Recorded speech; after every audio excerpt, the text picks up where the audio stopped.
Welcome, ladies and gentlemen, to day 2 of week number 8 of the LPL. I'm, of course, Max Atlas Anderson, joined by the wonderful Jake Spawn Siberi. Man, I've missed being able to do that stock standard intro. It's been a while. Of course, not. It was yesterday, but still, before that, definitely was a while. Yeah, it certainly was. And, you know, maybe we'll make it another while between. But back to being lovely, I guess it's something. I never got this, right?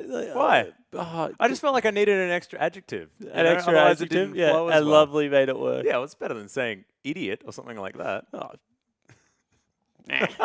Depends what you're really trying to accomplish, I get, really. That is probably true. But, ladies and gentlemen, let's talk about the LPL at hand. Of course, we had a very interesting night last night. It was, of course, EDG taking on HYG. And look, that may actually have skipped your mind because it was a very, very quick series, followed by probably the biggest marathon of a series that we've had, Vici taking on IG.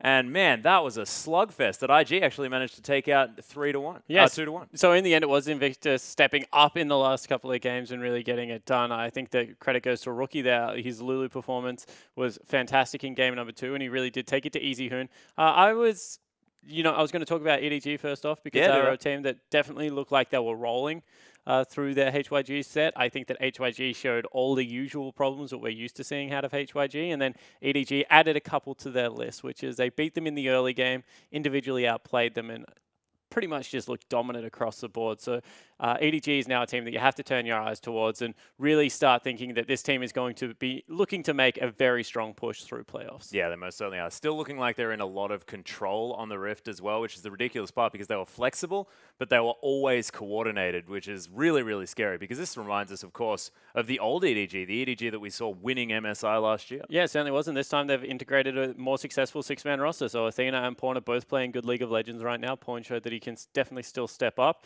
even with some of the injuries that he currently has. So I like the look of EDG. I think that they won their first series 2-0 quicker than what IG and Vici were able to win their first game. Yeah. Which went for a little bit longer. And both IG and Vici showed that they still have some problems. The bottom side of the map did not look fantastic. Any of the games. Endless had a couple of good performances. Caveman also had one good performance as well, but there's still inconsistency there for Rain and Time, and Endless and Caveman definitely not looking to be hard carries for their team. And I think that they just really proved that if Easy Hoon can't beat out Rookie, then IG will be a better team, and if he goes with him like he did in the first game, then Vici would have been the better team, and inconsistency across the board. Yeah, and actually you were talking about this. I find it really interesting. You were talking about the fact that, you know, IG and Vici both looking like their teams with this identity of having a strong top side of the map. And what we were wondering is which top side's stronger, which bottom side is weaker, or vice versa. And we saw the fact that Vici's bottom lane, Endless and Caveman, weren't actually doing too badly in any of their games. But you're exactly right. Rookie, so incredibly strong there in the mid lane in the last 2. But I think it was having Rain on something that was going to do damage in the late game no matter what was really, really important because they won both of the games with the Kog'Maw. Yeah, it certainly was. And I don't think they won. They won, like what you said was right. They won both games with Kog'Maw. Definitely was not a case of they won both games because of Kog'Maw. No, but that's the interesting part, right? Is the fact that, you know, Kog'Maw's there as this late game insurance policy as opposed to a win condition that a lot of teams use the champion for. I don't even know if it is an insurance policy. If you're putting your insurance in Rain, I'm going to really question like what you're trying to save money for. Just, you know, go out there up front, spend a little bit more money, look after yourself with the doctor's appointment because, yeah, he's not a great insurance. Prevention is better than cure. 100% in this case. Yeah, well, we'll see exactly what IG are going to be able to make of it because it was always sort of leaving Rain and Kitties or Time and Kitties or Kid and Kitties, honestly, on an island there in the bottom lane. And it turned out that, you know, if they did get a few extra resources, they were able to come away with victories. Even though Rookie was playing like an absolute god in the last 2 games. It's just one of those things. We'll see whether they do actually decide to put a little bit more into these 2 players. Yeah, I don't think they will. Like, I just think it's a straight up, like, and that's against Endless and Caveman. So like, let's actually take stock of the cities. We're saying that Rain and Kitties were able to get through early game against Endless and Caveman and be relevant late game. You put them against Deft Mako, Imp PYL, Peko and or Uzi and more. Yeah. Like there are even like Mata and Whoosh. Like there are some very dominant bottom lanes right now, and these are two teams that we are expecting to make playoffs. In fact, probably will make playoffs right now in current form, and their bottom lane isn't good enough to make a strong run. Yeah, and you did actually mention HYG. Of course, we are going to see LGD play tonight, a team that did just come off a victory against HYG, as well as EDG. So if we have a look... I was wondering where we're going with that. Yeah, okay. What I want to do is I want to have a look at these two series, right? EDGs and LGDs, just to try and gauge where LGD are. Impossible. Because they're up against a mammoth No tonight. one knows. Like, if anyone can actually give me a good representation of what the heck LGD is doing, you could join the team, because honestly, we're at sea over here. We honestly have no idea, because LGD, remember, ladies and gentlemen, last year they won Summer, and they did it by going through EDG and then QG. Two still dominant teams. However, LGD's hanging out second last in Group A, a group that they should have by all rights been favourites to win, because they went to Worlds as #1 seed. They picked up Mara and they picked up Amy, two strict upgrades in both roles, they said, and they were looking to once again win the LPL. Well, they're not even going to make playoffs at this rate. So I honestly, like, you look at their performances, and you're like, they look like good solo queue players. They look like they're mechanically still strong. They don't have much of a clue around the map. They don't really know what they're doing playing the macro stages of the game. Looks like their communication is shot. No one understands what Imp is doing. For every like good thing I can say about this team, I can give people about 40 questions that I don't know the answer for. And trust me, I have tried to figure it out. I watch a lot of LGD League of Legends, and it's just not very forthcoming because they're so all over the shop. Yeah, it's a very, very confusing team to watch. I've actually spent a lot of time trying my best to find out what it is, the link. And of course, it always used to be, you look at TBQ, you're like, oh, they replaced the jungler. Man, this team is going to be unstoppable.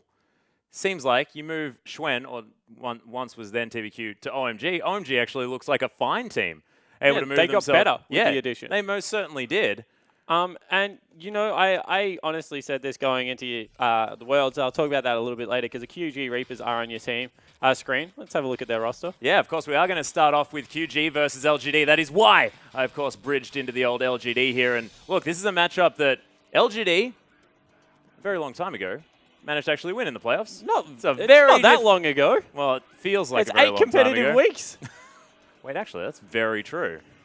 Oh my god. Okay, well, things have changed. The landscape is very different, ladies and gentlemen. As we're looking down the QG roster, this is a team that's very, very scary. It does come a lot from Swift, the man in the jungle.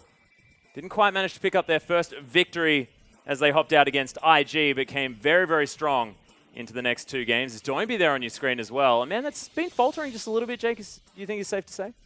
Yeah, I still think Doinby's great. I think that Doinby, and wow, they're starting Peko one more time. So that's when they actually lost the game to Invictus, was with Peko in the lineup. They played Uzi the next two and were able to win. And you see more heck of a lot of Braum. I think Doinby's fine. I don't... Oh, yeah, he's a player that has kind of grown into being a superstar. I think that every now and again he's going to have like okay performances, but there's been a very long time since I've watched Doinby playing and been like, that was just god-awful. I think that he's a very good player. I also think V in the top lane starts deserving to get a little bit more credit than what we'll previously giving him, because a lot of their recent performances have been on the back of very strong performances from V. Yeah, and V is sort of a player that we often talk about as being a little bit more of a role player for QG, and I meant faltering for Doinby because he was looking like the straight up one of the best mid laners in the LPL. Well, exactly. So, see exactly what he's going to be able to do as we do look over the side of LGD. There's PYL, glorious man on your screen. And we'll see whether this team can pull themselves together, because this is the toughest match in their group. Yeah, it certainly should be, as you take a look at the roster on their screen. Playing the usual 5, no Yu, no Xiaoxi in the jungle. Well, it's good. At least they're not mixing it up too much. Have picked up a couple of victories recently. Of course, coming off a win against HYG, as there's Marin. Man, able to play a whole lot of different stuff. And look, this is now 6.5. Things have changed just a little bit. Amy there in the jungle, of course, does like to get on those carries, be very aggressive. Has, of course, been teamed up with Wayless in the past. Yeah, they used to play on Vici together. As we take a look at Wayless in the mid lane, that Ezreal game was very impressive. Yeah. Fell slightly behind early, but was able to carry it through for his team. Picked up the MVP for that performance and was a pretty emphatic display of Wayless's raw mechanical abilities when he is on point. Yeah. Man is very, very strong. What I loved is the fact that, they get an early gank wrong, things start going badly, and Whaler says, nah, hold the phone. I'm just going to farm everything possible for the next 15 minutes and flat out win the game. As there's POL on your screen as well. Imp and POL, a bottom lane duo that we did give a lot of credit to last season, haven't been able to carry their team necessarily in this season. I give them anyone. Yeah. Like, give them Bang and Wolf. Give them Deft and Mako. I do not know if any bottom lane in the history of League of Legends could currently carry what is going on LGD's top side of the map.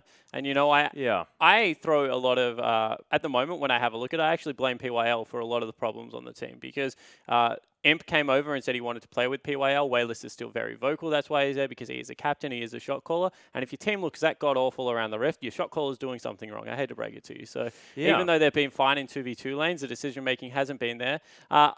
Imp has always played the same style of League of Legends. Like, I have a lot of people at the moment saying, don't you just think of this Imp getting caught out now? Like, last year, it didn't look like he was getting caught out. Like, Imp was playing very, very good League of Legends. Go watch the videos. Imp's still getting caught out. It's just the rest of the team is reacting to that and being able to, like, make great teleport plays. They're playing double teleport. They're helping him out in the bottom lane. He's still playing overly aggressive. They're just getting away with it because the macro and synergy is on point for the team. This is a team that we never, ever used to speak about communication issues because they used to run double teleports with a Korean and a Chinese. So top laner Korean, Chinese mid laner, and have absolutely zero worries with executing on it. Early game, late game, whenever you wanted to. So this is a team we expect great things from in that front. And this time around, it looks like that has reverted, and communication with Myron now is an issue. And with Amy, it looks like a severe issue between Myron and Amy because they can't get anything going on the top side of the map. So maybe that is beginning to fester itself as a long-going issue. Well, we'll see exactly what does happen as QG. They're going to start off the bans with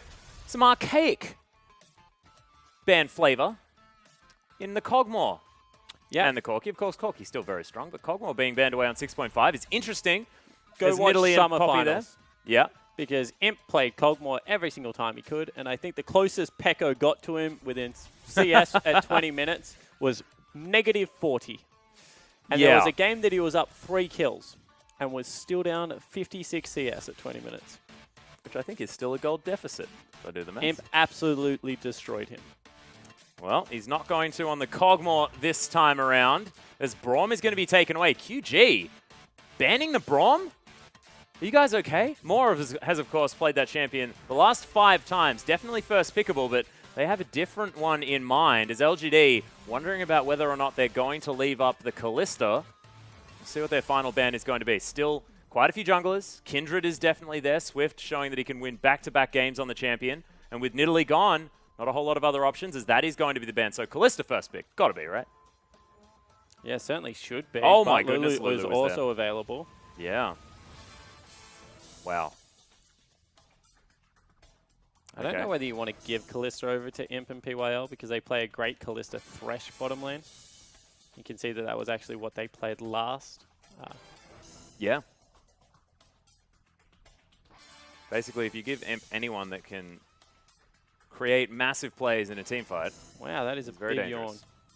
yawn. Yep, Doinby.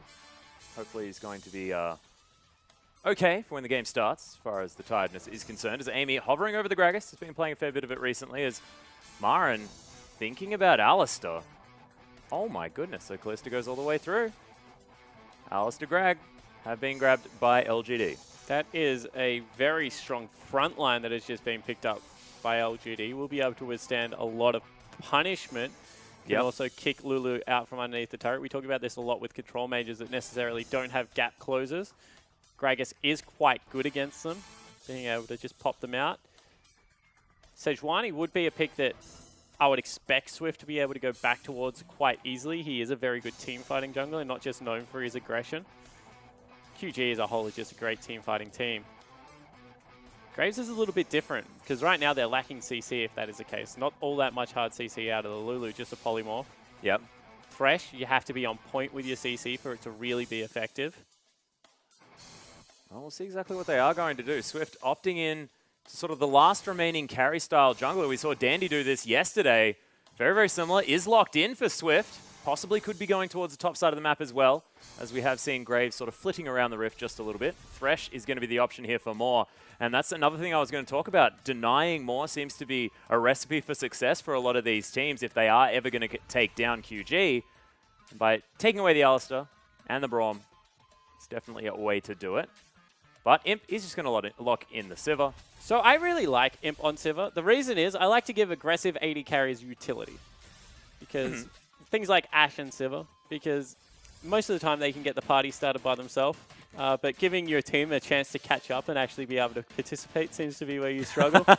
So giving him that Sivir, that very good late game scaling carry, will peak at 3 items right now, goes towards, because it's only physical damage, Atlas, goes towards armor penetration very well. Whoa. Sivir Azir is a fantastic combo because Azir gets an opportunity to shove your front line onto your back line, and Sivir relishes in that opportunity. So right now, so much persistent damage, so much threat out of this LGD lineup. Yeah, and already with so much crowd control at the same time. I mean, Alistar, Azir, and the Gragas, that is tons. And as far as like 2 damage dealers are concerned, it's probably one of the sort of highest consistent damage in a team fight you can almost possibly have. Yeah, I'm going to say it is right now. Like, as far as consistent damage out of mid laners, Azir definitely has to be up there because of how the auto attacks work with the Sand Soldiers. Sivir, of course, adding crit to the Ricochet was an interesting choice that we made, and it has certainly seen the champion catapult once again into popularity.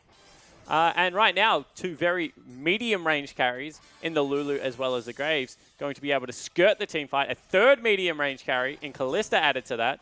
So this is going to be difficult for QG to navigate. If a team can navigate difficult team fights, however, I will say it is QG. They are very, very good at team fighting like that.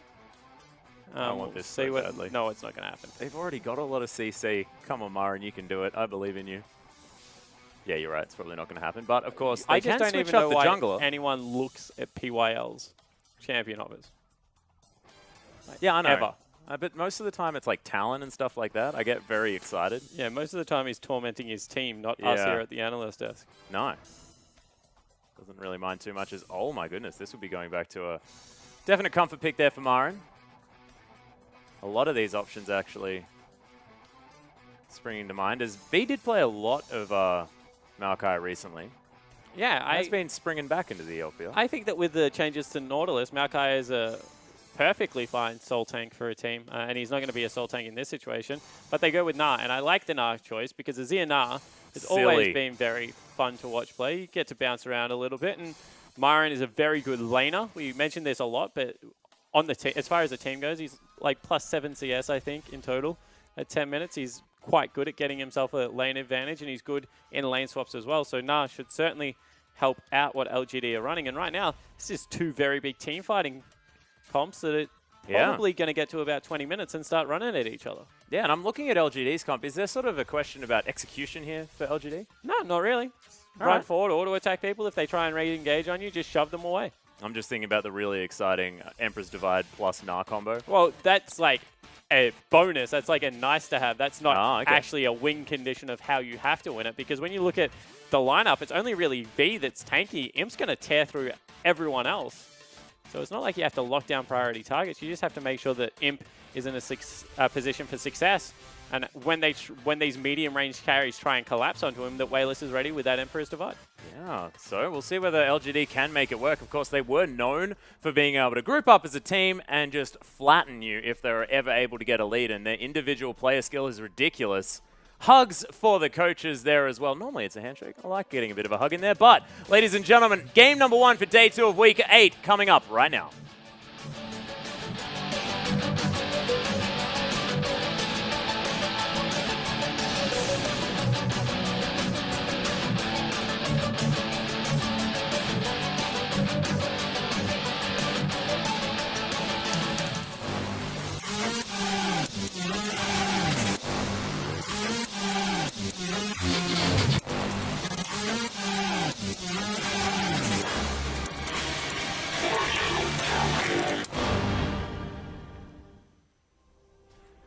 And here we are, ladies and gentlemen, onto the Rift for game number 1 between QG and LGD. We do like LGD's comp. We'll see whether they can make it work. Of course, definitely a team in a slump at the moment, and QG looking as dominant as ever, despite dropping a game in their last set. Still very, very powerful. As we are going to have a look at the Keystone Master. Is anything standing out for you there, Spawn? No, not particularly. You know, Fervor of Battle is pretty standard right now. Maybe Fervor on Nah, but I like it because he's against a melee and we'll be able to bully him around quite a bit. We'll see if Marin goes double offensive item, something like Black Cleaver into Frozen Mallet or something. Yeah. To really keep people at bay. But it does look like we're going to have a blind lane swap coming out of LGD, and this is something that they were very famous for, their macro play, their ability to shove through turrets with Sivir. Playing against the turrets. As Imp is going to start a back, but I don't think he is going to go home. Oh, actually both of them. They do this. Yeah. It's just confusing me. Okay, let's not talk about that. What's your opinion on the new opening? You a fan?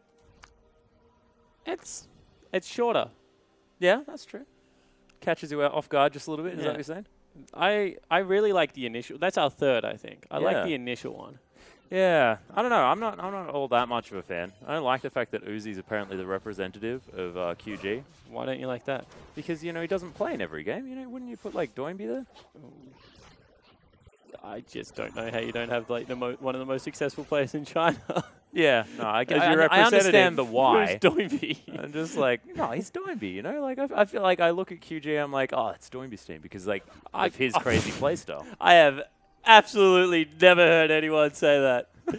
You heard me say it just then. I know, and I am shocked, sir. I think you either look at them and you say that's Swift's team, or you say, you know, it's all about the 80 carry. That suits me argument, so I'm happy to go with that one as well. But no, let's talk about the jungling, because Really? V and Swift heading around the jungle right now. Yep. Everything absolutely fine. We'll meet towards that bottom side as Wayless is clearing out the mid lane. Slight lead for Doinby there on the Lulu. And we'll be able to be a little bit of a bully early on. Yeah, he's just going to shove out. That's all that Lulu really does. You can either hold the wave and try and harass, which is difficult against the range of Azir, or you can just shove in. As you see, Marin as well as Amy walking over a ward. They're going to be spotted out. But we'll meet up in this top lane. Yep. And it's actually a 3-buff start coming through here for Swift. Yeah, if he manages to get over there, grab that blue buff. Confident. Quietly confident that he will be able to. He's not there just yet. Amy making sure that the whole top side of the jungle is cleared out. Wanted to grab as much extra gold as he could. Nothing available, however, so he will just happy feet in between the lanes a little bit. Gets a deep ward down. That's what he was looking for. And it will be the hard push coming through from both teams.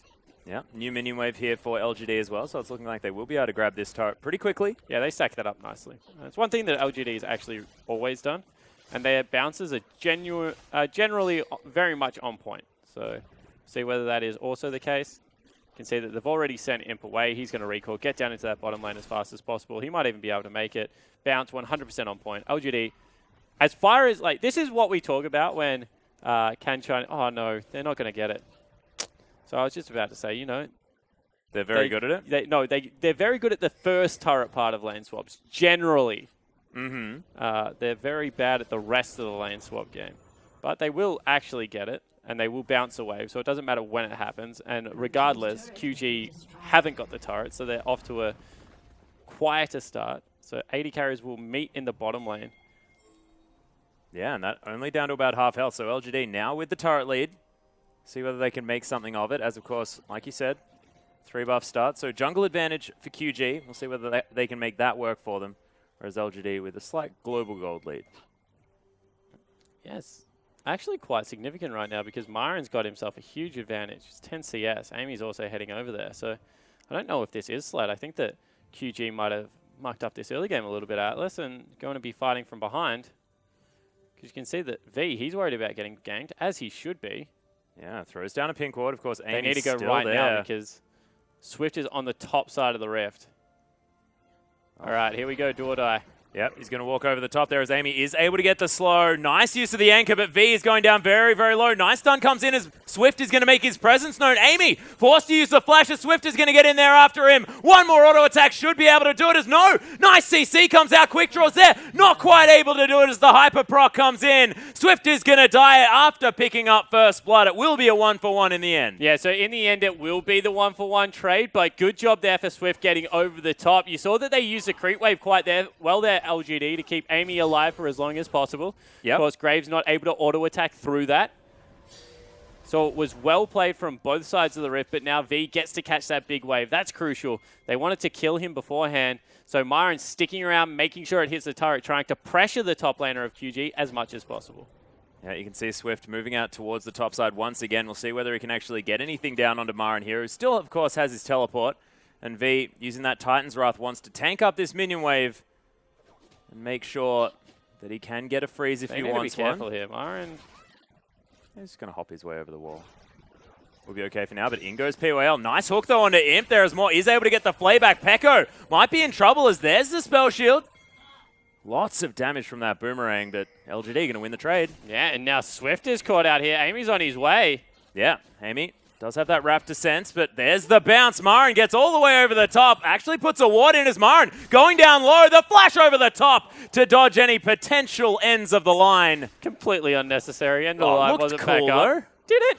Yeah, I thought so. It depends what you're looking for. If you're looking for someone moving around the Rapture, or if you're looking for someone needlessly using summoner spells, then Oh, that's what I'm all about. yeah, definitely. Yeah. On board with it. Let's take another look. Myron able to make sure that he's putting out continual auto attack harass, gets over the wall. Procs the hyper with his hop too, which is cool. Of course, with the hop, you also get... Oh, just flashes an auto, no reason at all. Yeah, with a hyper, with the bounce, you also get additional attack speed. My goodness, I'll learn how to speak. In mini Nar form, your hop gives you 40% attack speed at rank 1. That is really cool. I don't play enough Nar to know that sort of intricacy. Yeah, I just know that he pegs stuff into walls. Does that too, but very interesting. As at 7 minutes 23, after what was a good jungle start for Swift, he's now behind Amy. And he's only level 4, taking his second round of buffs. Well, he's able to pick up a couple of little sentinels there, grabs himself the level 5, but doesn't walk into the... Oh, a Graves' worst nightmare here, ladies and gentlemen. See whether he uses the quick draw to get the last auto. No, decides just to grin and bear it. I like it. Wayless, just clearing out here in the mid lane, has been rather quiet, but has accumulated himself a decent amount of CS. Yeah, it's actually equalized that. So good job from Wayless. He was sent back rather early, but now with the Stinger doing a very good job. 2 kills actually onto Myron. He's going Sterix first. So I was wondering what he was going to go. Sterix Deadman Plate actually gave Gnar those kind of tanky, kind of aggressive items. Yeah. That bruisers love. And, you know, Sterix is very frustrating to deal with on a Brawler-esque top lane, let alone on 80 carries. So see whether he's able to get much done here. Do you expect after a Sterix to go a little bit more damage focused, or...? No, I would say that he would just continue to go tank. As I said, something like a Dead Man's Plate, maybe even a Sunfire Cape, something along those lines. If he does want to go aggressive because he feels that he has a split push advantage, which apparently he does, yeah, by the way, he definitely has the option. I actually really don't like Sterix as a first item on like nearly anyone. Why is that? Because I just feel that it's not great. Like, I feel that your first item should be a laning item, and Sterix is a team fighting item. Oh, yes. So you don't utilize the passive of it very often in the laning phase. Exactly right. You're paying for something you don't necessarily always utilize, which is why something like Barmy Cinder, fantastic laning item. Yeah. Even a Black Cleaver. You can at least get that stacked Phage. up for harass. Phage, for example, is a great component of a laning item. As we actually have Swift coming up top, seeing whether he can get a gank down here. Myron has looked aggressive, but I still don't know whether they can kill him 2v1. Yeah, he's actually building that Narbar quite nicely there, as well as Wayless did manage to go over and pick up his blue buff. Doimby still hanging on to his. More than happy. You can see Myron now with a pretty decent CS advantage, the tune of about 20 towards the top side. I was more happy with that, though. Ha ha! Oh. Not bad. Thank This you. guy, you're on fire today. You can see it's a powerful lane from QG. They're ahead by a couple of farm there as well, actually. I tell a lie. Imp just able to throw a ricochet through. Nice flayback there as Imp taking a lot of damage, especially from that Sentinel proc as the box has come down. On the hunt has been procced as well as more. He's getting the focus. Nice spell shield out from Imp as POL does need to be careful. Unbreakable Will is, of course, there. Oh, no, it's not. He's only level 5. So they do actually have to burn the exhaust on both sides of that, but I still think that LGD come out slightly ahead. The reason being is because they didn't use one ultimate, but they also have a heal. So he will be able to heal up himself and Imp, hopefully, quite effectively on the back end of this. And once the wave is pushed in, because it is pushing in their favor, get a little bit more done. As you see that once again, Amy taking a stroll through Swift's jungle. Lots of members down the bottom side of the map. You can see Swift on Graves hanging out there near the Rift. Scuttler. Yeah, actually, QG looking to put a little bit of focus here towards the bottom side of the map. LGD want none of it. Imp just going to look to head back. Actually cancels it. And they do spot out where Swift is, so that's nice awareness out of PYL. And they will start up the Dragon for it. I still think this is a little bit dangerous. Well, Dragon is going to be started. Wayless is going to poke his head in just to see what's going on. Everyone's going to come. Yeah. Teleport's, of course, available. Sand Soldier's coming in. Yeah, in goes the teleport as V. He's going to make his way through as well, but Marin, fantastic. Nara into the wall. Peko just gets deleted. Swift as well with the wild growth. Not going to save him for too long as somehow Wayless survives almost for that entire time. Ends up going down to a depth charge as now Amy just patrolling his jungle. Imp coming through as well as V's doing his best to fight this one off. And PYL just walks away, says not even close as Imp wants that last one, picks it up with the last auto attack, and that is a 4-for-1. Fantastic coordination out of LGD. At the very end of the Narbar, they're able to get the teleport off. Look how low the Narbar is when he comes in. Flashes the wall straight away, able to get his ulti in one wallop. Then he's back in mini-Nar pretty much after that, chasing people around, using those ranged auto attacks to harass people out. Amy was everywhere in that fight. Uses his ultimate to pick up one kill, then is over the wall as soon as Doinby is able to flash over there. V, unfortunately, when you're a Nautilus, you're not that tanky at the start of the game. He just gets kited out a little bit too much by the Alistair Sivir combo. You can see that Imp picking up that last kill going to be great things for LGD. And we mentioned this is a team with a huge ceiling. Like, no one can ever... If you look at this roster, there is 2 world champions. Yeah. PYL, arguably one of the best captains in LPL history, as well as Amy and Wayless, who have played together for a pretty long time on the lineup. Talent was never the issue, Atlas. If they can start showing that kind of coordination in team fights, it will go a long way. But I'm still going to blame QG for that. That was disrespectful. They knew that Myron was huge and that he was bullying top lane around and could have a teleport at any stage that he liked. He knew that they were in full vision, and Swift still started up the Dragon anyway. Well, they did pay for it there as well, so QG going to have to give a little bit more respect here to LGD, as we do take a look at Marin's items, going straight for that Black Cleaver. So not going to go into the Sterix Gauge, actually deciding just to leave that item, let it stack, get some extra health.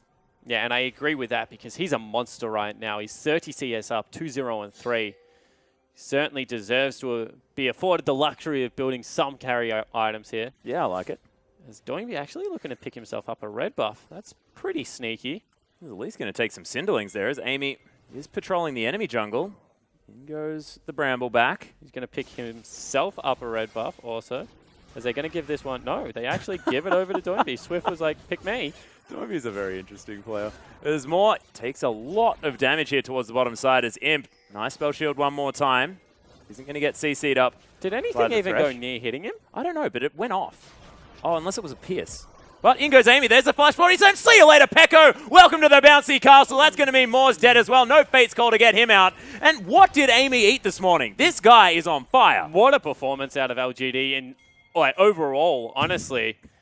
As Wayless is still on that ward. Yep, but is going to be able to get the ultimate there. There's the slide and glide as Doinby's going to use his ultimate on himself and just falls down. Well picked up there from Amy. Nice play from Wayless at the same time, and Swift has to look on in horror. Yeah, he certainly does, and all of a sudden Myron's rotated it down. This is a disaster for QG. They spot out where the mid laner is. That's actually the ultimate, was it? No, it wasn't. I thought I heard it.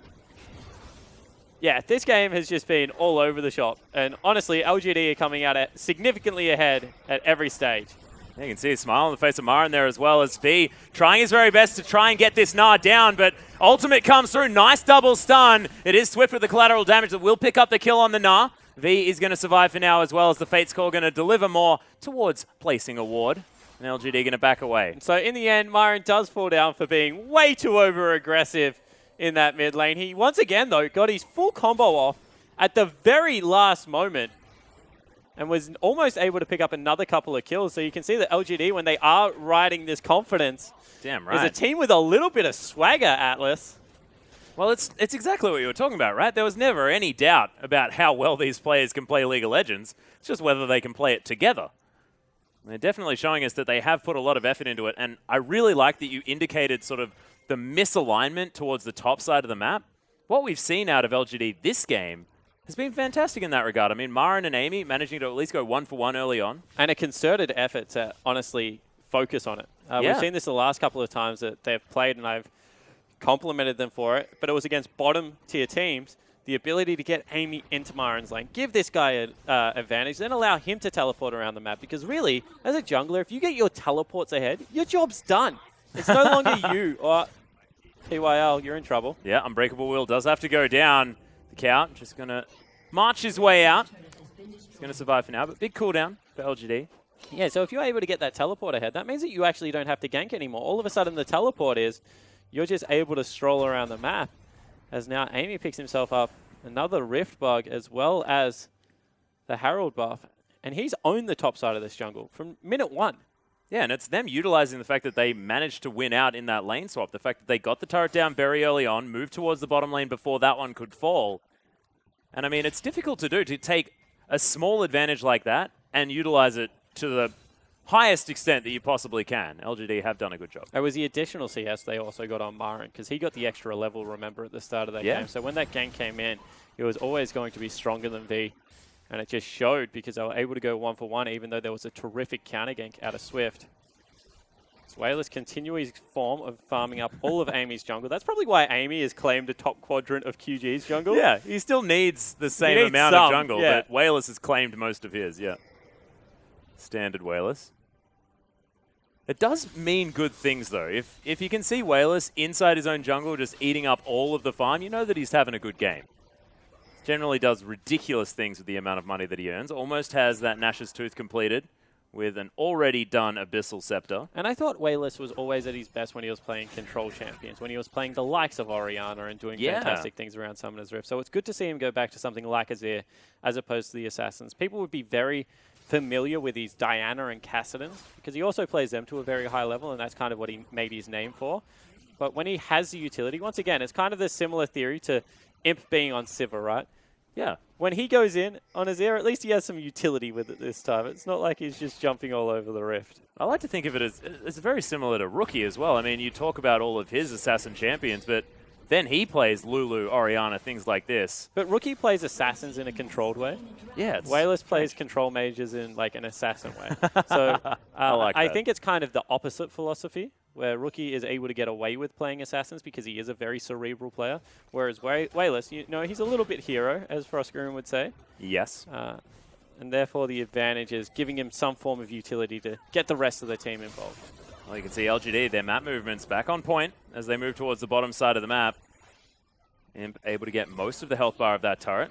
Boomerang is going to go wide. They're actually utilizing map pressure really well. Have a look at what they did. Maren just took the Krugs. Wayless took the race. They're waiting for the waves to push back into them. Where the big wave is, they send 3 members, get pretty much 3/4 health of the turret. That means that all of a sudden QG have to absorb all this farm and shove the waves back out, and they get 3 shops in. Nothing is actually being pressured at all here. And it means that LGD only have to fight when they want to. We talk about ideal League of Legends all the time. Ideal League of Legends is where you get the waves in such a position that you fight, and even if you lose the fight, there's not really all that much the enemy team can take because they're more concerned about clearing up all the additional gold that you've created on the map at that stage of the game than actually going for something like a turret push. So very smart League of Legends so far out of LGD. And they're just using Azir to shrink the map, make sure... Oh, that's a little bit unfortunate. Using him to shrink the match, make sure there's always a pressure point, and then this huge Sivir be able to split push everywhere else. Yeah, and what you were saying before has sort of multiple facets there as well. So if you win that fight, all of your minion waves are ready for you to take so many turrets. Exactly. So definitely meaning good things here for LGD. That being said, QG not out of it just yet. Scaling of this comp still very, very real. Graves able to do a lot of damage in the late game. Lulu always able to facilitate as Pekko is on the Kalista. Potentially very dangerous. For a dive bottom side one more time. In fact, they're just going to force them away. That's going to be a turret going down for free. LGD very much utilizing the pressure point in the mid lane to just create another additional gold lead elsewhere. They're 7,000 gold ahead. It's only 20 minutes in. Yeah. And, if I wasn't wrong, I mean, I feel like we'd be going back in time. Because this is what we'd expect from LGD QG last season. Not this season. This season is QG's season Well, LGD have most definitely been faltering, but it's the end. We're coming up towards playoff spawn. The beginning, LGD are never good. I hate let's that be theory. honest. I hate that theory. Someone had to say it. Some of Someone them had were to good say the it. whole time. Well, they're definitely playing well this game as Pecco is going to clear out that bottom wave. When I met them in the summer, it was great, Atlas. Pipe down, you. Swift is going to get sped up with that Whimsy. You can see they have at least managed to push mid lane towards the other side of the map. Wayless with his Nash's Tooth Abyssal Scepter going to do absolutely fine clearing that one out. Yeah, Double they're Doran's actually ring showing us the health of the turrets. I really appreciate that because they're all up and pretty much LGD have done a great job that the initial damage, like Doinby's damage is literally that first push where you're like, as you can see, shoving in. Yep. The lane swap damage is all the damage that's done on the bottom side of the map. Everything else, like QG has not been anywhere near LGD's turrets for the rest of this game. And I guarantee you that top lane outer turret is most definitely It's 100% full. Exactly. Because Marin has been pushed very, very far up. And it feels like QG have just been playing in the bottom left-hand corner of the map. Yeah, like Marin's that's all back they up can to do. his old tricks as well. Early distort enchants, aggressive item into double tank item. Going to be very good. Seems to have fed into PYL's build path as well as he's gone for the early distortion boots. So the reason I actually really like that on PYL is he's the only safe engage. Flash headbutt pole or flash pole, or rather pole flash at this level, is just going to be so much more guaranteed than anything else. Of course, Nar can be flayed and hooked out of his jump. As Pecco wants Imp. Oh my goodness. And Imp just spell shielded a Rend. that is so hard to do. Well, it's purely predictive, right? Yeah. So you need to know player tendencies or just get lucky. I'm not going to discount it, but that looked pretty skillful to me and pretty deliberate.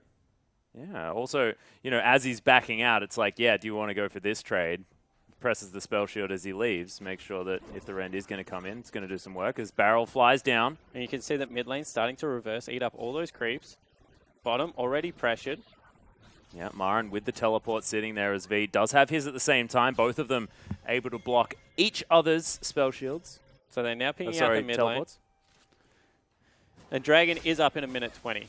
We are currently one apiece, but this game started going a little bit awry around the Dragon area. As now Doinby fancies a shot at Marin. Yeah, Marin just ignoring him completely, looking kind of like... Well, he's classy. He doesn't fight people. Yeah, well... He's got a top hat on. He looked a little bit like a whale with one of those little fish, you know, nipping at him. Just not really scared about it at all. Teleport But coming yeah, in. teleport. They're Oh, looking more. for it here as Wayless. He's going to get depth charged. In goes the Nautilus, but he might be a little bit too far forward as Moore's doing the very best that he can. The box goes down. Imp throwing a boomerang through as Doinby takes a lot of damage. Pecco there, and this could be the QG team fight that they're looking for. Imp is dead as Wayless is able to pick up another. That's 2 for the Azir, who's massive. 3 kills have already gone down as LGD looking pretty burly in the front line of this fight. Swift's going to die. Marin playing like an absolute beast. And that is going to be PYL picking up the ace for 2. And that was more actually missing the engage. Otherwise, things would have been much better for QG. He flashed in, actually missed the flay. QG able to turn it around. It was a slightly delayed teleport out of Marin. Things could have gone much better for QG, but all of a sudden, a 10,000 gold lead. Let's take another look at this. Wayless gets out, and Moore isn't just able to get anything done at the start of this fight. They're on top of Wayless. They're on top of Imp. Honestly, this should have gone much better. Imp dies so early in this, just through chain CC. But Wayless is able to output so much damage. And I think people underestimate how much damage Mininar does.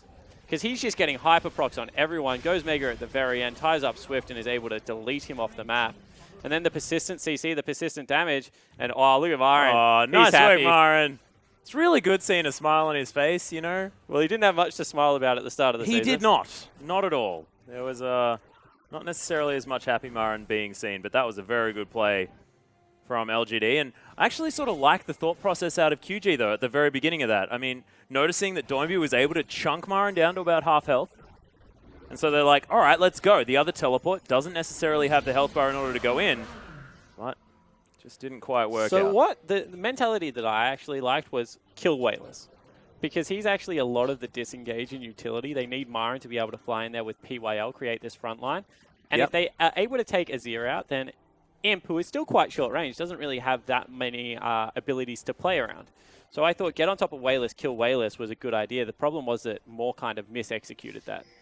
And as soon as you miss a couple of skills on your support, you don't really offer that much else, Atlas. Yeah. And you saw that was the case towards the end of that fight.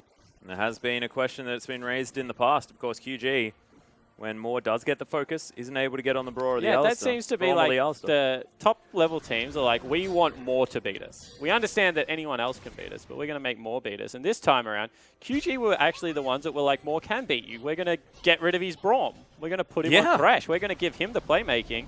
And it seems to have backfired a little bit. Most certainly has.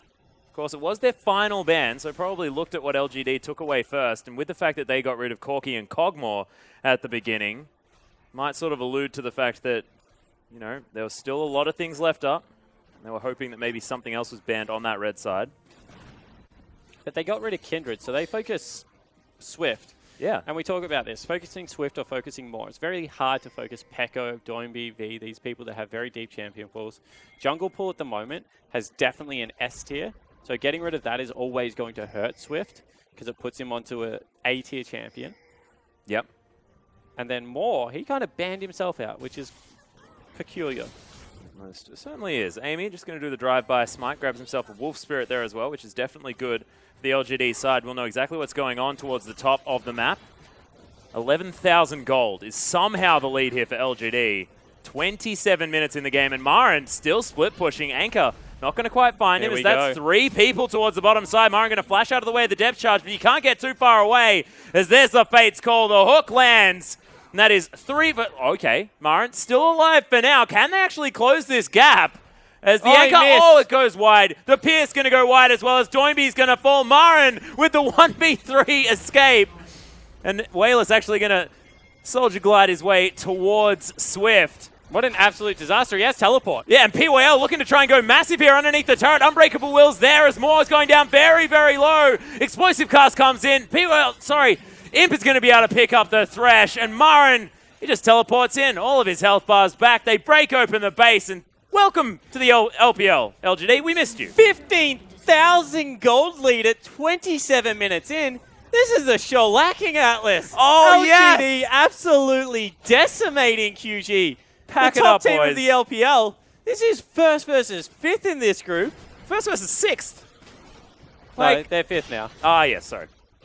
Not quite as updated, but sixth definitely sounded better. And shellacking indeed, Spawn. Just ridiculous play from LGD. They're looking to take more. That's not the support player. I mean another turret. As Marin is going to bounce over the top of that creep wave. Sand Soldiers slowing down the Thresh. Coordinated retreat out of LGD. You see that Marin teaming up with the rest of them. They're actually teleporting. They want to fight this. Marin's transformed one more time. Yeah, and it looks like LGD may just leave their top laner. Of course, there's the flash hook. They actually needed to use that summoner spell in order to lock him down. I thought he may have actually been able to escape. This actually might spell Baron for QG. Yeah, it certainly could. They're going to try and start it up. I think that this is risky because there is so much AoE damage still. Emperor's Divide back available. Imps, Ultimate, as well as PYL. This might be suicide. It could certainly be, as PYL already in amongst it. Does have the ult, as there's the Fate's Call. Look at the AoE, though, out of LGD. It's insane. Emperor's Divide gets everyone away from Wayless, as he's still trying to get the damage down. Such low health bars on QG. They definitely can't go back to Baron, and I don't know whether they'll make it back home, as Imp throws the boomerang in, actually hits Doinby for the double tap, and in goes Wayless. Gets the auto attack, as Pekko really wants to be able to find this one.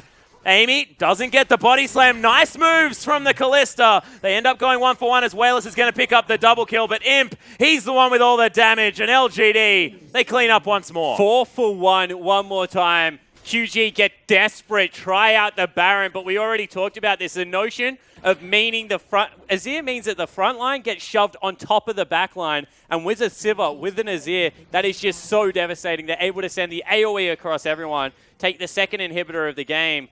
They're picking out the Baron now for themselves. I think they do need to back away and heal up some health bars, but it's now getting close to 20,000 gold. It's about 17. Did you see Wayless just there? He's just taking a drink. He's got a grin on his face. This would feel so good for Wayless. Oh, damn right. It's one of the first times we've seen him smile this whole split. Just incredible. So, LGD now moving towards that Baron pit. You can see there's some backs have gone through as POL got back his mana. Wayless is going to respawn very, very soon, but QG, they've got a mess of a base to clean up. They have a mess of a game to clean up. Oh, they would not have expected this to happen. I mean, when you're playing against a team that has won 3 sets Yep. all year so far, it's pretty unbelievable when they take it to a team that's only lost 1. 10-1 right now is QG. And the thing that's ridiculous, right, is that we talk about LGD. What we focus on generally is the fact that Marin, Wayless, and Imp are all unbelievable mechanical gods. This game has been all about Amy and PYL and their ability to facilitate That's what we the guns that they have on the team. Well, that's what we used to talk about. So this year we started talking about individual mechanical plays because they weren't playing that team League of Legends. But historically, LGD is a organization that we have very much talked about their teamwork and how good their shot calling is. So, well, that's what's been carrying them through this game most definitely. It's great to see it back. 7-1-12 for Amy, 2-0-14 for PYL. Really great game here from the support staff. Yeah, and you do not want to go near Imp. He sneezes at you right now, and you die. No, it kills your whole team, in fact. It just bounces to everyone. It's crit with a sneeze now, I think, on Sivir. Oh, Dragon is going to fall down. Swift. Amy grabs it as Swift. Not going to actually die inside the Dragon Pit. Nice double play, but Marin, oh my goodness, there's the Emperor's Divide. Blocks off that whole choke point. As now Swift trying to kite away, does use the flash, but Body Slam picks him up, gets the CC as well, and Amy's still chasing. Auto attacks from Wayless are there, but he has to walk all the way around. Meanwhile, it's a double kill for Imp, as Wayless might actually fall down here. Pekko's there, decent AoE, but PYL, he's a big angry cow with a double pulverize to boot. And we'll see that Sivir finally makes her way into the team fight as Pekko still dancing around this one. The exhaust goes down immediately. Imp may actually fall. Nah, of course he's not. That's the double kill, and this actually could be the game. Yeah, Marin's like, guys, I have absolutely no idea what you're doing. I'm just going to end the game. I was wondering why that team fight was so much closer than I was expecting it to be. And that was because there was no nah towards the end of it. He just said, nah, I'm going to win the game. Kill went down. He just walked towards the base. Well, he got the man discrepancy, just took that one off the table and said, it's 4v4, guys, you got this. Brilliantly played, though. And LGD, what an upset victory out of this team. This is not something that we came even close to expecting. Well, I said it, that it depends what LGD show up, right? Is it the LGD that we've seen for the first 7-8 weeks, or is it going to be the LGD that won Summer last year? And that was a team that won Summer last year. Fantastic performance out of them. You have to give them a lot of credit. All started here. You talked about the coordination of this combo. Nah into Emperor's Divide, certainly looking pretty flashy there. Oh, yeah. Amy was the MVP of that. He throws a barrel, walks up, and dunks another person. He was doing it all game. His ability to, create havoc on multiple fronts in these team fights, because often it was two separate fights going on at the same time, just with how these fights ended up starting. And Amy was actually facilitating both most of the time. That Emperor's Divide as well, utterly fantastic, despite the fact that Wayless fell down. And man, LGD, even fights that looked like they were losing, they ended up winning. Yeah, it certainly did. And this one was probably the closest of the game, or maybe even the Baron fight. Looking at Marin, big smile on his face. And this is when they overextended for Marin in the bottom lane. He comes in, 2v1s. Yeah. Just absolutely decimates Pekko. And this is the second time that QG has played Pekko and they've lost. I'm not saying it's Pekko's fault. However, that is a worrying trend for the QG lineup. Most certainly is. I have a feeling we may actually see Uzi for game number 2, mostly because, that's just generally what happens. It's predetermined, by the way. They can't actually make reaction resubstitutions because they get dock banned. So we'll hope that it would be Uzi game number 2, but you never know. They could be playing Pekko out this week, and he played fine that time around. It wasn't. No, it wasn't. The lane swap went Pekko. poorly. The lane went fine itself. It was just some fantastic plays out of Amy and PYL that were able to facilitate so much early game pressure. Yeah, really, really nicely done from LGD as well. And Amy, standout performance, but does this have a whole lot to do with the fact that the lane swap was fumbled just a little bit at the beginning of the game for QG? Could it have just snowballed all from there? And do you think they just say, all right, well, we'll fix that up. If we're going to lane swap next game, we'll make sure we bounce the waves correctly and everything's going to be fine? Yeah, potentially it could be. They had the Graves. They technically had a better lane swap out of it. They just weren't able to get it done. A little bit unfortunate, but ladies and gentlemen, we are going to go to a short break. When we come back, LGD look to try and close out the series against QG.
Welcome back, ladies and gentlemen, to our English broadcast of the Chinese LPL. I am Atlas. Spawn is here with me, and the MVP for that game was Amy, and I was so scared that they were going to give it to someone else.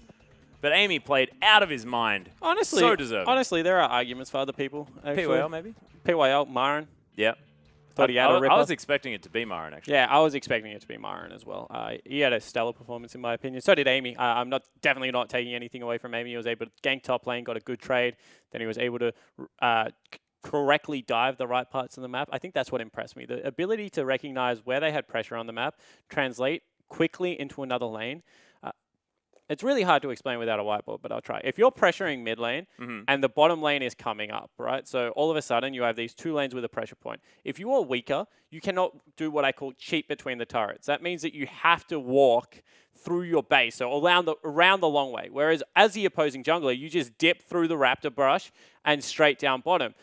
That means if there's ever an uneven advantage, so say it's 2v2 bottom lane, it's automatically 3v2 because you get there that much quicker that you can execute the dive before the next member can join unless they have the teleport. So I think that it was very, very smart how LGD, time and time again, were able to push up all three waves simultaneously, disappear into Fog of War, and then 4 members would appear at a turret and make sure that that was the correct objective to take down. And time again, they came out on top in those situations. Yeah, they most certainly did. And I think that the reason why Amy really deserves this MVP is not even necessarily for his play on the Rift. Because I feel like him meshing with LGD this game looked so much better than any that we've seen thus far. Yeah, it certainly did. And he was able to, I guess, as I said, he was able to get lanes ahead, transition that around the Rift, and still had a fantastic game.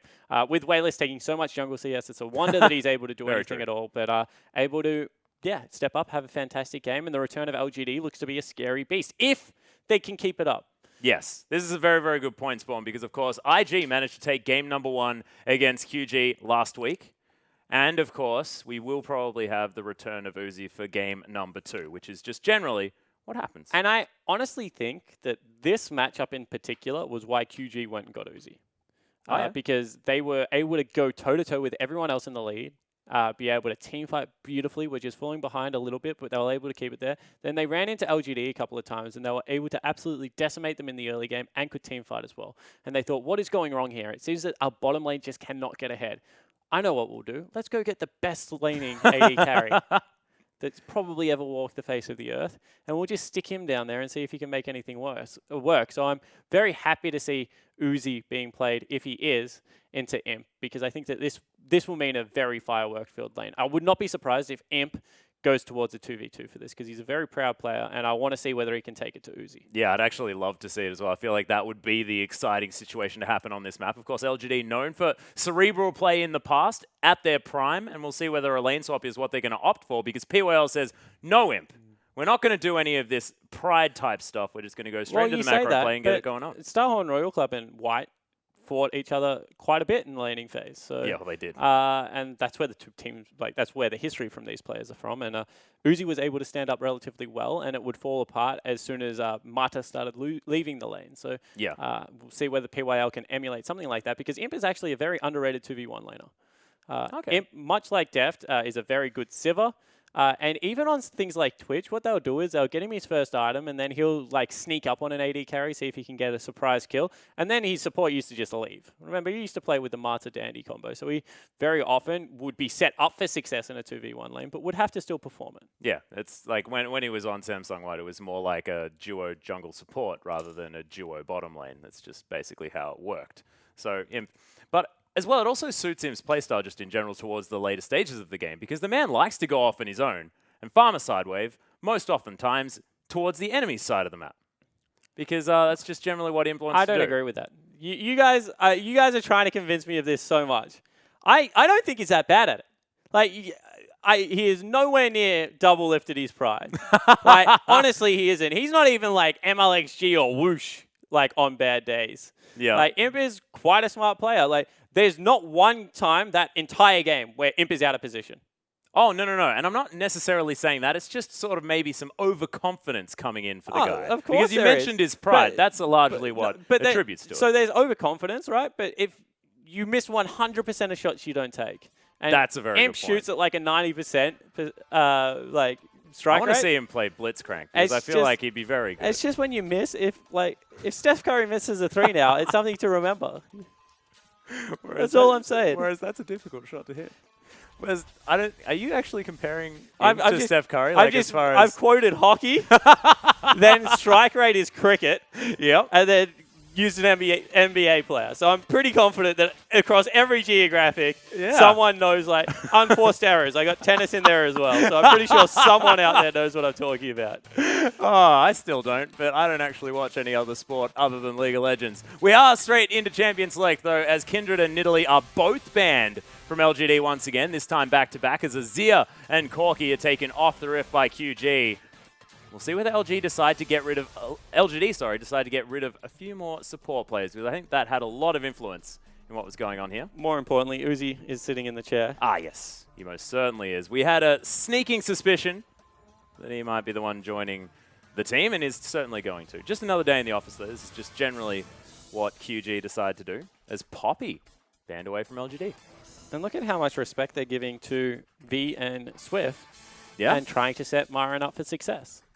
I really think that this is a smart way to go about it, and Myron plays Maokai and Na very, very well. We just saw his Na. His Maokai's terrific, so it's not like he needs the Poppies to be successful, so Yep. 100% support what they're going for. Alistair gets banned away. I honestly think this is a Wayless first pick Lulu here.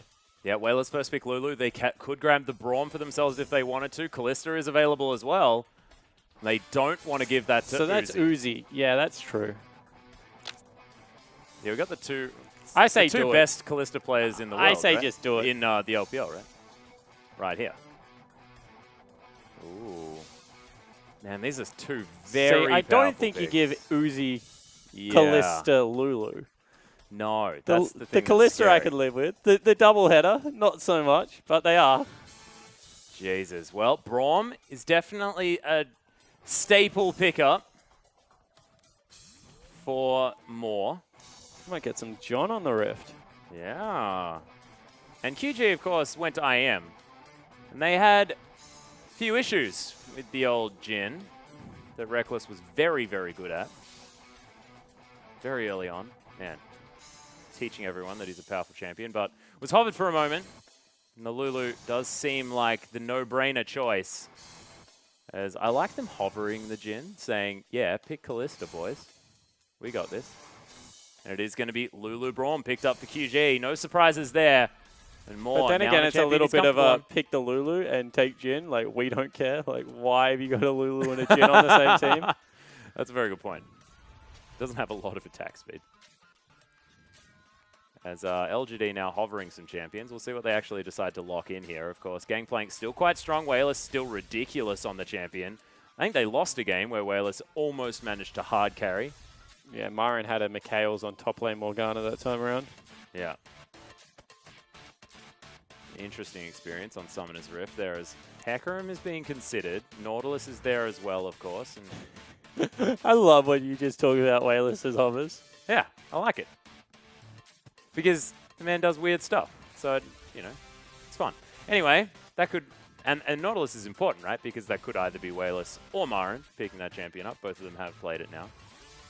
Giving them a lot of flexibility, but no one wanting to throw the gauntlet and take away the Kalista just yet in this draft. And I honestly feel like Siva's just as good as Kalista anyway at the Oh, moment. that's a good point. Oh, just do it, Uzi. Don't be scared. He'll probably play Siva anyway. Uzi looks so much happier. Oh, I was just about to say exactly the same thing. Like, you just seem like you never used to see him smile at all. OMG Split 2, he was smiling a fair amount. I think that was where his attitude did change. Yeah. Okay. But yeah, Split 1 last year, it wasn't No, the it was happiest not man. not a lot of smiles coming out of the old Uzi. Let's see what he does decide to take away here. V was a good Rise player. Yeah, I it was. disliked the Graves last game. I thought it brought pretty much nothing to the table. Swift does like it when there's a Lulu. I do like Lee Sin. Swift's Lee Sin is very good. Well, we are going to see it this game as Doinby's going to lock that one away. Rise picked up as well. Now looks like the solo lane is already locked down here for QG, so a lot of magic damage. So now which way do they go? Because V was a very good Rise player. But since the change, hasn't really been seen on the top side of the Rift.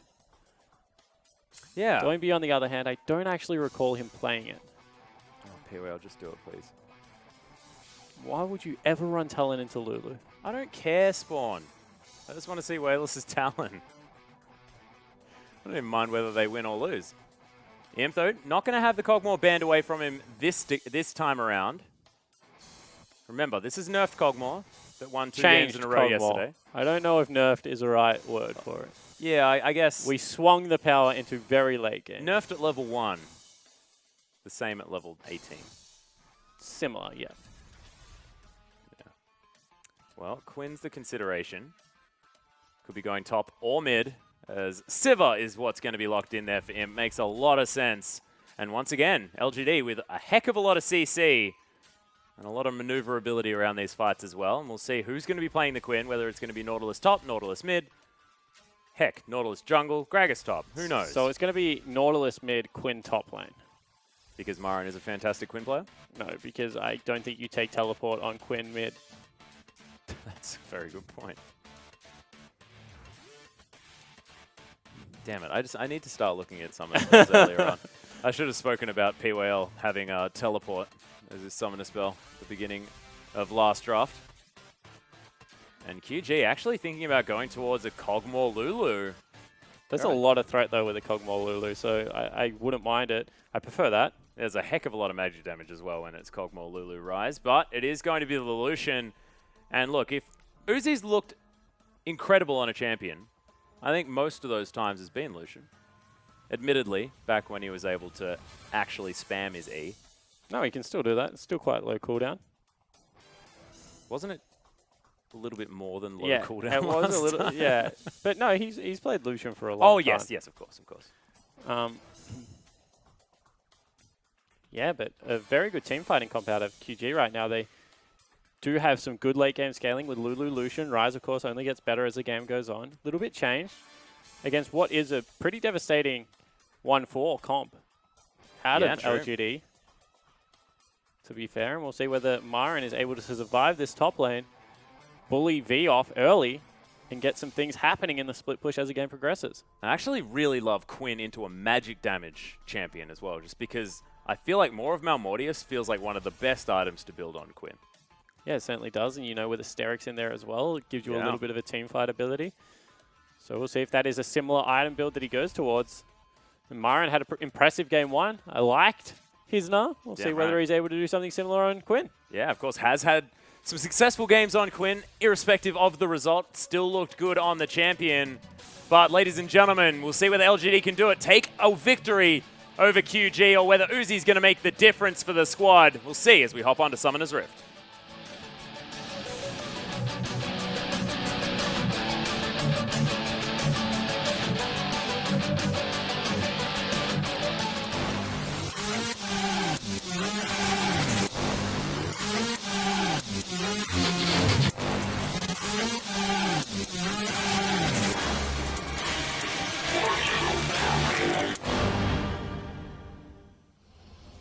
And here we are onto the Rift, ladies and gentlemen, for game number 2 of LGD versus QG. No, that is not a typo. LGD actually won game number 1.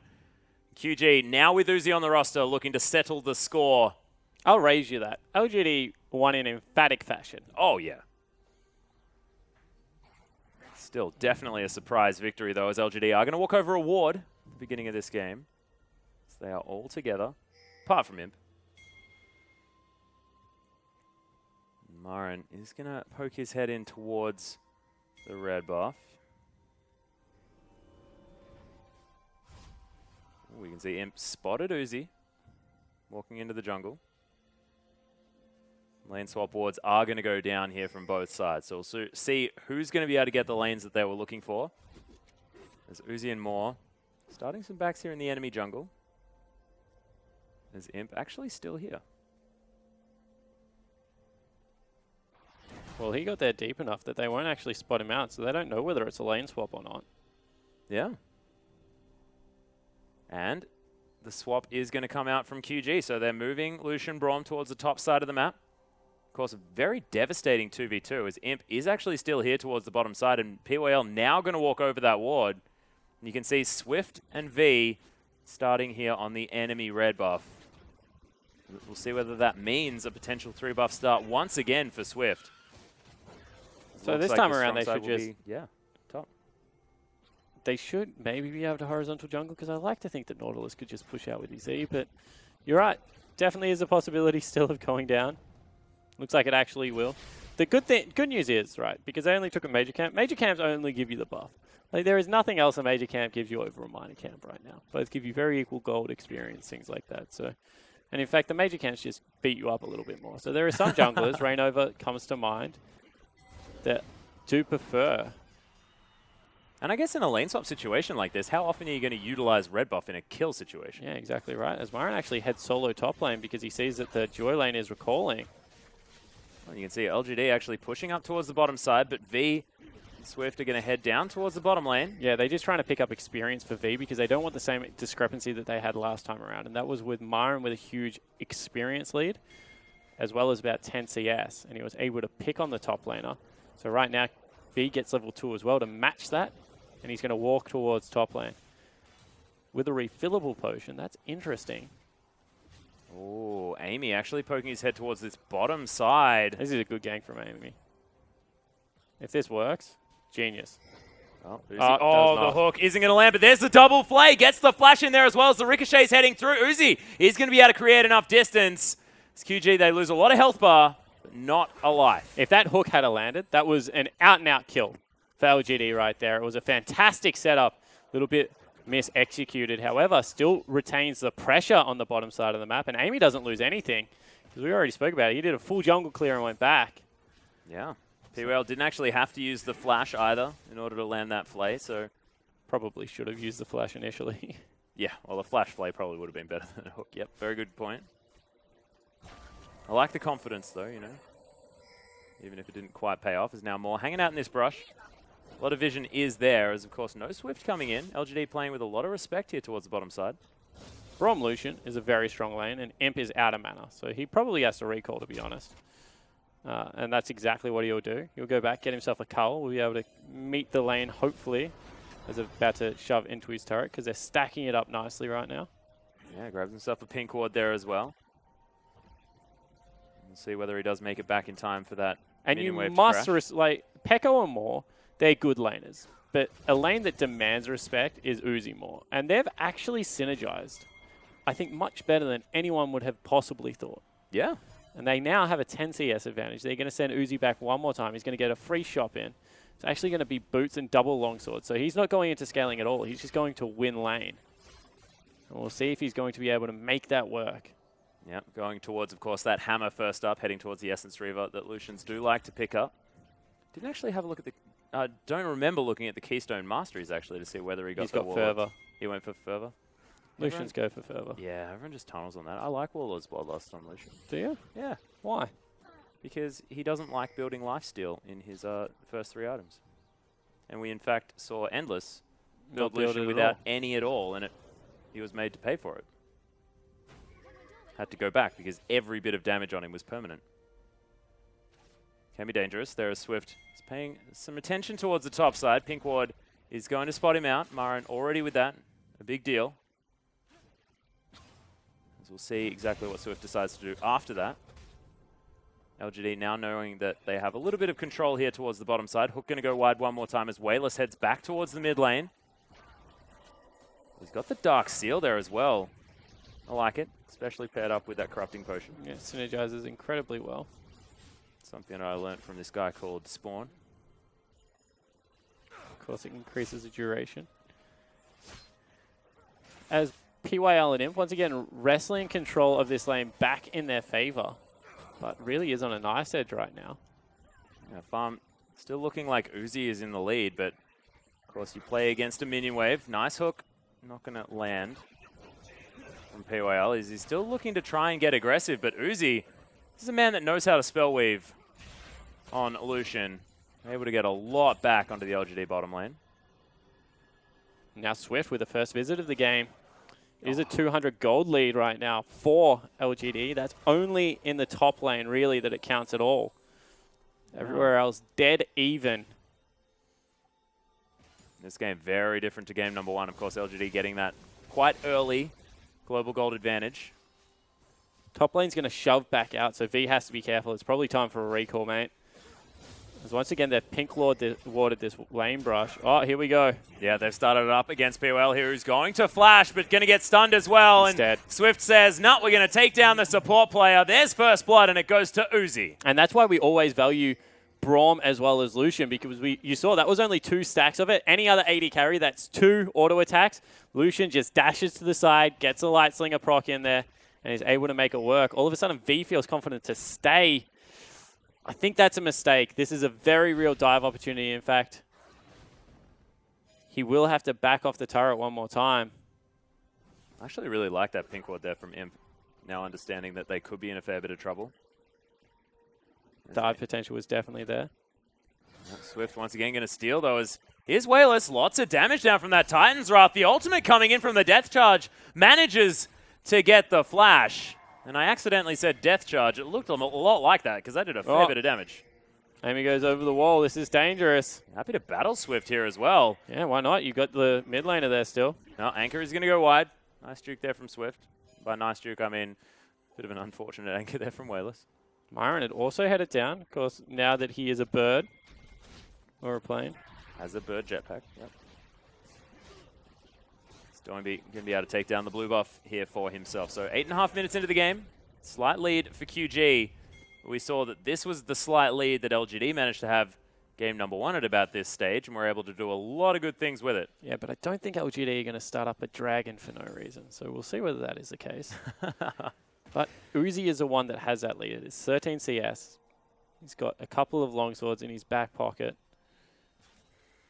and has level 6 available, so if there's ever a time to make it work, whilst V might be in some trouble. Well, there's the flash body slam. Explosive Cask as well puts the Rise completely out of position. He's trying to go 1-for-1, but it's not going to happen. Marin picks up the kill on the top lane, and meanwhile, fighting towards the bottom side. POL not going to get stunned as the culling going to get blocked by the spell shield for 1 hit, but otherwise, QG, lots of damage on the bottom side. And all of a sudden, Swift back down there. He's walking over a ward, but they do have to get the heck out of that lane.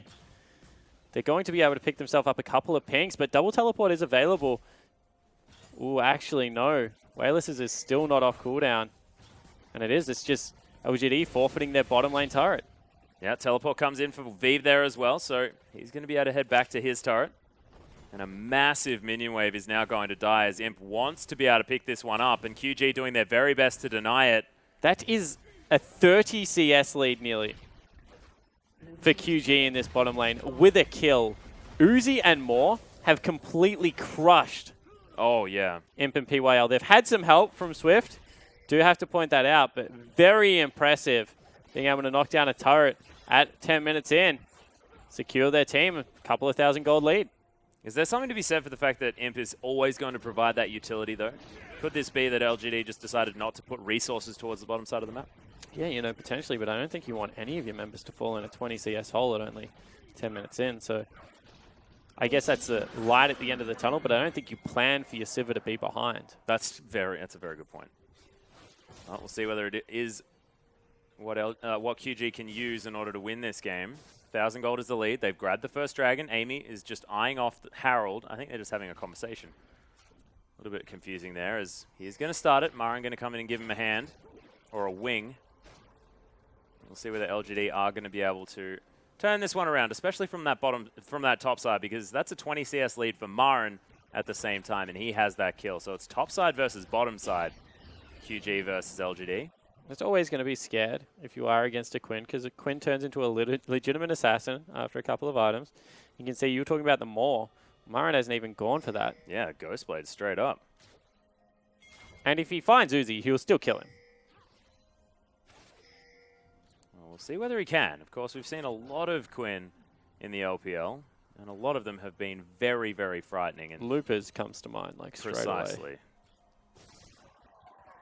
One of the large reasons as to why they're a very, very scary team to deal with. Ooh, lane swap has actually come in as Uzi is on the bottom side of the map. Not a lot that he can get that far up the lane, and Imp might be able to answer back with an objective. QG utilize this, clear out the vision on the bottom side of the map. But in saying that, Marin isn't a tank, and they're throwing 3 people into his lane straight away. So you do feel that this might be a little bit troublesome for LGD. Yeah, it does have vision, but uses it. Spots out more in Swift. Understands that, yeah, that's 3 versus 1. This is going to be hard. But a little bit early for that dive. So in the end, that lane swap back was actually genius out of LGD. The way they did it, because of the wave building up, they also got the recalls in time, and now Marin caught the big wave, was able to trim it, and he's given it back over to Imp. So Imp will close the gold gap ever so slightly, but they also grab the turret in the top lane. So it's back to within about 400 gold. So that's really nice macro play out of LGD, being able to get an advantage in an area where they look like they're about to start falling behind. Yeah. That's a banner of command first Nautilus. Love it. Love it so much. Rise, all right, so the reason I love it is that Rise struggles so much with banner of command. Uzi's the only one on the team that can kill it. Comically struggles. Swift can kill it. Oh, that's true. That's true. Especially at this stage. Even Lulu doesn't do horribly against it. It's just Rise. He has the lowest base AD in the game. Not only that, none of his damage gets influenced really by that. Oh, well, it used to be worse, but ability power not necessarily being what you build up primarily early on anyway. Just has a lot of mana, which doesn't help you. As teleports are coming in, bottom outer turret is looking to fall down. Yeah, lots of people move in. Another teleport's there. Lots of poke damage as the explosive cast gets beaten to the wall. He's going to get deleted as the Rise is not going to be part of this fight. Fantastic knockup comes in. Look at the hook onto Doimby. Gets collected by both of them. And LGD, they orchestrate this early game beautifully. And once again, double teleport comes up, trumps for LGD. The duo lane is across map, so they make a huge play, get everyone into that lane, ensure that they've now picked themselves up 1,000 gold lead, and they're not done. Yep, Marin and a Banner of Command minion. So let's take a look at this. So the problem is that V actually splits from his team. If they all stay as a 3-man unit, they've got a chance here, but V goes upwards. So he isolates himself and dies before any damage really comes out. They then clean up Swift, as well as go fishing and pick up Doimby. The next hook comes through, Hook City, baby. And they're able to pick up 3 kills in a turret for only the top kill. And you can see LGD fans, they love this. Yeah, look at it, they are beside themselves. They got mid lane as well. This to happen. So I was going to say, it's not done because they Banner of Commanded the minion in mid lane before they made the teleport play. And then Marin just wanders in there and takes it away. And he's going for Sarot Portal. I love Wailers so much. This is what I've been wanting from everyone, irrespective of whether it's the best idea in the game. But I love this. It's like the, I guess, RTS style of League of Legends, where you build up your base, you know? You've got your Zarot Portal, which is sort of like your barracks. Defense. I honestly think it's more turret defense. Similar thing. Often you use a RTS engine in order to make a turret defense. So there's a different correlation there. Somewhat. But Imp and PWL now going to push up this mid lane. They have managed to claw back the gold lead. And by claw back, I mean demand. As it is about 2,500 gold. But by all means, QG, if they involve Uzi in some of these fights, I feel like things could go a different way because he still has the advantage, especially in the CS. We'll see whether he can translate that into a victory around the map. Because so the reason I actually like Zarot on Nautilus is like for the opposite reason that anyone likes it. It's because when you chase people down lanes, he catches them really quickly. Yeah. It's funny. Like the only part of the, like everyone's like, oh, it creates wave pressure, gives you vision control. The only reason I actually think the item is any good is because of the movement speed. That's the only reason why it's good on Udyr. It's ludicrous. The guy runs so damn fast when you're near a turret. Or a dead turret. Yeah. Sun turret. Jeez. I wonder if he goes faster if he's anywhere near Heimerdinger. Because they're turrets. Who knows? Tweet at RustyLol and let us know. That needs to stop. No, it's never going to stop. No, it needs to. It probably should. A truce between Rusty and I. Well, you guys need to be on the desk together and you need to agree to it so that everyone knows, Spawn. Because well, it's not even us anymore. It's you and Pastry time. Yeah, I know. We just like getting on board. Oh, QG. Going to reset Harold, but they are going to take it in the end. See what they can utilize the buff for. As they're going to give it to Uzi so that he can push out these waves a little bit faster. Imp now with a lot of wave clear in the Ricochet Boomerang. He's going to move towards the bottom side. You can see Dragon has been started by LGD. This will be their first. Important to grab that. Imp's going to help out. Amy catches up. They are spotted out, but nothing they can do. The Frost Queen's claim is going to go wide. That's a 2,000 gold lead at 16 minutes in. Quite substantial. Yeah. But it has been clawed back a little bit by QG. So not too bad. Of course, it was about 2.5. Oh my goodness, Marin.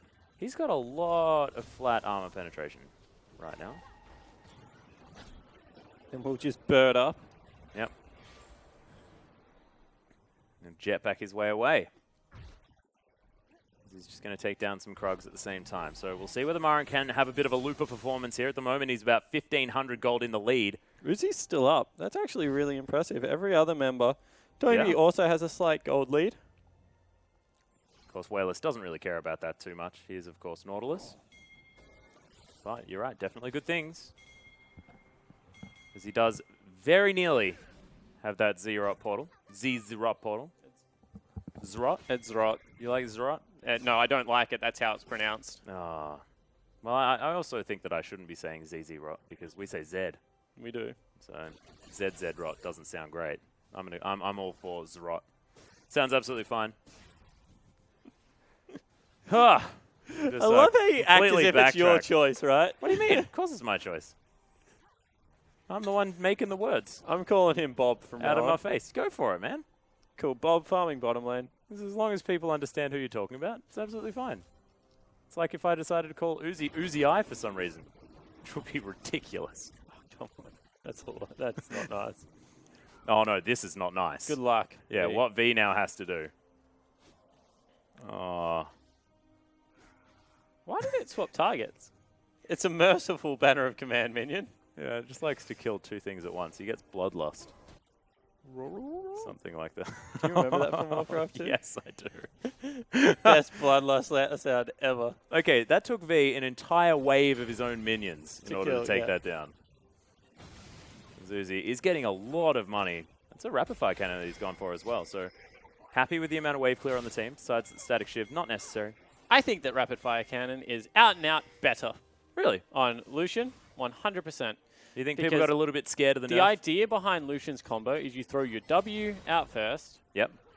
And then get your double tap, then dash in, double tap Q. Rapid fire cannon makes that combo so much easier to execute. Yeah. That makes a lot of sense. Oh, I'd never actually thought about it. I play a lot of Lucian. I haven't thought about it that way, really. I actually like building Phantom Dancer. Phantom Dancer is good. I don't think it's better than rapid fire cannon, but it's good. No, with that reasoning, I like it. How about on AP Lucian? Oh no, you're not going to build a rapid fire cannon so much on that champion. I've just tilted him completely off the desk at this stage. For those that don't know, that's Rusty. Yeah, it's one of his favorites at the moment. If he's not playing Aurelion Sol, who is a hilarious champion. Hopefully we get to see pretty soon. Is Lantern going to be delivered to Imp? Winter's Bite. Not going to get taken here. Is on the hunt. Has been popped. But they're just, once again, stretching them across the map. Look, every single lane is pushed into QG right now. They have no choice but to farm 3 waves simultaneously. It means they're going to miss out on jungle farm. V's actually trying to hold this wave, which I completely disagree with against a team like QG. Yeah. A team like LGD. I think that they can just pull the trigger way too quickly. They've got a great dive composition. Not to mention the fact that they don't need to be in a lot of these lanes. They've got a Zrot portal and a banner of command now completed on Wayless just after that back. So they can afford to be anywhere on the map right now. Controlling the situation as LGD. Yeah, Swift. Bit of trouble right now as Marin pops his Ghost Blade. Massive blind there as the teleport comes in. QG want to fight here as it's multiple fronts from LGD. Nice box goes down from PYL though, just to make sure he slows down the engage. Imp throws in some auto attacks. They found the weak point of this LGD squad as now Amy's found his way in. Swift might be in trouble as off to the side. Marin able to lock down V. Has to flash out of the way at Uzi though, who's massive in this front line. It's a brilliant Q, but that's both of them dead. And on 2 fronts, LGD cannot win that fight. Look, oh my gosh, brilliant from Imp on the back end. So it is only a 2 for 3. Uzi goes huge, but Imp also matches that, and now he's looking for V. Yeah, V actually pops the ultimate, tries to run away. The auto attack comes in, but doesn't trust the passive, doesn't want to chase him down. So in the end, that's a pretty equal exchange between two teams. QG comes out 1 ahead. They're shortening the gold gap even further, and all of their power is going on to Uzi, but you have to say that, you know, the Sivir going to do just as well. Let's take another look at that. Imp and PYL split pretty hard, but it's only really Swift that overcommits to them. As we take a look at it, Swift is the one that will go over the wall here. And he's just able to, with the kick, yeah, going to kick him back to his team. Him. Yeah. And then it's Uzi going absolutely massive, just able to weave in and out here. V gets a lockdown CC that we're used to seeing out of Arise able to clean up the back end of that team fight. But, you know, credit to Amy and Imp. They turn as a unit, able to pick up V with so beautiful. more with a very good boomerang blade. Well, definitely a knife-edge team fight. This whole game is, like, this is a very... I'm so surprised. I get to say it again. Like, this is a top game of LPL League of Legends right now. You see the aggression out of the teams. You see the willingness to fight at a drop of a dime. But you also see that they're starting to think about where they're fighting. What are we fighting over? Not needless. Like, there's a blue buff. We can deny that away from the Nautilus. Yeah, and what's making us stronger in this particular engagement? Why are we going to press our advantage? QG utilizing it effectively there, but the split push from Marin doing some work. Yeah, that's still unstoppable. There's no way anyone can go with him. Once again, we've already talked about it, but the Banner of Command Z-Zerot combo, Zerot, now I'm doing it. Yeah, my apologies. Is just creating wave pressure across the map where you would not normally expect it. Oh, this is really cool too. Wayless is actually utilizing the Zerot portal for Baron Vision. Same time. Look, Uzi's caught out. Yeah, he is. Marin actually going to come in through the backside. Uzi's trying to fight him right now, but he gets blinded and executed. There's the Quinn's able to pick up the kill. Now Moore, he's going to be the next option. The Vault comes in. Moore's dead as Imp picks up the kill. 2 easy ones for LGD. And all of a sudden, they can turn their eyes towards Baron if they so choose. Instead, they're going to prioritize taking down structures. Oh, they got one. Yep. Swift, has to use a safeguard. He's going to do so to get out. But inner turret is going to fall down. They Death still have time is running 20 out. seconds as well. See whether they do go for anything else. No, it looks like they just will settle for that advantage. It gives them a 5,000 gold lead, just as we said the game was starting to get close again. And LGD with a very decisive teleport out of Marin. What he was famous for on SKT, just pulling the trigger, able to pick off Uzi, who is so much of his team's advantage. Yeah, and that's what I love about this sort of new strategy that LGD are going for. Because, I mean, their bottom lane fell behind this game. It wasn't even the fact that they were able to take care of themselves, so Amy was towards the top side. Amy was just towards the top side because they understand, get Marin ahead, and he can make these kind of plays in the mid to late game that can get them ahead like that. That was just Uzi getting completely caught out by just fantastic timing from LGD. Yeah, it certainly was. And, you know, Quinn is definitely an anti-carry at the moment. Is just able to single out one person if they ever go too far. Kind of feels Talon-esque in that situation. Definitely looks like it in the build path. Gap closes so quickly. Is able to get on top of you, and then there's not really all that much you can do once the blind hits. Well, let's see whether Marin can continue to do it. There's QG now looking to try and consolidate. They're 5,000 gold behind.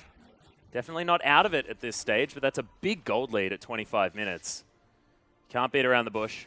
As Uzi is finally behind in gold. That's 500. 3,000 gold that Marin has over V. It's insane. And Ryze is not a champion you want to fall behind on. And a subdued game out of Wayless here as well. I mean, he's just using his Rot Portal. I actually Using feel his banner like command. this is a kind of game that Wayless wants to play, the frustrate the enemy kind of game, not the hard carry. Where he's sort of cackling maniacally at his computer. Where he's just like, you know what, this is a very casual game of League of Legends. Oh, Swift gets the ward down. Half of the health goes on the Baron. But Spidey sense, that was good. Yep, cheeky LGD though. So there's the banner of command, and Wayless just pushing relentlessly. All right, let's see if he timed it well. Yeah, he did. So Zrot creeps can go into that turret. So what's going to happen is the banner of command creep is going to keep the Zrot creeps going in there over and over again. It's actually why the combo is so funny to watch. You see that? Oh, so much of the turret's health bar. So perfect positioning because you want it to hit at the lowest possible health. Oh, you can see. Nailed it. Uzi now clearing out the mid lane. Swift helping out there as well. So V has pushed up top side. So finally here in this game, QG have some wave control. Definitely not towards that bottom side though. But that is rapid fire cannon built up now for Marin in the top lane. He's huge. He's 3 completed items. 2, 1, and 4. 230 CS in this game. And he's just going for V. Yeah. That is crazy. He's got the Maw of Malmortius as well. You can understand why he'd be confident. That being said, Seraph's Embrace and the Rod of Ages stacked up here for V. So he's very strong. And LGD just keeping that pressure up around the Baron pit. All they're waiting for is the cooldown of Banner of Command. As soon as they get another Banner of Command cooldown, they're just going to throw it once again into the bottom lane. It's going to create the exact same situation. None of the 2 teleport users can deal with it before it takes the extra 200 damage off the turret. And LGD then just pick it up and move it like 40 paces forwards and do the exact same thing. Well, you can see it is very almost off cooldown. There's now Zrop Portal actually just going to get ignored here by Doinby as Imp takes a lot of damage. Forced to use that flash as the box goes down from PYL. Successfully disengage. No teleport to come out from Wayless either, so making sure that LGD get out and they don't blow too many cooldowns, but it is the flash on Imp. That's a big deal. Yeah, it certainly is, and also disengage ability of the box means 1-3-1 is much harder to execute right now because you don't have that disengage, and that's because Amy wasn't with the trio. That should have just been a Gragas cast and a successful disengage. Instead it wasn't. But meanwhile, in bottom lane, Banner of Command. Yep. Drop Portal. This is the problem. There goes the turret. And Wayless just picks up his Zrop Portal, moves it a little. No, decides not to. Actually, hasn't used. Oh, did use the cooldown. Just replaced the Zrop Portal that he already had. And now V. Oh, once again, the struggle continues. Now on the bottom side of the map, it is day 25. The Rise doing the very best that he can, but still struggling. And 3 items are completed for both AD carry right now. So honestly, these teams still very close. The junglers, top laners, that seems to be where the majority of the difference is. Of course, Wayless is like, he's just, it's like, it's one of those games, do you want to play Builder or do you want to play Hero? Wayless is like, I want to play Builder. So yeah, he just gets to put down different things, and now he has a Sunfire cape even to just control even more waves. Yeah, this is PvE. Just wave after wave. And I find it hilarious, right? Because he can be one of the most aggressive players ever.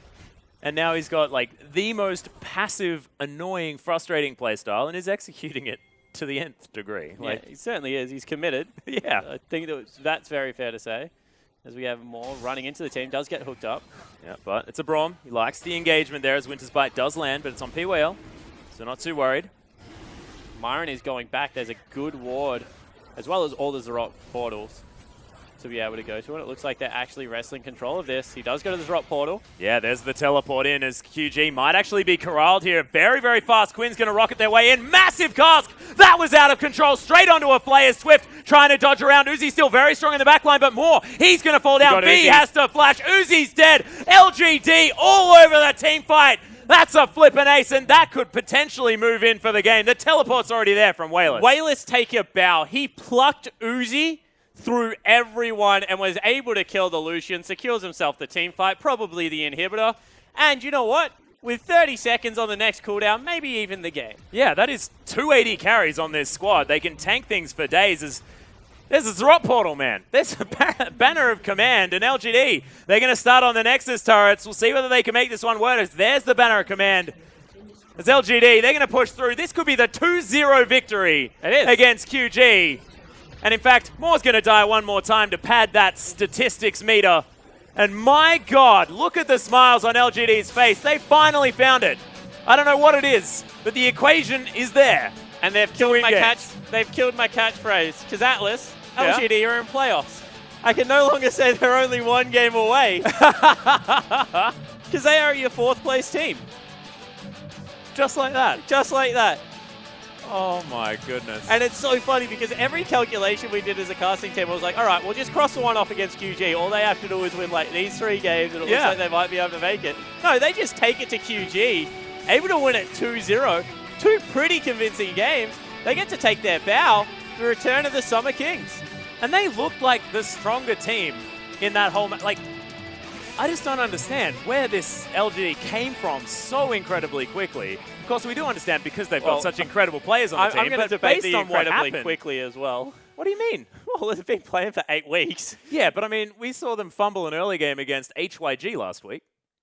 And to come from that in order to take down QG and some excellent cerebral play, some individual play, some team play, like everything looked like it had leveled up. I think it's fair to say that, you know, LGD, this has been building for them. They looked Oh, yes. pretty abysmal, and they have slowly been on the rise. And there was games where Wayless would fire, but no one else would step up. Then Myron would go off, and Wayless would have a shocker. This looked like they just got it together today. And finally, everyone was clicking at the same time, and they did it against a class opponent, and it showed exactly how good this lineup can be. However, I think that QG will also look at this game and be like, you know what, we mis-executed some team fights, but at least we made the right roster trade.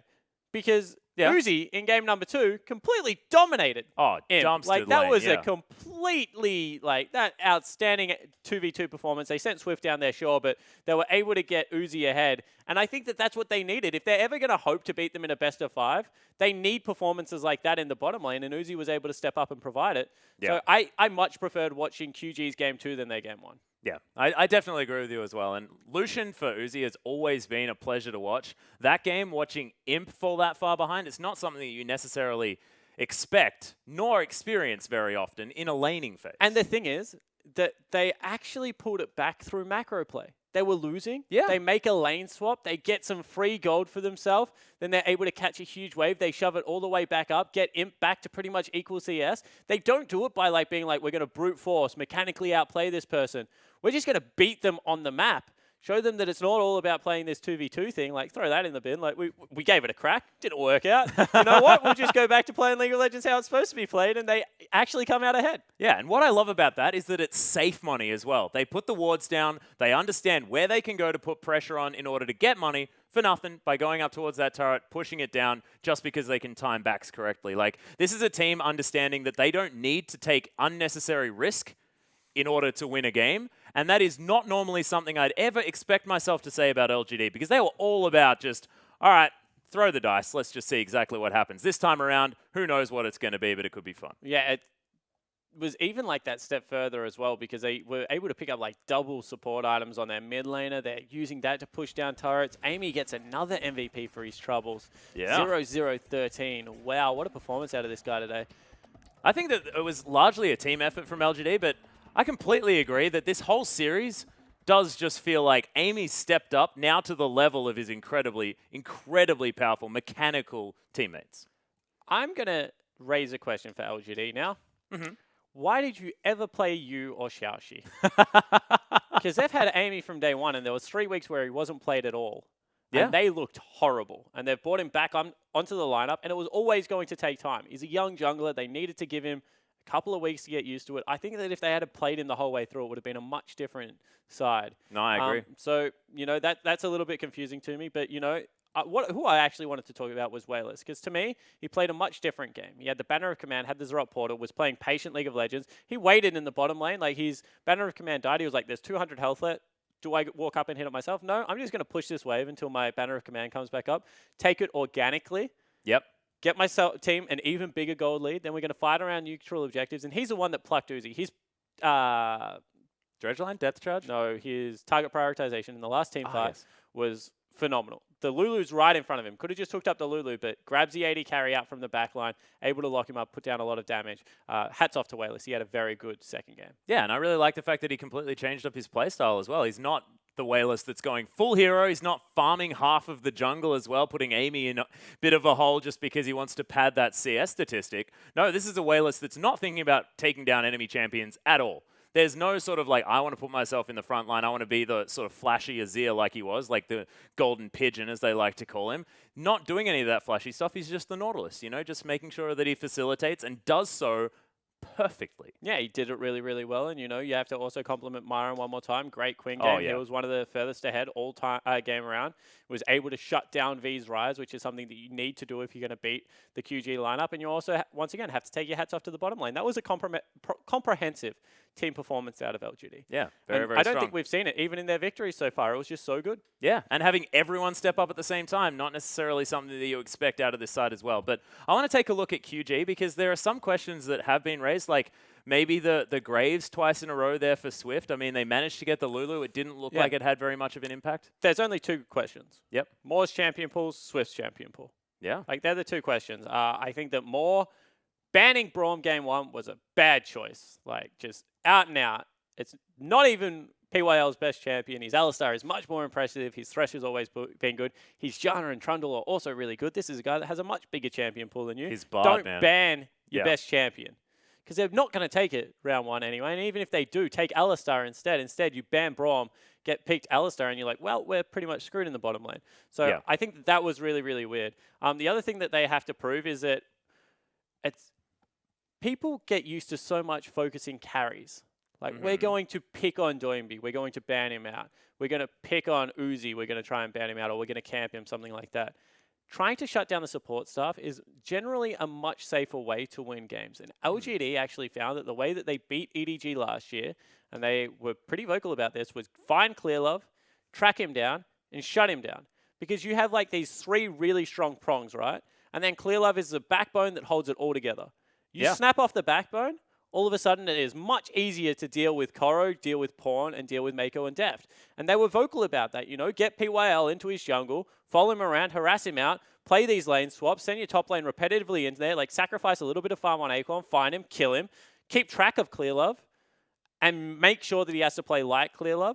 And they were able to beat them consistently towards the end of the split.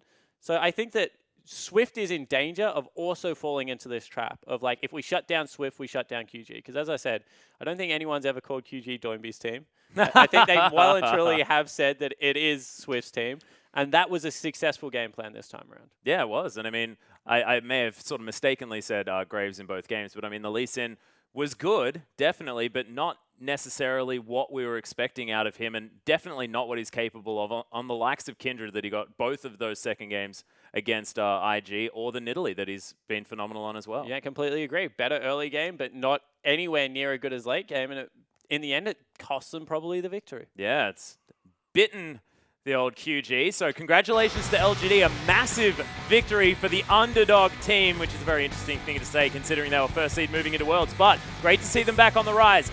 After this, we are going to have a short break. When we get back, it is going to be WE taking on EPA. See who's going to come out on top with that one. Stay with us, guys.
And I swear to God,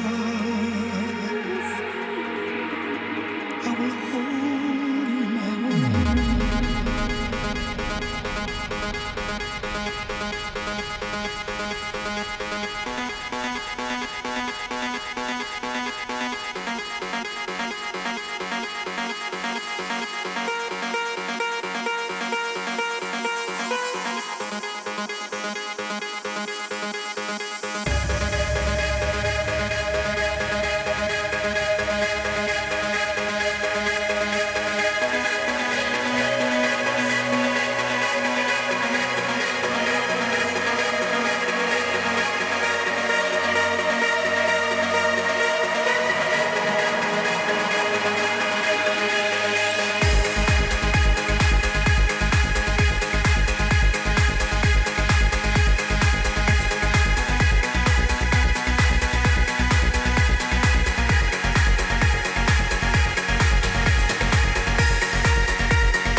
Welcome back, ladies and gentlemen, to our English broadcast of the Chinese LPL. I'm Atlas, and I'm joined by Spawn. We're ready to take you into set number 2 after witnessing LGD take down Xiaogu 2-0. We're still reeling, because I wasn't expecting that situation. I mean, Spawn's not reeling. He just gave me a very confused look saying, I'm totally okay with it now. But I'm reeling. That was crazy. I'm pretty all right with it. Yeah. I'm not going to lie.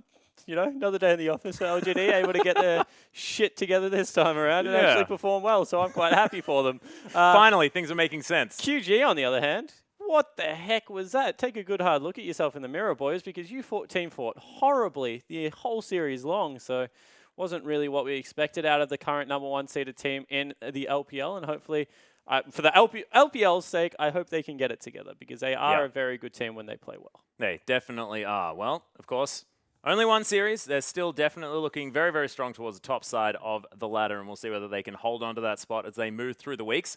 But we are going to move on to our second matchup of the night. It is, of course, going to be EPA taking on WE. There are some questions here, but Condi's still looking like a powerful member of this WE squad. What are your questions looking into this game, Spawn? I don't really have any. All right. WE's better than EPA, and they should win this game.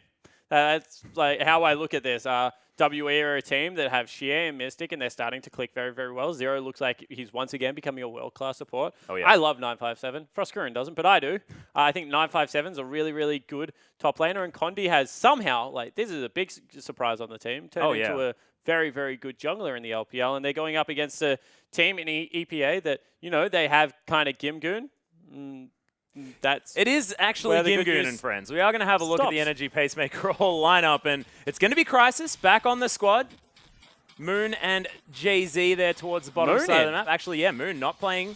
They're not playing Romantic this time around. It's going to be Moon in that 80 carry position. But Gimgoon, Korean top laner, the man with a lot of experience, has definitely been looking like he's in ELO hell on this side, to be perfectly honest, because he's been playing great. The rest of the team still yet to step up against the top teams. That being said, EPA have had a decent record against lower tier teams. Yeah. By decent, I mean... They've won 2 games. Yeah, but those 2 games, did they win them? They did. Unfortunately, not too much else to say about it. Republic, the man in the mid lane, been able to play the control mages quite nicely, but Moon, he's only had a set so far with the team. We'll see whether this is going to be the catalyst that EPA need in order to get themselves back up to the top. Because WE, I mean, they've been asking some questions recently, and we'll see whether EPA can come through and really shake them up. Could be the night of shake-ups, you know, Spawn? Nah. Don't see it. I'm trying to stay positive you here, are, ladies and gentlemen. But I'm trying to set a realistic tone for the game that we're actually about to go into, which is EPA versus WE. yeah. And I just feel like this is a big discrepancy. WE right now are 7-4 and second in Group A. They are. And for a team that I would ID check walking into any establishment, playing very good League of Legends.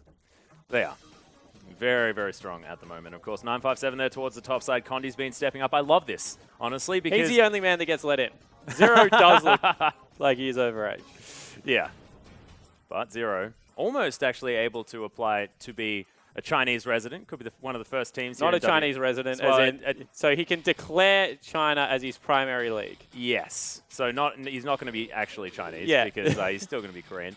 Never mind that, but he's going to be able to have another Korean teammate on his side. So WE could actually if they want to flip the balance if they want to. Yeah, exactly. But 957 in the top lane, a lot of Nautilus right now. He's got a fantastic poppy, and look for maybe that to be banned away because it is the strongest. Or at least laner be in a the current contested pick because he's up against Gimgoon, who likes playing the champion as well. Certainly does, and Condi, their jungler. We mentioned the fact that from M3, Masters 3, has stepped up, still has a fantastic Lee Sin, but his Gragas is also very good.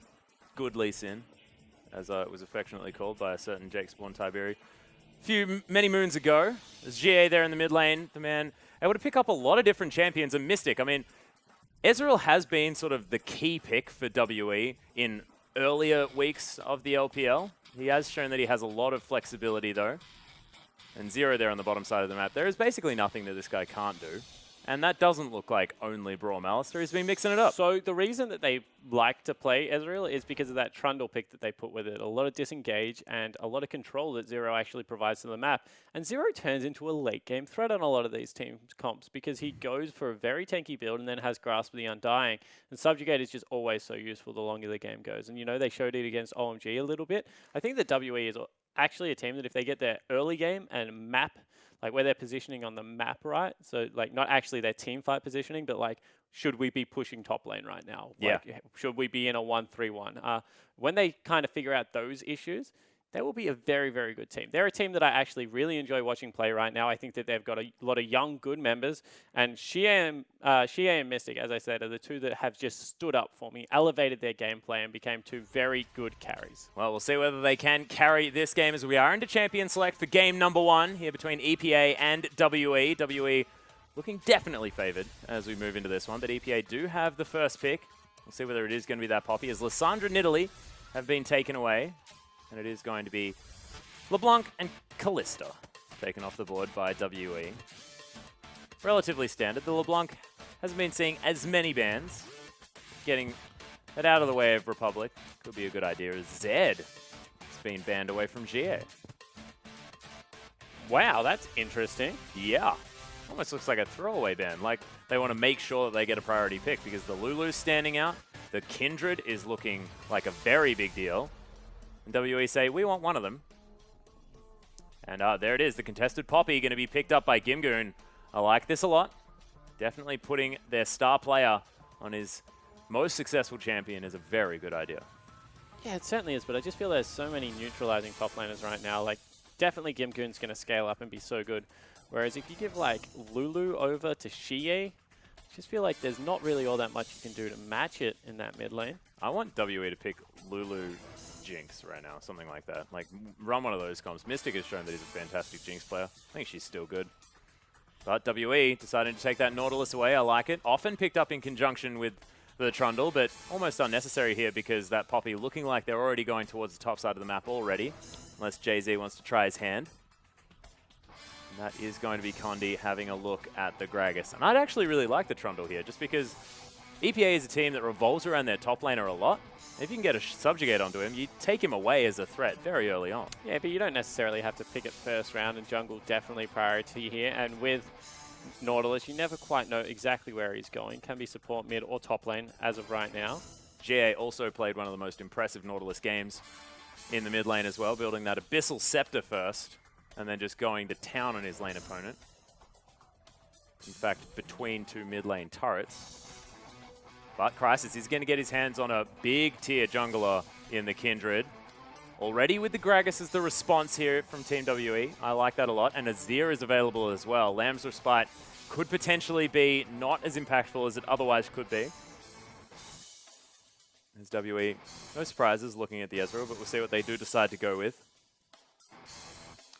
Like, I just feel like these two picks are paired together so well by WE. Zero and Mystic play a fantastic Trundle Ezreal lane, and it's such a strange lane to talk about, but they use the pillar to set up so many skill shots. They're able to trade incredibly well in windows, auto-attack, bite, auto-attack Q, auto-attack. Yep. Just able to get so much done on both sides of the rift. I love them as an aggressive pairing, and I also like them as a defensive pairing, and they take turrets incredibly quickly because Trundle W with Ezreal W means that they absolutely rip through structures. Yeah, Trundle actually getting a lot of the buffs there. This is what I was actually afraid of, is the Azir going into the hands of Republic. Because, you know, with the Kindred, could be an opportunity there for WE to really wipe that respite. But not going to be happening. As Republic, of course, has been known to pick up that champion already. Has been locked in, so that is going to be the squad here for EPA. And on paper, I mean, that team comp is looking very, very good. Yeah, it certainly is. And, you know, they have the Beyblade Arena set up where they can just put the Kindred ultimate down and then wait, hold the Ricochet, and then ensure that Moon is going to be able to take people out. The problem is that I don't agree with, like... okay, well, they kind of have to, because you have to play a carry in the mid lane. But I just think that they weight their map really strangely, because Azir and Sivir are going to have to absorb a lot of farm in this game. They're both 3-item carries. So Gimgoon is going to probably be relegated to jungle creeps and taking an off lane as opposed to farming the primary lane. I just feel like they play better when he has got a little bit more gold playing something like the Fiora. So we'll see if they're able to make it work out. And an out-and-out poke comp now being considered for WE, with Xie looking at a Varus in the mid lane against Azir. Of course, one of the older counter matchups. Yeah, we're seeing a lot of these as well. I believe I've seen a Kassadin into it in the past. We'll see whether that is going to come out, but the Varus is going to be the opportunity. Match that range and extend it by a little bit. GA going to be very safe farming back. And I think with a Kindred as well, who does like to come from behind, make sure that, you know, the gank paths are very, very dangerous early on. I like it. Get a safe pick up there who can farm from a very long way away. I don't know if Varus is a safe mid laner. Not sold on that one. Can be. I think he's incredibly risky. Because he doesn't one-shot the wave. Yeah, that's a good point. So you can actually get rid of the minions. Whether you get any gold from them is the problem. That's the problem. Good at pushing up. Yeah. And if you push up and there's a Kindred, that could be a problem. Yeah. I understand. I understand. Also, Theoretically, though, he's got a lot of range. as the game progresses, he's incredibly safe after laning phase, I will say. And there's not really anyone that can flash onto him apart from Gimgoon, but I think that it is worth noting that, you know, if Jay-Z is able to get into that mid lane, they can definitely try and bully Xie. Well, we'll see whether they can do it. The coaches are going to shake hands. That is an awesome jacket. Oh, I was just about to say that. Looking ridiculous, but we'll see exactly what's going to happen as we hop on to Summoner's Rift.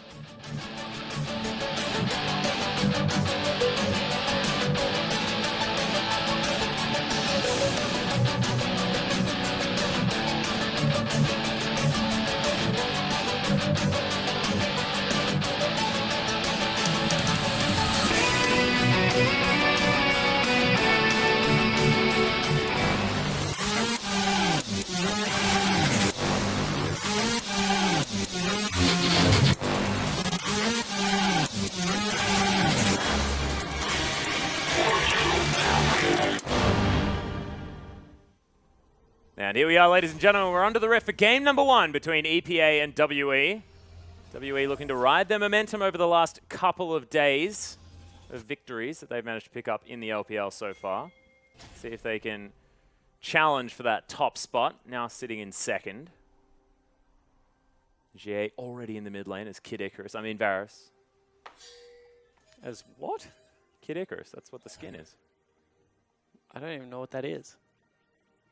You haven't seen Pit from Smash Brothers? No. All right, never mind. It's basically the same. You've just made 3 references, and I haven't got one. I'm sure someone out there understood. I hope so. Yeah.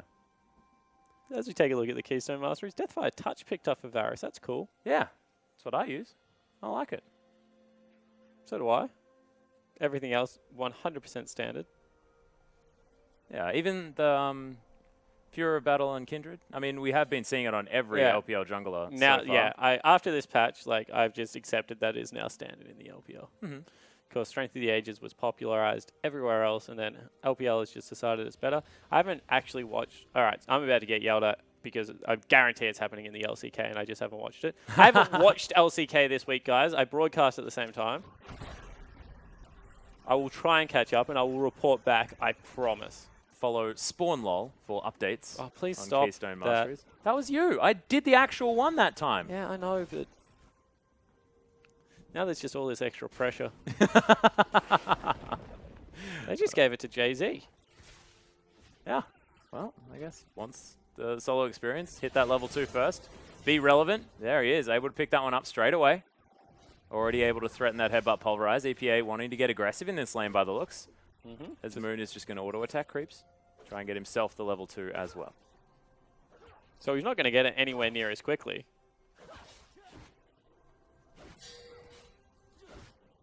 Yeah, and I guess Jay-Z now has the opportunity to pressure in this lane, but level 2's already been hit.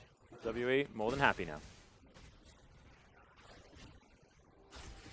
Shia actually struggling a little bit underneath the turret, but will still be up in creeps. Because it's actually Republic who's just pushing without CSing. Yeah. Able to get a lot of free harass onto the Varus, though, with that WQW. Well, auto Q auto. It's just really oppressive. Interestingly enough, GA going for the hail of arrows into Blighted Quiver into Piercing Arrow, which is interesting. Walking forward into Republic here as well. He just puts down another soldier. Lots of damage back onto GA, but does equalize the trade. Yeah, and he has an extra potion, so Shia comes out ahead in that one. And talking about unsafe mid laners, if you ever go aggressive on a Z, you burn your gap closer to escape because your E is very, very small. So you kind of need your Q and your E as a combo to actually be able to get away from anyone. It's Kindred. Picking up the first mark of the game, I believe. Yeah, it was. Indeed. We'll see whether Crisis is going to be able to get some work done here this game. Of course, a couple of switch-ins for EPA, team that does like to rotate their roster just a little bit. As we have mentioned that, you know, as far as this roster is concerned, Romantic was considered a weaker link on the bottom side. So we'll see whether Moon can perform for the team. On the Sivir as well, definitely a champion that is going to be very, very relevant, very important for EPA, especially in the late game. Varus's passive allows farming under turret quite easily. One thing I will say. Yeah, it's also a passive that a lot of people forget about as well, the extra attack speed. On death of a creep or champion or something like that. So He's doubly as effective on champions as well. Man, you get really excited auto-attacking nothing after a 1v1. Those creeps go down real fast. that's actually a sneaky ward there over the wall. So Condi pink wards for his team and doesn't spot out the ward that spots him. That's cute. I like it. Nicely done by EPA. Kindred already on the counter jungle just because, of course, they saw the Gragas. And that is going to be another mark gained by Crisis. Even denies the camp. This Condi's going to head over the top. Take down the little popcorn chicken. And Crisis now, Raptor Sense is going to go off. Condi has to be careful here. Nice barrel. So I actually think he could have turned that. There's also not a lot of mana exactly on the Yeah, Kindred. on Kindred. But in the end, doesn't decide to. As Mystic tries to pull the wave. Oh, that heal denied a creep. Yeah. Very nicely done out of Jay-Z. I hate Alistairs that do that. So frustrating. But definitely good by Jay-Z. It's Gimgoon and 957. The tank off towards the top side. 957 having a fine time in the lane. And is a lane that Nautilus can often fall behind in. But he's gone back and picked up like 3 laning items. Got the potion for himself, got double Doran's ring. I would be very surprised if he fell behind with this. In fact, that's about 1,300 wasted gold if he does fall behind. So, but I can understand why he did it. I completely agree, to stay even. So, if he falls behind, not good, you know? If he stays even, nailed it. Precisely. Oh, that was perfectly synchronized. Oh, bottom lane. On point. You mentioned this, actually. Mystic has been stepping up, and that has a lot to do with the fact that both of these players are Korean. Can communicate very effectively. That being said, sort of it's only been recently that it's really started to be evident there. Double Hunter's Potion again in the LPL. Yeah. And on Gragas as well again. Into I Kindred hate again. Hunter's Potion. Just in general? Yeah. Horrible pickup. Why? Isn't this why you do it, so you can stay as healthy as possible around the jungle if you're going to be counter-jungling a lot? Something like that? Yeah, but you don't need it as either champion. Kindred kites camps, barely takes any damage and has a passive that heals. And Gragas, like, one-shots every camp apart from Gromp. And you can see, Rift Scuttler doesn't do a whole lot of damage to you either. So, as first map movement out of the game, coming out of Republic, is moving towards the top side. See whether he's able to tie 957 up. yeah, you can see Gimgoon is going to be able to close distance. There's the ultimate as EPA will be able to close in on this one. The Nautilus already down to below half health as the depth charge is used very defensively. He gets the anchor in. There's the slide as the Emperor's Divide comes down. 957 will fall. First blood goes to the Azir, and Condi can't quite find Republic just yet. He has to use the flash. Gets the body slam. Oh my goodness, the piercing arrow isn't even necessary as the ultimate comes in from GA. Yeah, no mana there at all as Hail of Arrows is going to slow him down. They understand no body slam, no kill. The trade is 1-for-1. Yeah, so 1-for-1 trade. It is going to be jungler on the side of WE picking it up versus mid laner. So you would see slight advantage right now for EPA. And now Crisis looking for some of that counter jungling. Thank goodness he has. Well, the barrel comes down. He needs that Lamb's Respite, but it may not actually be enough. Flashes out of it. The heal goes off onto WE, but Crisis still needs to be careful. This one could hit. There it is. The blind arrow nails Crisis. GA. We've been singing his praises. That was beautiful. Comes up massive in that little skirmish. And, you know, thank God he had a Hunter's Potion instead of something like a pink ward or a Tracker's Knife toward the brush before he face checked it. You know, just... I was waiting for that. That's brilliant. But it's really important that GA managed to get that kill. Of course, roaming all the way up there. Didn't get an assist for the first kill.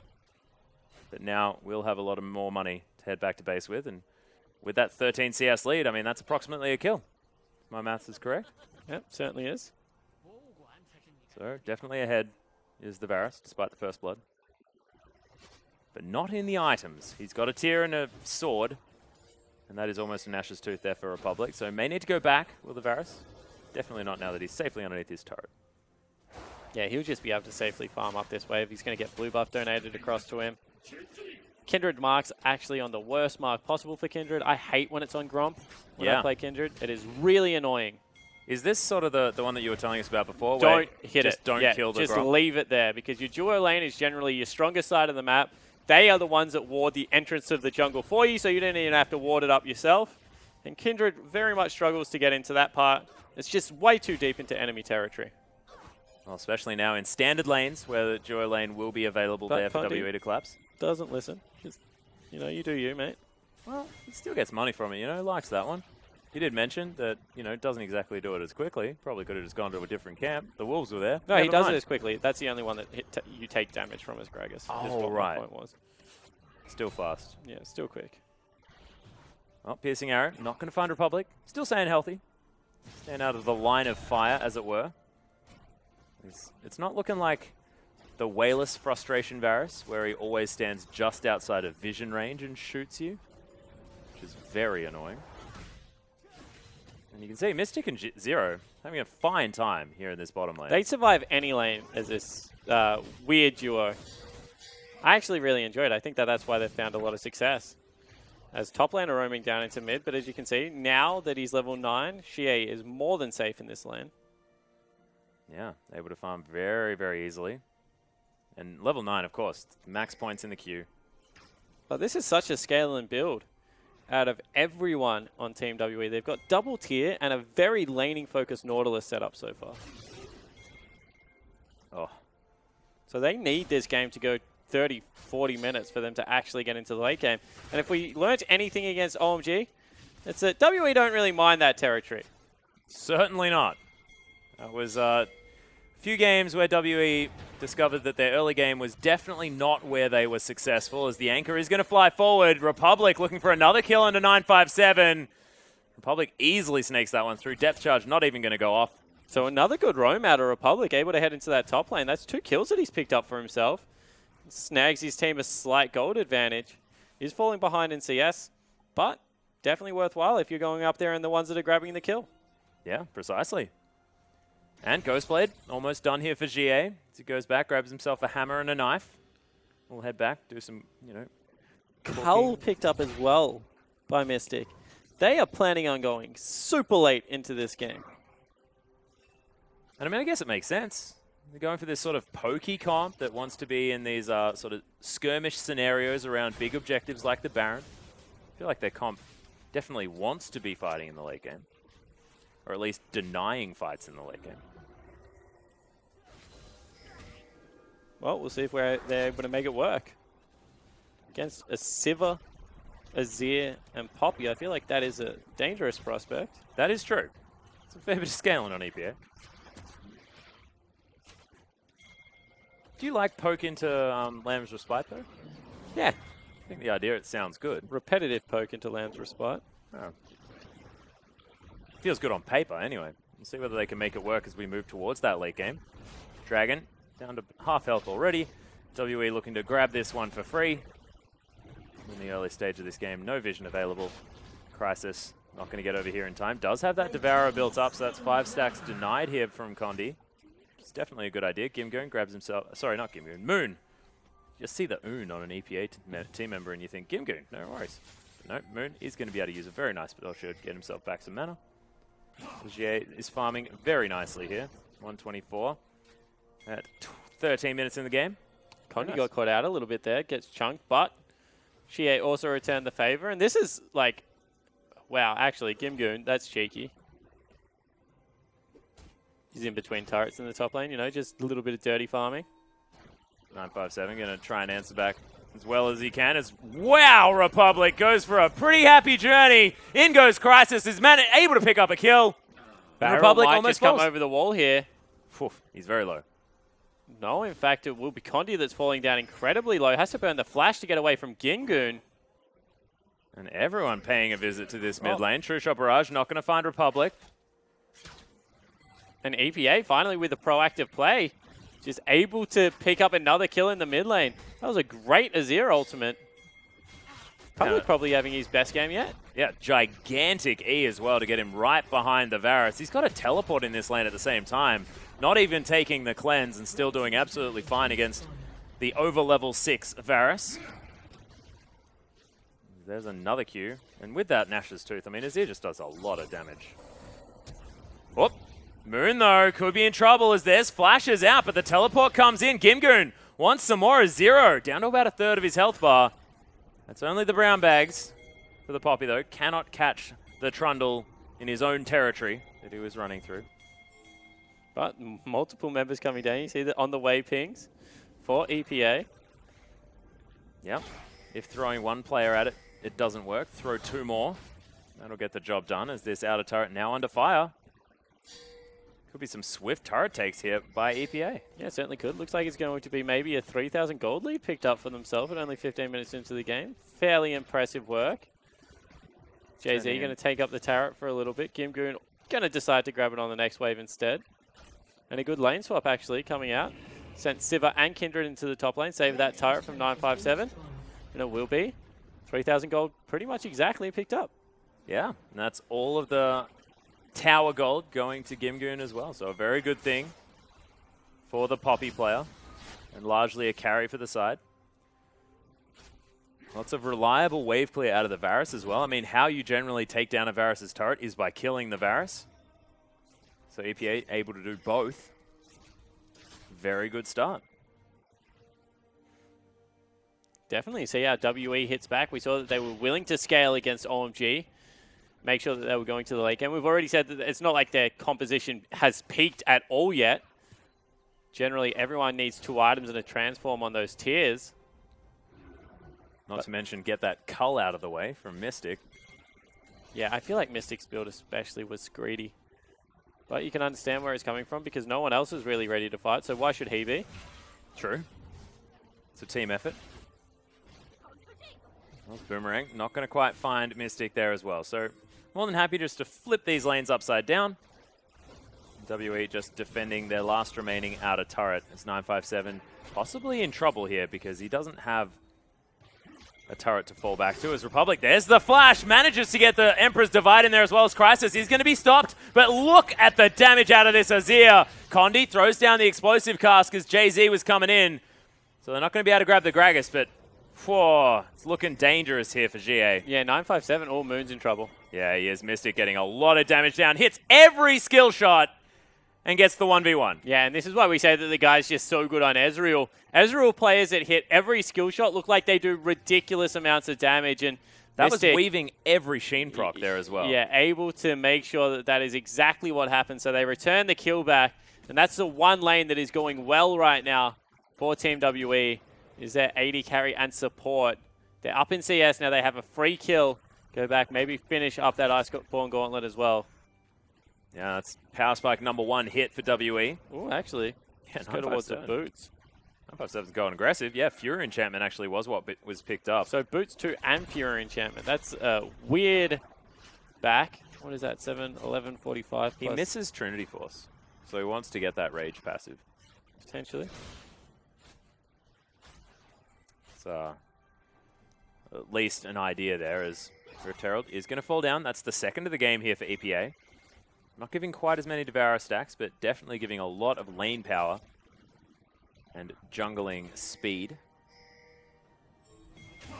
Depending on what they want to utilize it for. Is Republic now trying to stave members of WE off his turret. Piercing arrows just being annoying here as Republic is able to clear out the minion wave. But has to pop potions. Might need to be a little bit careful as the siege is starting. This is a calculated game out of WE.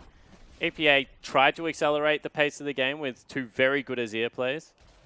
But I feel like a little bit of a defensive build here for Republic will eventually hurt him. Riley's Crystal Scepter would have been so useful against this team composition. Yeah. Instead going for Azonya's Hourglass against poke damage, which just is bizarre. There's almost been sort of a standard build now on Azir, which is Abyssal Scepter, Nash's Tooth, and Rylai's, right? It's almost what we see every single game. That being said, Abyssal Scepter not going to be as powerful against GA on the Varus, but I would have thought that would have been what you said. Rylai's Crystal Scepter, second item. Strange from Republic. We'll see whether he can utilize the Zonya's Hourglass, though, because he does like using that, Sandslide combo into the Emperor's Divide. Get work done as Jay-Z's looking for the headbutt. There it is, the Flash Pulverize onto Mystic there as well as the Exhaust comes in from Zero. Another teleport comes down. Moon gets his revenge. And this last outer turret could be what EPA are looking for. Yeah, it certainly looks to be the case. In fact, Varus is even heading back towards the mid lane to just try and farm up here. So, he's in trouble now. Yeah, Crisis is actually even levels as well as Gimgoon's going to flatten in. GA going to get smashed into the skies. Gimgoon, there's the heroic charge. Fantastic work. Republic actually able to pick up that kill. Is now going to get knocked into the air by the depth charge. You do not want to be standing on those sand soldiers, and I though, because mentioned this that guy's Varus huge. isn't a safe pick. Like, he is so low mobility that everyone can just pick on him. This time it was Gimgoon. He's got a QSS. There's just no way you can slow the Poppy down right now. Able to pick up another kill. They pick up another turret. It's 4,000 gold. And this scaling comp that we said needs until 25, 30 minutes doesn't look like it's going to be afforded the Luxury Atlas because EPA just aren't slowing down. They most certainly are not. They're actually going for this siege on the inner turret in the mid lane as well. Pillar goes in, but it's not going to slow them down. Zero trying to body block the turret, but it's just going to fall. Crisis able to pick that one up as he's dancing forward. Mystic off to the side with some shots.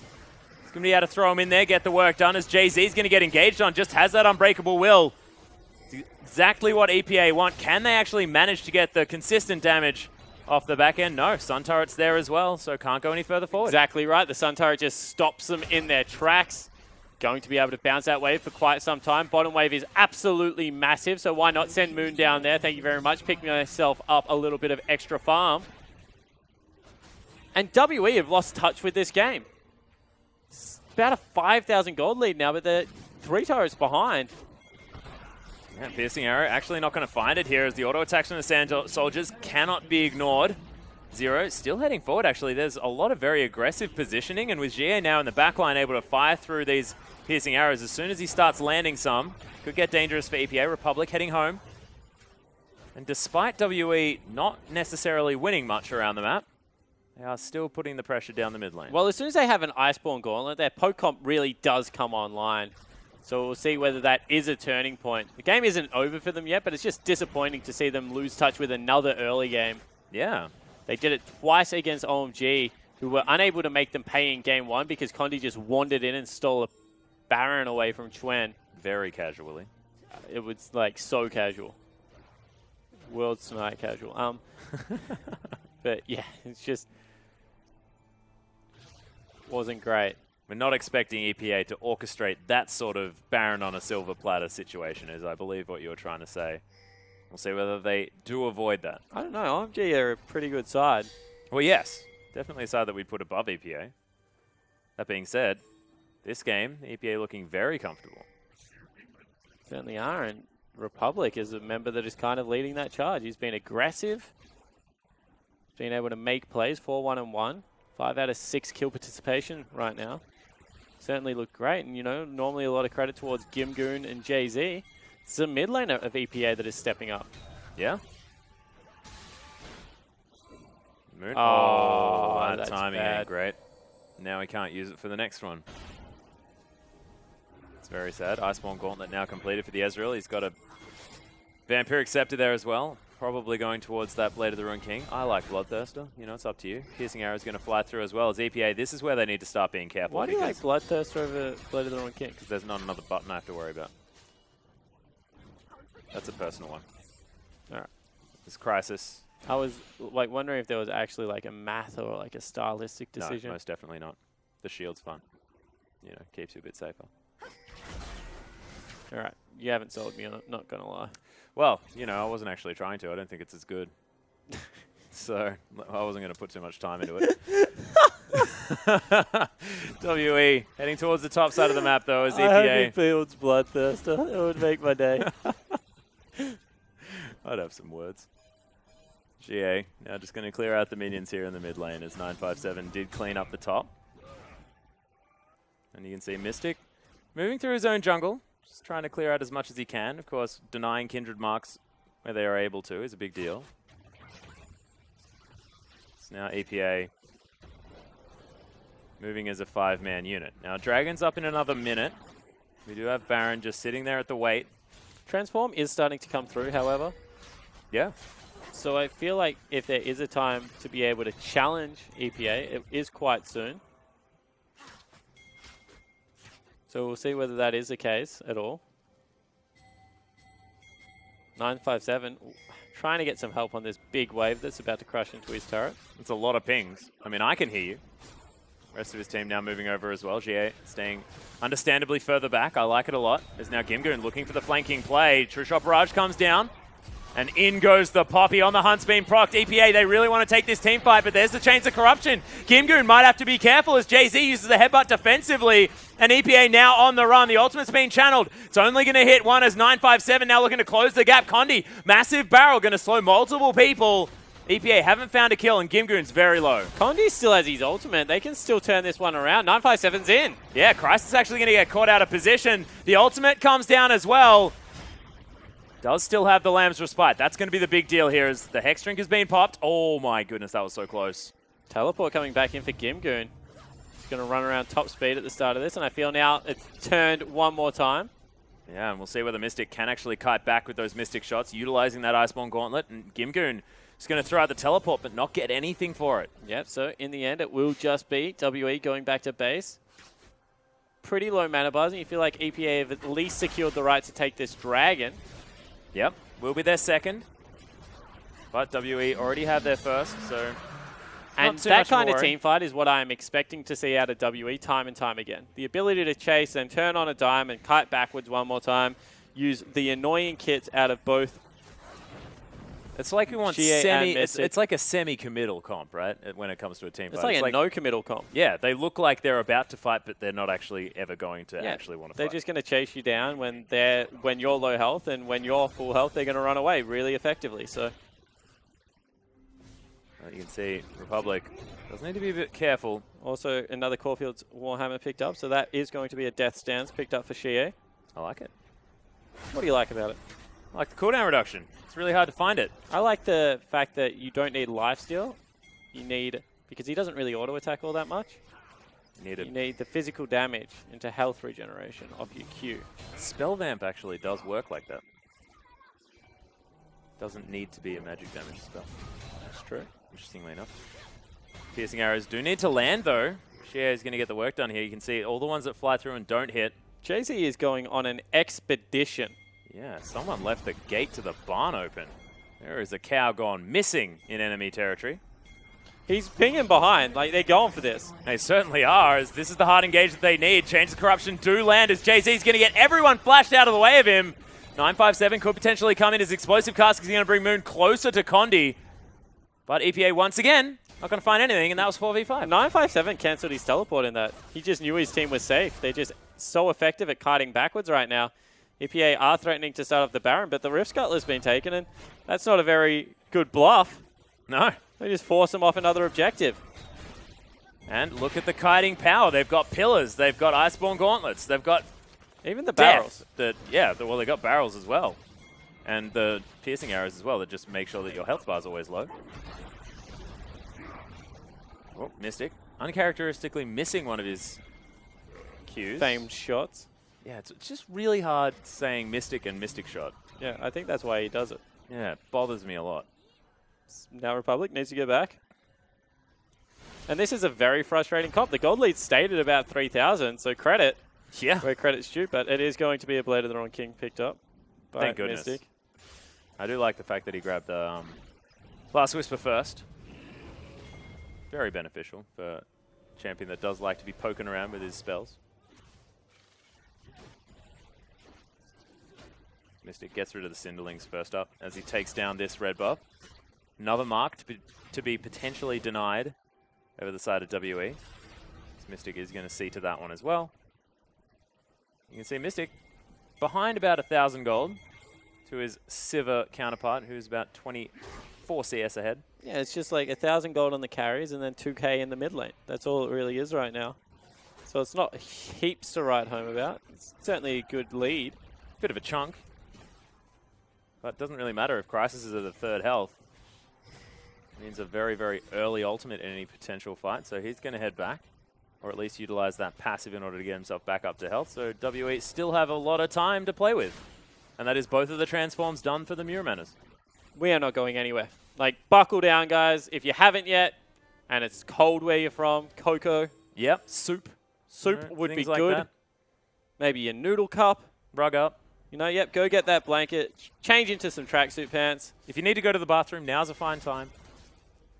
You have misclicked twice, Mr. Republic. Yep, definitely would have been good for Republic. Once. You don't want to be seeing that.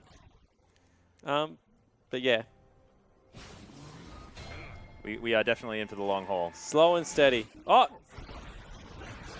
Crisis actually going to dive forward. 957 still hasn't taken any damage yet as Crisis is still very, very low. Republic tried the ultimate, but he's just going to put up a wall behind himself as 957 is eventually going to fall down. Could be the team fight that EPA are looking for, but there's such low health bars here on the side of EPA as Condi. He's going to get heroically charged back into EPA. And that's exactly what they want. Crisis able to lock down the jungler. In fact, able to get a triple kill, I believe, already. It's a double, actually. There's now more kiting is still possible here out of EPA. I mean, out of WE. Certainly is. They might be able to pick up Gimgoon burning down. That will be the top laner falling. Yep. Everyone else very low health bars. And you can see how frustrating this comp is to deal with still. Yeah, they still can't move in on it. Like, we killed 3 people. Great. We still can't go anywhere. Well, you can see Moon. He's getting annoyed about it. Teleport comes in. Yeah, Gimgoon. Oh, Republic actually looking to try and get something done here. He's shooting forward. Does get the E, but he doesn't have the ultimate. Needed one more auto attack on a Mystic, but doesn't find it. The teleport to answer from 957. Can he get the work done? Just launches himself right in the middle. The Riptide's massive. True shot barrage takes down Moon. That is a massive deal, but GA's going to fall. Massive knock-up comes in onto 0 and 957, and they have no damage.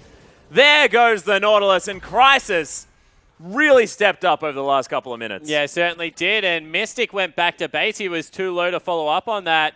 No one focused Republic, and this 5-1-5 Azir, who has a death cap as well as a Zhonya's Hourglass, just put in so much damage in that last team fight. Congratulations to Republic, but once again, 5,000 gold. But it doesn't look any simpler to execute on the team fights. No. Because WE still look incredibly frustrating to deal with, and unless Gimgoon can perfectly execute a team fight for his team, it just doesn't look like it's going to get much easier. The problem I saw with WE there is that they got a good chunk, and then they kind of went over-aggressive.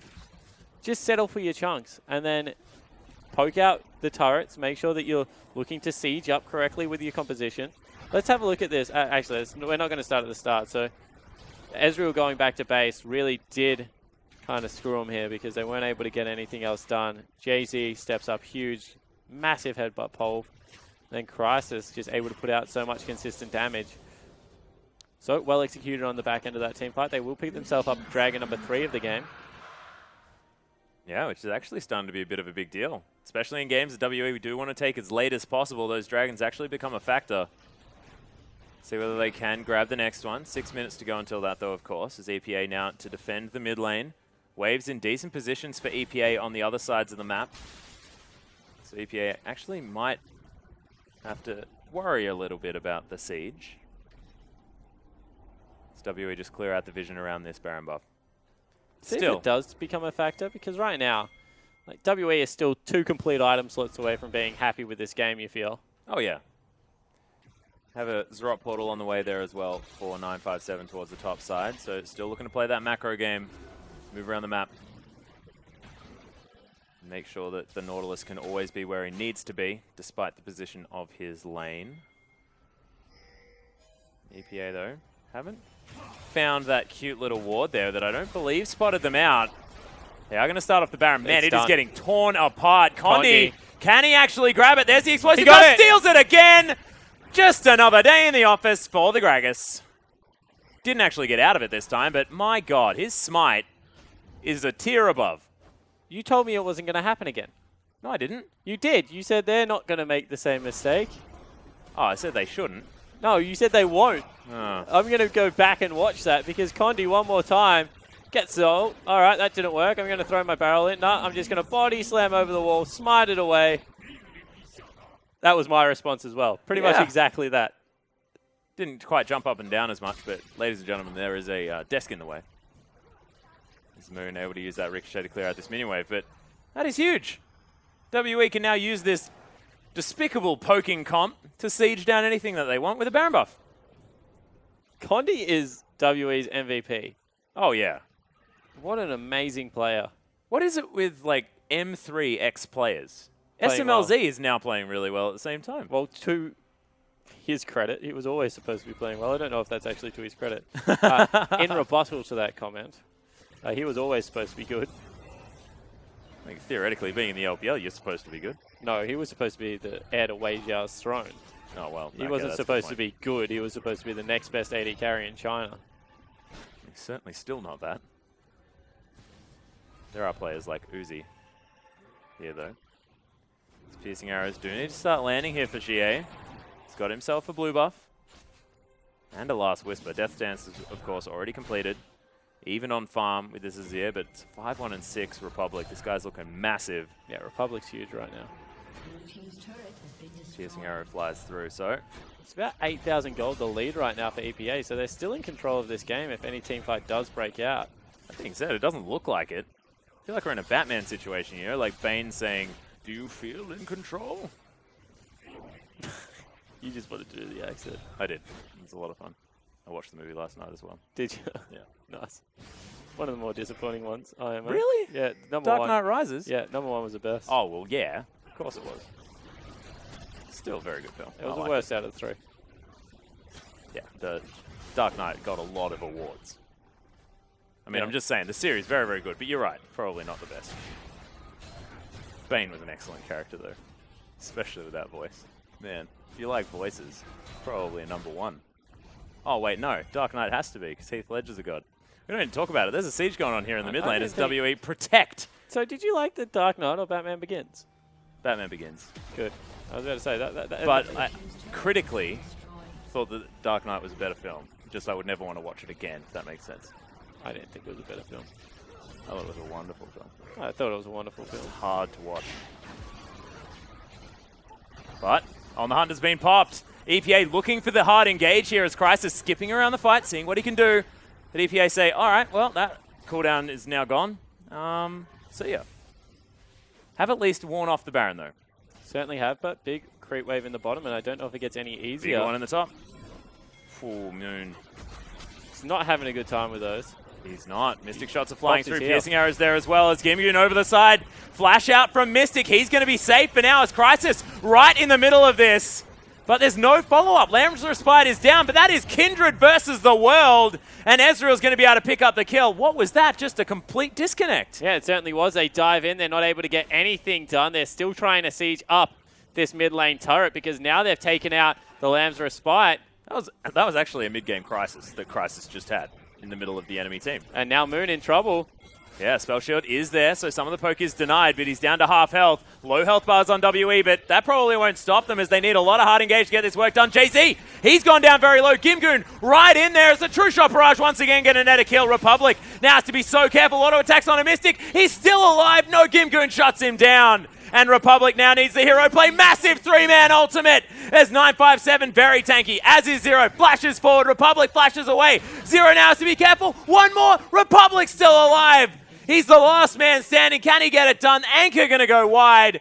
And the Azir is a beast. Condi tries to get in and just says, copper cast, idiot. Get out of my team fight. Oi, you, enough. I've had it with you. Clap my hands. I'm going back to base. But in the end, a good team fight for WE. And we spoke about this. They finally got the gold lead, but what a frustrating comp to play against Atlas. Disgusting. Flashing over the wall, trying to get it done was Gimgoon. In the end, not able to. Crisis? Going for Dragon number 4. Putting priority on that one. Drop Portal. This is probably the last win condition they have. Get to the 5th Dragon. Well, Condi's got a pretty good smite button as Crisis he's is a trying to level higher. take this one out. He does also have the Randuin's Omen as well as Crisis is just completely committed to taking down this dragon. Gets it there as well as Condi doesn't have the body slam to get over that wall. The So depth he charge picks up is going to number 4. head over. That's 100% worth. Oh, yeah. Didn't even die for it. Condi's smite was available as well. That was interesting. Crisis was a level lower. Technically was Condi's smite to lose. Let's have another look at this one because it is a great Mystic shot that absolutely destroys Moon there. But then it's just Gimgoon being way too tanky and the ability to get back onto priority targets. Shuts down one, gets the double kill on the second. And then Republic, he's just able to kite so effectively. But this is what I mean. This looks like a top lane Trundle because he's like just chasing and zoning the mid laner himself. Yeah. If that was a top lane Trundle, I mean, it would have been a ridiculous situation. But, man, Zero. It's just Grasp the Undying, coupled with Trundle's kit, does so much late game damage. And look, you may look at double Frozen Heart and think, bad idea, you know, the passives don't overlap. I love it. Just because now WE can fight very spread out, make sure that the Gragas is there or the Trundle is there in order to deny Azir so much of his damage, as well as the Sivir as well. I just think Frozen Heart, fantastic item against Azir. Underrated just because, you know, the armor doesn't feel like the best fit for the champion. But Banner of Command's Drop Portal now completely done for 957. Also has himself Spirit Visage and that Sunfire Cape. Very close to the late game Nautilus beast that he can be. Has actually used the Banner of Command already, so we'll see exactly what 957 is able to get done as he pushes out that bottom side. Pings go down into the mid lane here from WE as it's 5 seconds until Baron. Come on, EPA. Do you want to give Condi another? But they have to go deal with Zrop Portal, Banner of Command. Man, I love Zeke's Harbinger with Sivir as well. You just love lots of things. But that's a really cool combination just because Ricochet now, you rely on those crits a lot for AoE damage in team fights. I think it's really cool to know, okay, I got 100% crit now. Let's go kill everyone. Press W. Just Sivir becomes even more linear at that stage. I'm glowing gold. I have an R button. Let's blow the donkey whistle and get the fight underway. Talking about getting the fight underway, they actually do pull the trigger on Baron one more time. Teleport coming in. Yep, Gimgoon actually looking for this fight as well. Can heroic charge one of the Crisis is half targets? health. Yeah, they actually pull off this one as the ultimate's going to go wide there from Gimgoon. Baron falls down as WE. They do have to commit to this fight. Fantastic ultimate out of Republic, but he's going to fall down. Lamb's Respite, he gets knocked out of. That is such a big deal as Jay-Z's lasting for so long, but it's a double kill in the end. Crisis able to jump over the fight, but wow, it's a triple kill, and GA's a beast. Yeah, so able to pick it up. In the end, they will Moon. Nah, he's in Fog of War, so he will get away. They do get the Baron, but they trade 3 lives for it. Now it's about whether WE can break the base. Bottom wave is huge. Moon will go deal with that, leaving only Gimgoon in mid lane. WE streaming into the base. Yep, so Baron buff not going to be enough, and they are going to lose an inhibitor. WE probably will pull off from this one. Actually, it looks like they're going in to try and get some Nexus turret damage. This could be dangerous. There are 2 very strong members of this team. Still here as the pillar goes down. Moon, he's been caught out of position, and 957 locks down the kill. Gimgoon now trying to skirt around the side. The Nexus turrets are falling. WE, they want the win. Gimgoon's falling down low. Heroic charge on a Mystic. He's going to survive. The heals are there. Explosive cast comes down. Condi, what a fantastic player. The late game, once again, reigning supreme for WE. Yeah, certainly is. And they had him right where they wanted him all game round, Atlas. We scaling, boys. And WE seems to be content to take teams late game and then just pick them apart. That's exactly what they did. That poke comp was looking like in the middle of the game there that EPA understood. All right, we've got the tools for the hard engage. We've got Alistair, we've got Poppy. We can get in there. We can blow the donkey whistle. We can get Sivir in there. But in the end, it seemed like even if they managed to get onto the priority targets, there was just too much kite. And the other thing, Azir ultimate means nothing in that composition, doesn't it? Because it's like, all right, cool, you shoved our 2 80 carries back. Awesome, we're going to fire at you with our huge range. Like, I don't know. It's like, thanks, we weren't going to go forward anyway. Yeah. Well, definitely a good answer, as the Varus was in fact picked up after the Azir, so may have actually had that in mind. Yeah, well, as I said, it is one of the counter picks. As you see, actually a huge surf there. And he played really well, Republic. Yeah, Republic played beautifully. I'm going to question his item build. I think that against double 80 carry, you have to go Rylai's Crystal Scepter. Did not like the build at all, but Condi is a beast. Again. And I mean, that could have saved the game. I mean, if that was EPA getting it, they could have possibly sieged, broken open the base, and what happened from WE just wouldn't have been the same. Yeah, 100% agree. This is, once again, you just see the strength of Azir in this composition. Gimgoon goes massive, picks up a double kill, but then Azir surfs in one more time, able to get a 3-man ult, keep these 3 very melee champions down. And that this delivered last Jay-Z a pulverize too. This was phenomenal because like they knock him out of the Lamb's Respite. They're able to get so much work done. And Mystic and Xie on the side lanes are always focusing the exact same target. They're making sure that they're cleaning up the right area of the team fight first. When it's the 2 carries on the left-hand side, they're both firing at that. When it goes towards the tanks, they go over the wall together. Like, it was just a really well-played team fight out of the 2 carries of Team WE. Yeah, and you saw that fight as well. I mean, Mystic, the positioning was exquisite. The guy was, like, shooting off Mystic shots through a wall, making sure that he was never in any danger from Gimgoon smashing him in the face with his hammer. Yeah, it certainly was. And you know, when you have a Nautilus, when you have a Trundle, when you have a Gragas, that is so much peel for these 2 poke champions. So great composition put together. We said it was going to take a while to come online. Took about 35 minutes, but when it did come online, it was very, very effective. Yeah, so game plan was there. Fantastic work from WE. They take game number 1 against EPA. It is a best of 3 series though, so we are going to go to the short break. When we come back, we'll see whether EPA can fight back against WE.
Welcome back, ladies and gentlemen, to our English broadcast of the Chinese LPL. Condi is going to grab the MVP as we saw game one between WE and EPA. WE coming out on top, and that Gragas. This is the third Gragas MVP of the day. Every single game has been a Gragas MVP. Hashtag tinfoil hat. Yeah. However, I think it was more to do with the fact that he stole the Baron and kept his team in the game. Yes, look, still definitely an MVP performance, but I was just pointing it out. Interesting fact. There we are, fun facts with Atlas. Nailed it. New Never mind. segment.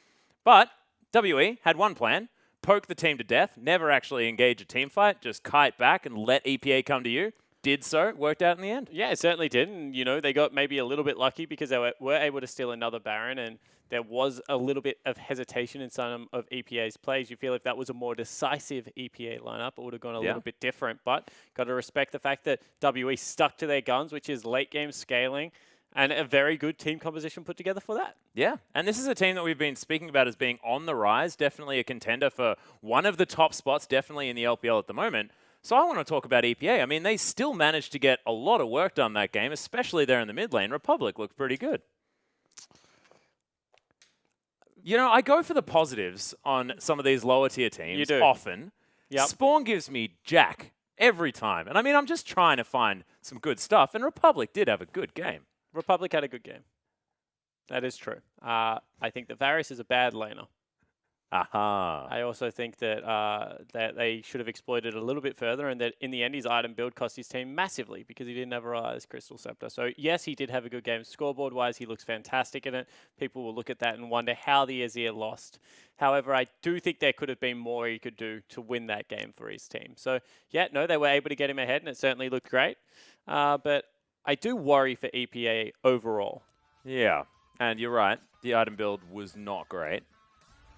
But we are back in Champion Select. We'll see exactly what happens this time around as WE take the blue side.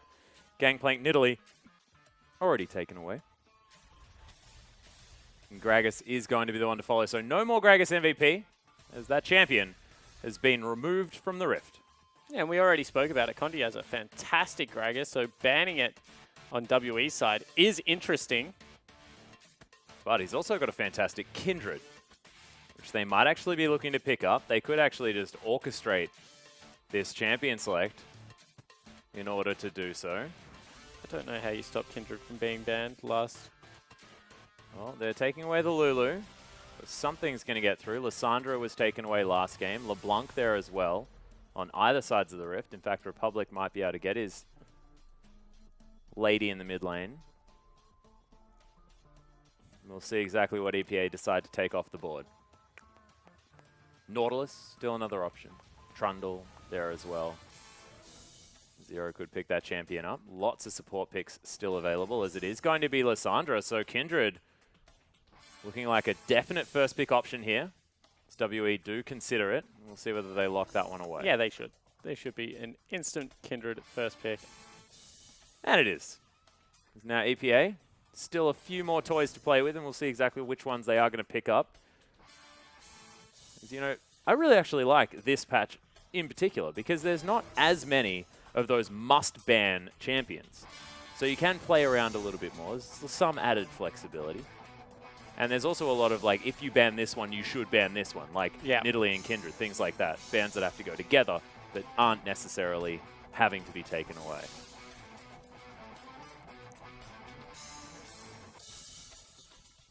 Does seem to be relatively balanced. I like it. But Gimgoon, he's going to grab himself the Poppy. No surprises there as Crisis thinking about the Nautilus as well. And that could be going into the hands of Republic, could be going into the hands of Jay-Z. And would be denying 957, so they do that. Just pick the Trundle. GA can definitely play the LeBlanc, pick away from Republic at the same time. I still just think, may as well pick Trundle. It's a flex pick. Could go top side, bottom side. Whoa. Just be fun. It's going to be hovered.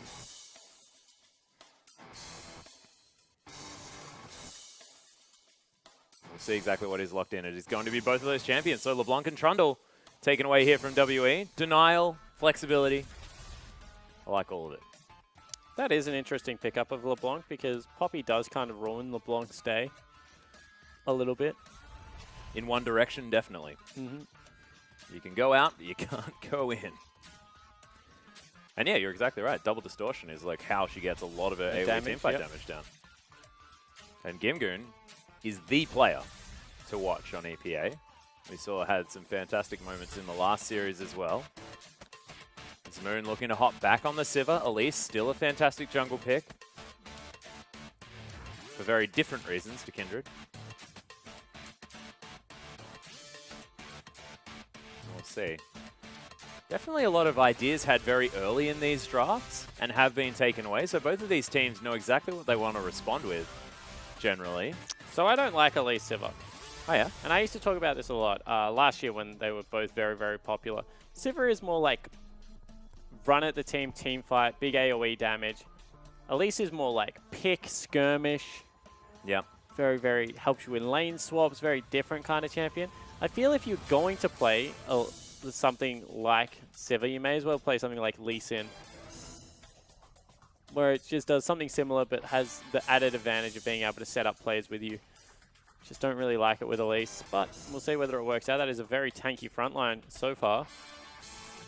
Yeah, and you can see WE, lots of damage, and if they do lock in a very burly top laner here in the form of a Maokai or something of the like, I would very much like it because that front line becomes huge. That's what they're going to do. Oof.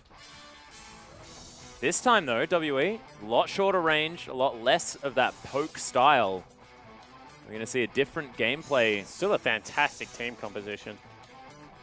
And what that does it is do that's different? Dangerous.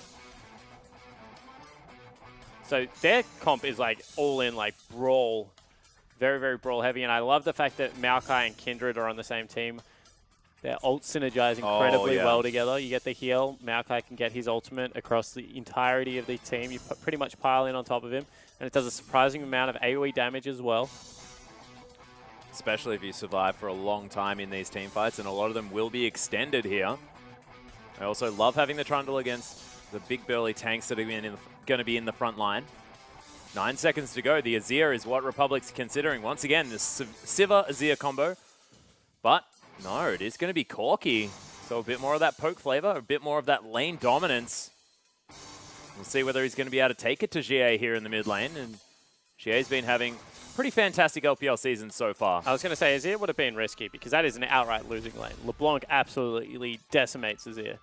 It's a very hard lane to navigate. However, Corki does quite well against LeBlanc, so we'll see whether that is something that Republic is able to win. All of a sudden, their front line isn't that tanky. Elise will get there eventually, but generally goes for Runic Echoes. And Rylai's, which is just help. Sometimes you generally go for Locket a little bit afterwards, or maybe even Banner of Command, depending on which region you're watching at the moment. But pretty much ult Gimgoon if you're 0 is once again the game plan. And then just tie up one of the AD carries and take them down. Maokai's always been very popular against both Sivir and Corgi for exactly that reason. Yeah, I like it a lot. And there's also the fact that Mystic, now on the Lucian, we saw Uzi do fantastic things on this champion into Sivir. It was played by Imp as well. Definitely a pretty even skilled matchup as far as these AD carries are concerned. And Uzi played fantastically. But, ladies and gentlemen, game number 2, EPA versus WE right now.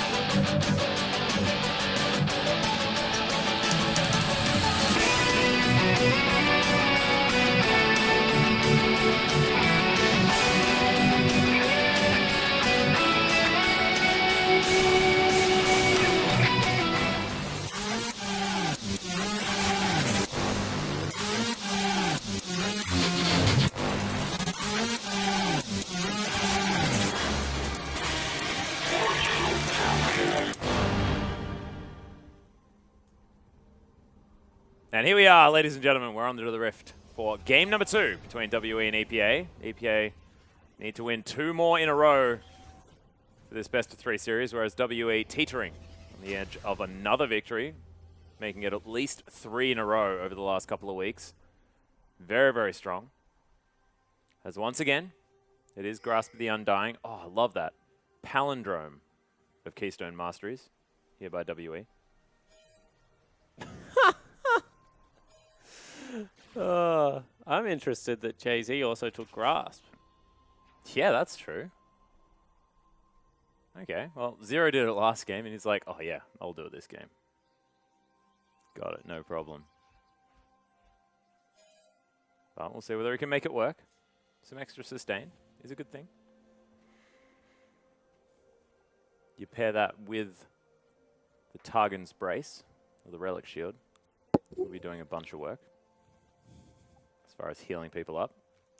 It's at least waiting towards the top side. I like it because it just gives you late game damage. People can no longer ignore you. Grasp actually does work. Hey, that's true. So I never actually think about it for the damage. Auto attacks into people. Yeah. Grasp starts to stack up. Well, we'll see whether he can make it work as this game progresses. At the moment, just starting on their respective jungle camps, as Krugs are going to be taken by Mystic and Zero, and Gromp is going to be secured by Moon and Jay-Z. So standard lanes, actually. Yeah. Across Summoner's Rift. But Maokai does get the 3 little raptors. Oh, sneaky. Yeah, I like it. Sacrifices one of his caster creeps, though. This is like some solo queue grade. Didn't even smite. Oh, Jay-Z, you're in trouble. Yep, speaking about problems here. First blood goes down as Zero grabs himself the auto reset. Nicely played. Condi says, oh, come on, man. I was about to kill their jungler as he's trying to do exactly that. The flash from GA. Sorry, Condi. Over the top. Crisis. No, Crisis. Yeah, Crisis actually was the one that flashed out of the way. I thought someone did, and then there was a distortion, and I got very confused. Oh, and turret dive being approached here out of Zero. What the heck? You didn't win by that much, WE. Just zoned him off about 4 creeps, though, which is absolutely massive. Not because of the gold, but because of the experience that he's now behind. Crisis as well, now without a flash. None of these flash cocoons to get the early ganking jungler moving. It's going to be very, very scary, especially if he ever tries to contest for any of the marked camps Kindred will be looking for. Condi dominance asserted in the early game. Certainly was, and Hook does come out. I was going to say more importantly, like, not more importantly, but equally as important is the fact that double flash charge already used for release. So it's going to be an early back. You don't like to jungle without any flash charges. But still jungling fairly quickly. Yeah, now with the blue buff as well, so not going to be worrying about having that health bar a little bit low at this stage.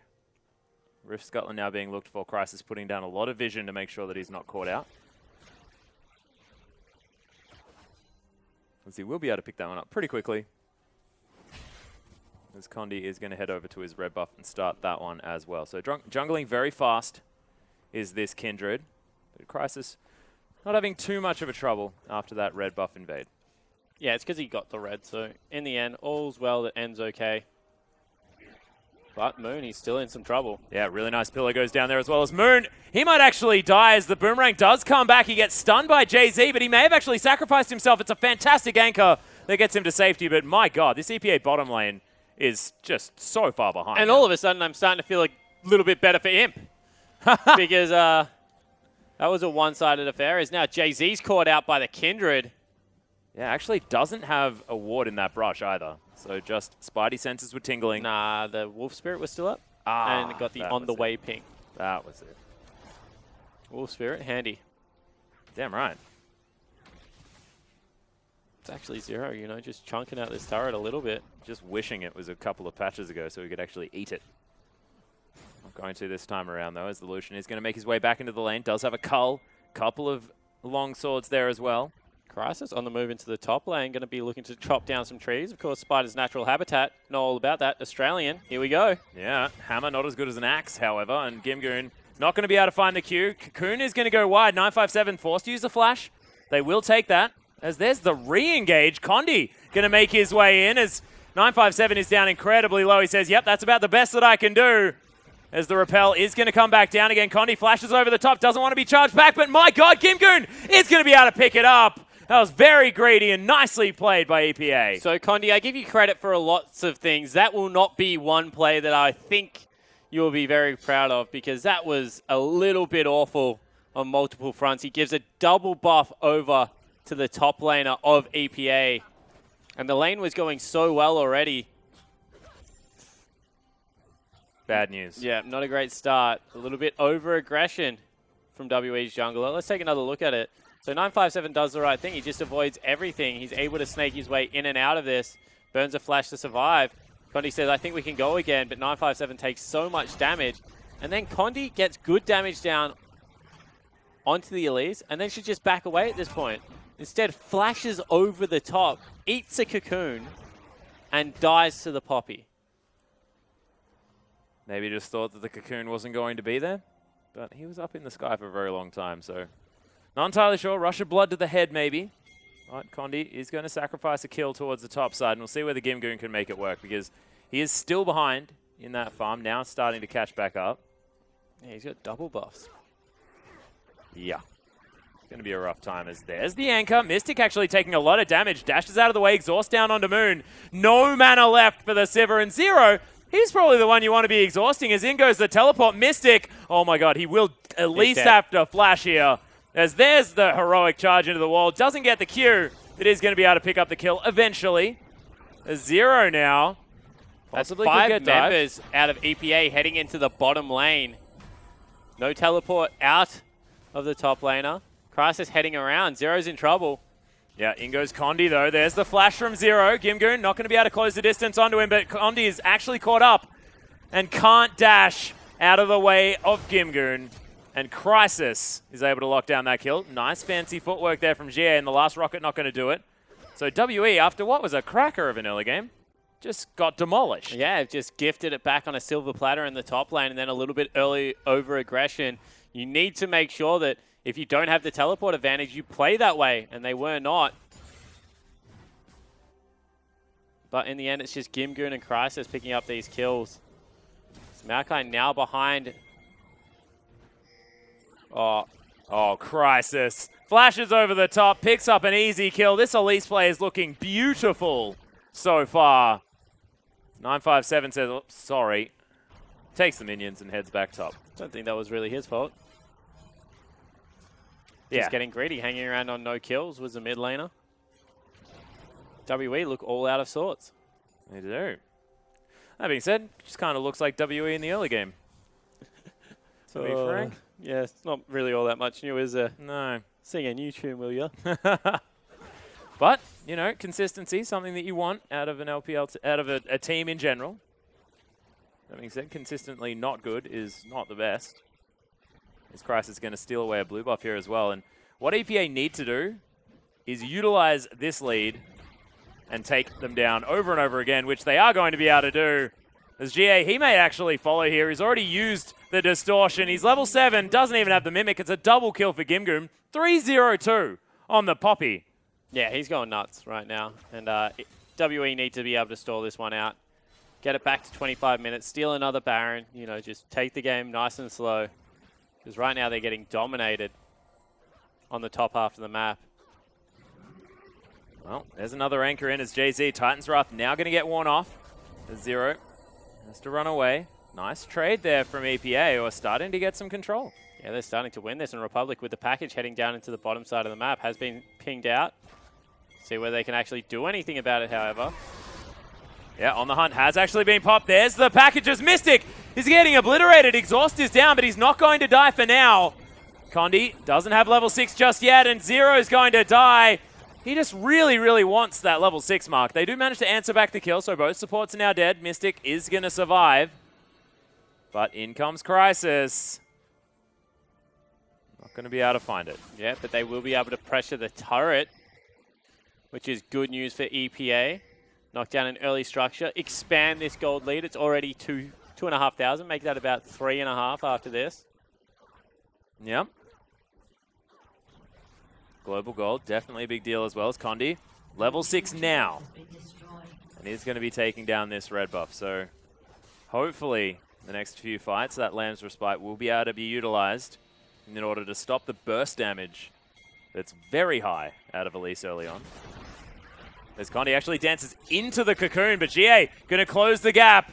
That Mimic distortion. We'll see now whether EPA can actually get into the fight. Exhaust goes down immediately onto Republic. Teleport coming in from the Maokai. Is JZ going to anchor his way through? There's the Lamb's Respite as WE are looking to try and make use of it. Zero now right in the middle of it.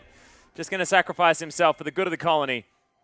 As the rest disengage. And another bad team fight out of WE means that EPA will now be able to shove down mid lane turret. And they're just compounding error after error, Atlas. Over-aggression.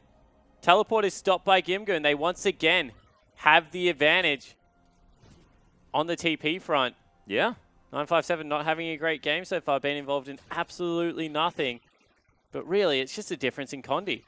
So comfortable on Gragas, looking a little bit out of sorts on this Kindred, who we said is a very strong pick for him still.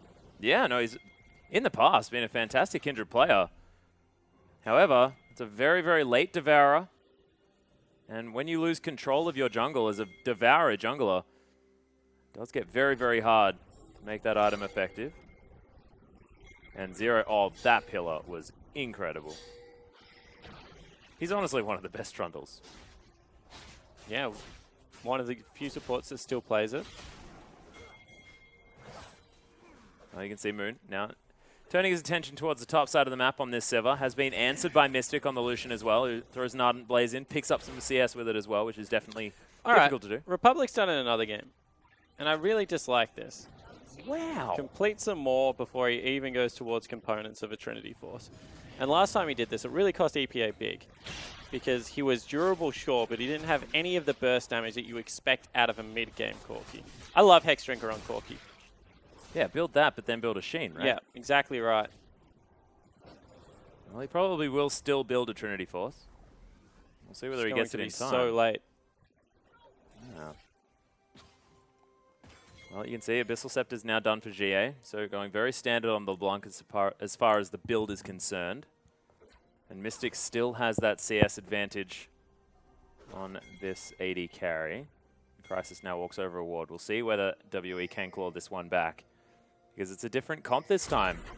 They have to make this one work out as GA is going to throw out a chain, hits the other one, and there's the snare. Crisis not going to be able to get out of this one as now Republic. A lot of damage. Condi in trouble as Gimgoon's going to teleport in. And Condi is going to pay for that one with his life. Moon's able to take down Mystic. Oh, just. As there it is. 2 kills back for just the one. Yeah, so in the end, it still is a 2-for-1. Zero now in trouble. Has to make sure he doesn't get dove. And EPA still looking like they're one step ahead of Team WE at all stages of this game. 4,000 gold now the lead. 13 minutes in. 957 once again. His teleport's available now. He's on the bottom side of the map. Yeah, it only just became available. So that was good use of by Gimgoon. Yep. Executing on the slight window that they had. But they are now pinging it out. We're looking to make a move. Unfortunately cannot. And last outer turret in the mid lane. Looks like it's about to fall shortly. WE going to knock down all three. Yeah, well, you can see 957 does have a ward down. Gimgoon is looking for the tree, and they'll find him as well. Cocoon's down. He's nowhere near as tanky as he wants to be right now. And although he lasts a fair while... Oh, that flash, probably a little bit unnecessary. As he was dead. He's certainly now. Yeah, there's no way you're walking that one out. And another horrible early game out of WE. But their composition is much more straightforward this time. It is a mid-game spiking composition. 2 and 3 items. Then it kind of goes downhill from there. Of course, LeBlanc does always fall off late game when you can no longer one-shot people. I don't actually think she ever going to get towards that stage. Maokai will scale well, but doesn't do the most damage for a tank. A lot of pressure on Mystic to be able to carry this one through for his team. But even he isn't having the best game. They trade turrets, as well as EPA picking up the Dragon. It's 5,000 gold the lead at only 14 minutes in. Yeah, a big one here for EPA. And a lot has to be said about this Poppy. 3-0 and 4 now. Almost has that Iceborne Gauntlet as well as the Bummy Cinder and the Spectre's Cowl. This guy's massive. And he played well in game number 1 at the same time. I mean, why WE think that they can just leave this one for Gimgoon every single game? Well, they didn't just leave it. They gave him a double buff at level 4. Yeah. Gave him the Poppy and then set him up for success. As Crisis just going to smite away Condi's Krug camp. Condi's having a shocker this time around. Yeah. He's only got 5 stacks on his Devourer here as well. So 15 and a half minutes in. It's going to take the Kindred a long time to scale up.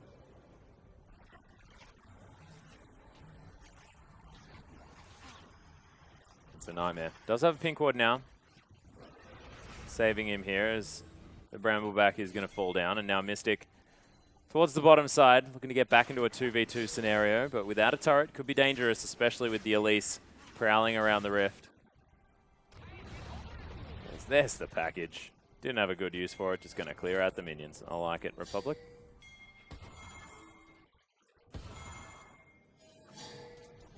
That was such a confused wolf spirit. Did not know where to go. There's Mystic towards the bottom side, just continuing to farm. So that farm is evened out here. Moon finally able to catch up to Mystic. So a very all-in comp out of EPA, with maybe the exception of the Elise, who right now is ahead and going for a Rylai's Crystal Scepter, so will at least do very good damage as this game progresses. But pretty much all they have to do is speed up all the members and fly in. Moon going to put out a lot of AoE damage, so is Corki. Corki does a lot of magic damage as well, so it's a fairly well-balanced comp. And it's very easy to execute right now. On the side of WE, they do have some good things, like Condi's ultimate, be able to stop some of that aggression. But you also just look across, and they do a very similar thing. They just don't do it as well because they don't have the gold right now. Yeah. So they're going to have to utilize Zero to kite backwards very effectively. You know, try and wave clear as much as possible, but even that is risky on their team because their wave clear is either Lucian culling or sticking your face in it with LeBlanc. So I just don't really know how they weather the storm that EPA is going to throw at them. As soon as they get a Trinity Force, which they should have had probably 3 minutes ago. At least. It's going to be difficult for EPA to be able to dodge it. WE to be able to dodge EPA around the map. Well, you can see Rift Herald has been taken down. Mystic going to get caught by that Cocoon. It's a nice exhaust to stop the Elise from taking him down as there's the culling. Moon tanks that one up, but Spell Shield is not going to be enough to get rid of all of that damage as GA takes one round of burst and has to get the heck out of dodge. And there's Gimgoon able to lock up 957, who's just been the brunt of a lot of these fights. Now Gimgoon still surviving as the double kill comes in for Republic, and Condi now trying to get the work done. Just can't. I mean, he's got the Lamb's Respite, but members of EPA, there's just too many. Yeah, it's just too little too late. They're too far behind, not able to get anything done. Hook does go wide, but it's still a 2 for nothing. 7,000 gold. Force them off another objective. 0-3 for the mid laner of WE. Condi maybe looking to get something back here. Actually diving right into all of EPA. And manages to get himself the Raptor camp, so that's good news. Yeah. That's scary. Honestly, got double flash there. Probably was worth it. But let's take another look at this engage. And Exhaust goes down early. Zero tries to ult up and get as much work as he done, but Moon runs through the turret. And it's honestly that this LeBlanc just doesn't do the damage you would expect out of a LeBlanc at this stage of the game. And they fought without Condi there, so they're not able to get a good ultimate down. Gimgoon's way too strong at this stage of the game. And Republic, even though he has a funky item build, still does a heck of a lot of damage. 4-0-2, now he has a Trinity Force. Yeah, so now his item build's standard. Yep, so by 20 minutes in the game, he's exactly where he wants to be. Oh, wow. 4-0-2 now as well. It's Corki doing a heck of a lot of work. His last couple of fights being very, very strong. And he's really pulled ahead in that farm. It's 24 in the lead now against GA. Who honestly just not having a good one. On the LeBlanc last game, looked fantastic. This game, not so much. I don't know if he looked fantastic well, last that's game. actually true. I mean, the Varus wasn't all that phenomenal. In other weeks, you know, the Nautilus game was brilliant. His Lyssandra's always looked good. But EPA now looking to try and siege down this bottom inner turret. WE are here to answer. Another hook lands onto Condi. Yeah, nice anchor. And here's the dive on the hunt's been popped. He's going to make sure that the inner turret does fall down, and EPA going to utilize the movement speed to get between the turrets. Somewhere, Frostgrin is very, very happy with what's going on. She does like being able to use on the hunt for multiple different things. But EPA not going to be able to get too much of a shove, as the minion wave wasn't in the right position. But right now, they're 4 turrets to 1, and they're still 7,000 gold up. They're absolutely dominating. Looked like 957 wanted to make a flanking play, but I don't even really know who he makes the play onto. No one dies in all that much of a hurry because there's just no damage on the lineup. Condi going to look to try and sneak a dragon for himself? Good luck with that, buddy, because you got members everywhere collapsing on you. Yeah, Gimgoon just comes in and says, nope, nope, nope. That ain't you. The Dragon is going to get pulled off, or at least pulled out of the pick. Don't want Condi to steal that one. He's not going to as well, as he potentially could have, but he was nowhere near it. So not going to happen. Went down to 17 health, you know, that's dangerous. It's 957, able to clear out the bottom lane. You can see Moon heading back to base as well. So Static Shiv on the Sivir, as well as the Essence Reaver. Very standard stuff, and we'll see what Mystic decides to build. His Cull has been completed now as well. So Xie's gone for a Death Cap here. And I really disagree with the build. I think he needs a Void Staff. There's no way he's bursting anyone out with a Death Cap regardless. Doesn't really help with your wave clear. And when you look at how much magic resistance, you know, you've already got a completed Maul. Got, oh. Wait for that one a little bit. Condi goes a little bit aggressive. Yeah, lots of buttons missing there from EPA. Completed Maul, Negatron Cloak. You already got a QSS. I just don't really understand exactly why you're prioritizing a Death Cap right now. I think the Void would have given you much more damage efficiency at this stage of the game. Even a Luden's Echo. No, that would have been even worse. Really? Yeah. I thought it would be like more reliable wave clear when you don't have as much damage.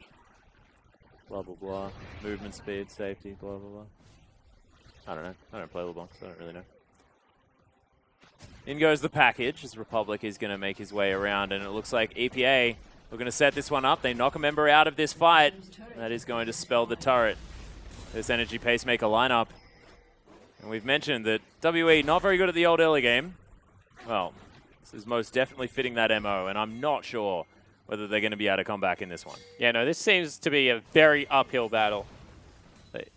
Behind, it's a team fighting comp versus a team fighting comp, but they're honestly behind with pretty much the exact same objectives to win as what their opponents have. So it's about getting the game back onto equal footing and then just trying to win it from there. Condi is having a nightmare of a game. Oh, yeah. He's just trying to get the Devour stacks as best he can. That's 17 now. That one goes down. He's got 10 marks, though, so that's good. Definitely good news. Just going to head back to base. We'll see what he is able to pick up. Because it is actually going to be more of Malmortius as item number 1 here for Condi. I would have liked Hex Drinker into the Hysterix Gauge, but never mind. Who am I to say? Now WE just on defensive duty. Haven't lost too much just recently. That's definitely something good. Yeah, they're trying to stall it out one more time, but the problem is that Gimgoon's just so tanky. 957. All right, that's better. Yeah, Gimgoon's so tanky that they can honestly dive at a drop of a hat right now. There's no one that can really deal with this Poppy. You can see that by the fact that he's left completely alone on the bottom side of the map. Now he's going to rotate across. They'll just go for a turret dive. Here we go. Yeah, Jie's going to get hooked. Uses the distortion. Just drags that death charge all the way back as there's the Lamb's Respite. WE buying some time. They all get the heal. The ultimate is going to go wide as Mystic. Oh my goodness, that was so close with that death charge from JZ. Certainly was, but turret's still going to fall in the mid lane. Good luck defending this one. It's now out to 11,000 gold, the lead.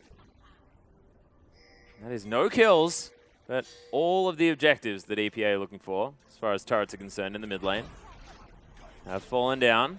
So another couple of turrets fall, and EPA just, you know, pack up their bags. They're going to live to fight another day, walk this one out. Of course, no one going down for WE certainly is a good news story. Oh, yeah. And you can see Republic now building towards that rapid-fire cannon, pretty understandably.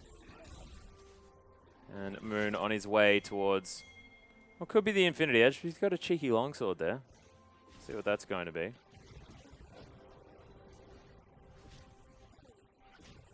Yeah, as of right now, probably feels that he just needs a little bit of survivability. Go for something like the Bloodthirster. You're not going to do as much damage, but you don't need to right now.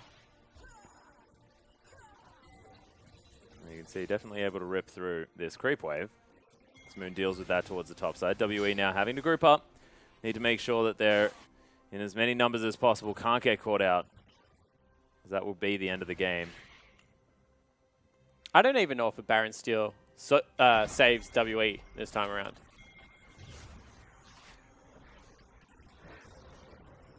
I definitely don't think so. I feel like EPA just managed to kill enough people off that. Because if they're even near that Baron pit, it means that they're too far away from any sort of protection. And EPA have just got a stranglehold on this game. It's what happens when two teams play a very similar composition and one gets ahead early. Poor decision making from Condi, honestly. It cost him big time. Crisis and JZ having much better games. Yeah. And you can see more completed now for Condi. Almost has his Seated Devourer there. Death Cap in for GA. 27 minutes into the game. Yeah. That is not sated yet. It's a bad news story. They can't push them off this inhibitor. There it goes. Yeah, 957 in there. Does have the ultimate running as Gimgoon just looking to lock down GA. Massive damage as the Lamb's Respite comes in as well. Condi jumps onto it, manages to grab a heal, and that's a big deal. Unfortunate rhyme as EPA, they're able to take down the tree. Not so much more. Repel is going to be used out of Crisis as he's up in the sky because he's got no health. Condi now trying to dance around. Gimgoon does have that W running as Republic. Maybe a little bit too far forward, but Condi just going to get destroyed by him. Zero as well. He's not as tanky as he wants to be, and that's a fantastic spell shield out of Moon. The flash, the dash from Mystic, and it's the red buff that manages to seal the deal. And we'll see whether EPA can move in. It looks like they're just trying to take down the game right now, as GA is just kept busy by Republic. And look at this, EPA answer back the WE aggression with a victory of their own in game number 2. We're going to game number 3. Yeah, in 27 minutes, they're able to roll over the top. Pretty anticlimactic in the end. Because this time, WE fell behind, and then they just stayed behind Atlas. There was absolutely nothing they could do. Yeah, and I was expecting the miracle. To even themselves back into that game. Yeah, like part of me was still expecting WE to find some way of getting back into this game. But I think what you said about the team comps wanting to achieve very similar things had a lot to do with that victory. Yeah, it certainly looked to be the case. They didn't really have any reliable wave clear. There was no way they could continually force them out. Their tank wasn't big enough. Gimgoon, on the other hand, was just huge. He could die, but Will was more than... he was eager to get under turrets, in fact, and to try and punch on with some people. And once again, got to really question Condi's decision-making in the game, because it looked horrible. It did. All started great. Exactly. And they managed to get so much aggression towards the bottom side, but then couldn't utilize it because the jungler was so incredibly strong. Exactly like that. Crisis just had the early game of his life this game. He was decisive. And just every single time he thought he could go in, that's what he did straight away. No hesitation in his Elise play this time around. Xie couldn't get anything done on the LeBlanc. And, you know, that was a pick mostly away from Republic. They were able to ban it in game number 1, not this one. And, you know, Condi, when Condi looks bad, the whole of WE look bad. Yeah, it certainly does. He seems to be the momentum for the team at least. And this is one more time. Last team fight, Gimgoon. They're like pummeling the man, and he's just not going down at all. Does flash out eventually, but 957 dies in that time, and that's the difference. Gimgoon able to absorb everything. Maokai, who doesn't have the offensive pressure that Gimgoon does, is supposed to be tankier, just was not in that game. Flat out. And that's the thing. And look, Maokai, despite the fact that he was inside lanes, picked up more farm than Gimgoon throughout the early game, this guy was just like, all right, well, if he's going to do that, I actually don't have an answer right now. Just try and become beefy. Just didn't happen. And the acceleration from EPA was just really, really nice. Yeah, it certainly was. And the thing is that once they got that lead this time around, they just didn't slow down. They kept pushing the advantages because there wasn't that annoying wave clear and the disengage and poke style that came out of WE in the first game. EPA were just like, we're just going to keep taking it to you. And it wasn't like OMG where OMG kind of lost direction and was like, do we do Baron? Do we do turrets? They were just like, we're just going to keep pushing until they tell us that we can't do it anymore. And that just never occurred. Yeah. Time and time again, WE didn't have an answer for EPA, and they just ran over the top of them. Yeah, it's really, really nicely played. Of course, EPA looking much better than in game number 1, even though game number 1, they also had a decent early game at the same time. So WE, we've said it time and time again, so many times. Please, just clean up the early game, make something happen. But this time, their early game, like, they blew the flash Well, I guess on the their jungler. first two, They got 3 a minutes was first good. blood. Like, they Yeah. honestly were set up to have a better early game this time around. They were even pressuring the mid lane very, very well, but it just didn't happen. Yeah. A little bit unfortunate, but ladies and gentlemen, we are going to have game number 3 coming right up. We'll see whether WE can answer, find the pressure that they need in the early stages of the game. Possibly mid-game is a better way to put it. But we'll have a short break. We'll be back with game number 3 very soon.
Welcome back, ladies and gentlemen, to our English broadcast of the Chinese LPL. The MVP is going to be Crisis. What an early game for this guy on the Elise.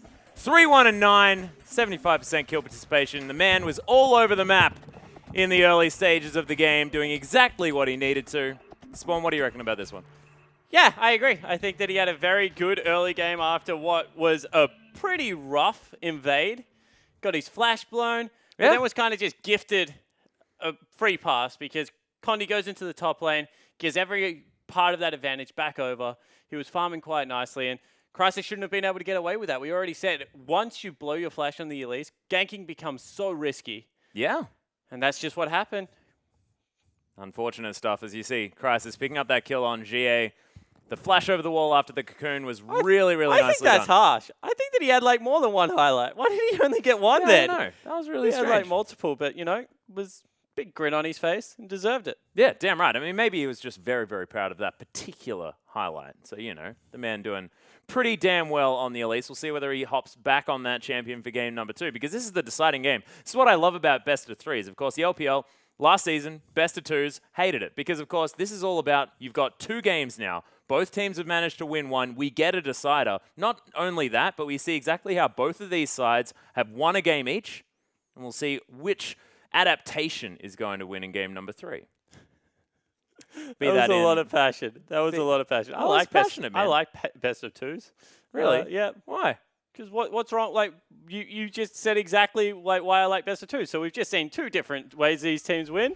Send them home. Make them play in the finals. Like, I'm being serious. Like, oh, okay, I get that. They get a point for each game. It's not like you get punished for winning in a best of 2 format. I think this is an example of you being a patient man and me just, wanting that instant gratification, which you get with the best of 3, and which is why I'm glad that we're here for game number 3, as Lysandra, Nautilus, and Nidalee have been banned away on the side of Energy Pacemaker All, and WE have got rid of the Poppy, finally, and the Callisto. And honestly, after this game, I don't think anyone actually deserves to get a soul point. Because WE have had 2 shocking early games, and EPA has only been able to close out one of them. Yep. And WE banned the LeBlanc away from Gia. I know he had a horrible game, so prevent their mid laner from playing that makes a lot of sense, as Gragas is going to be the first pick here for Crisis or Gimgoon. We've seen Gragas a bit in the top lane as well. 2 games, one from Flandre, one from Mr. Zatai. Yeah. Both of them looking okay. I don't remember if Zatai won his. Yeah, they did win the series, and I think it was it was a win. It wasn't Zatai that actually won the game, though. I believe it was Rookie's Lulu that won that game. No, it was game number 3. Rookie's Oriana. So they were going for the old alley-oop play with the cask, and we never actually got to see it into the shockwave. But WE now looking at their first 2 picks, as Trundle once again being considered here by Zero. And Azir, the possible pickup for GA, denying that one from Republic, but it's a dangerous early pickup. Certainly is. There are counters to it out there, but of course, with LeBlanc banned away, it is a little bit safer. Looking at something like Zed, potentially, to be taken into the mid lane against the Emperor of Shurima. 2 champions with pretty impressive voices as well. It's exciting to see. Trundle and Shurima. No, Zed and Shurima. Azir. I was like, I thought Trundle's voice is annoying as all hell. It is. I love it. I miss old Trundle so badly. I don't. I'm not heartless. I love feeding. It was the best. So good. We just don't even have it anymore. None of that fun stuff. But Alistair being looked at. You're one of those people By that likes Jay-Z. old Gangplank as well. Old Gangplank? No, I don't care about old Gangplank. Thank goodness. He just started buffs and teleported top lane. It was very confusing for me. There's Corky. He's going to be locked in here by Republic. So once again, back on a champion that he had a lot of success on the game before. We'll see whether it is going to be GA getting the better of him in the lane this time around, as Mystic looking at Jin.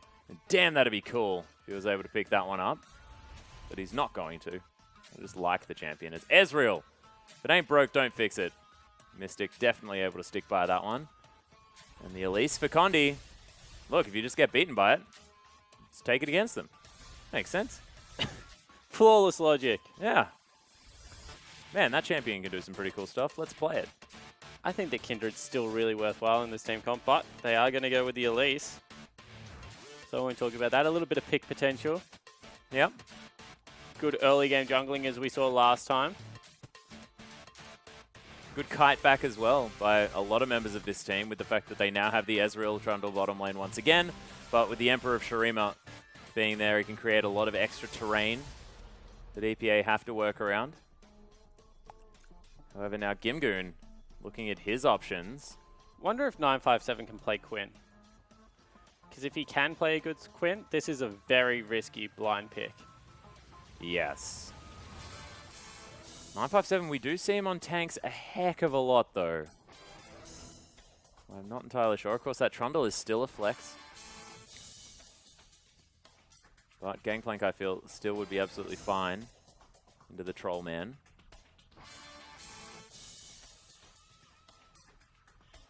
And it is going to be Gangplank. So Gimgoon wanting to be on a massive carry in this game, still with a decent front line there available to them in the form of the Gragas and the Alistar.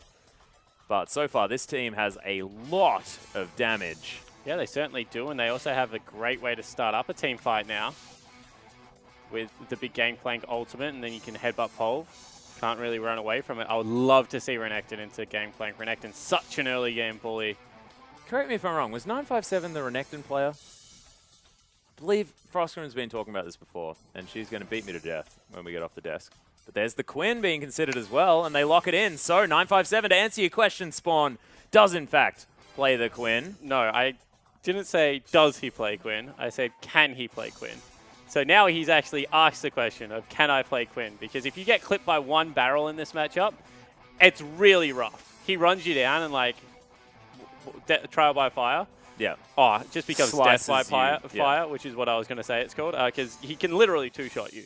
But if you kite this one out correctly and you're able to auto-weave in against the barrels, Quinn does very, very well. So at the highest skill level, I believe that Quinn does win this matchup, but there are windows where Gangplank is very powerful. Well, we'll see exactly whether he is going to be able to navigate this lane. I do like it, though, because 957, we've been giving him a lot of credit. Gimgoon is the threat on the side of EPA. It's been 2 games where he's managed to definitely navigate at least the early stages very, very well. And even in the late game, it was immaculate by Gimgoon in game number 2. So see whether with the Gangplank now with a lot more carry potential, whether he's going to be able to do it once again. Yeah, certainly looking forward to this one. Xie also on a little bit more of a facilitator this time around. Just has to scale up, kite this one out and play the team fights nicely. It's going to be interesting to see who executes. Yep, late game insurance is definitely there this time around. But ladies and gentlemen, let's get into the deciding game between EPA and WE.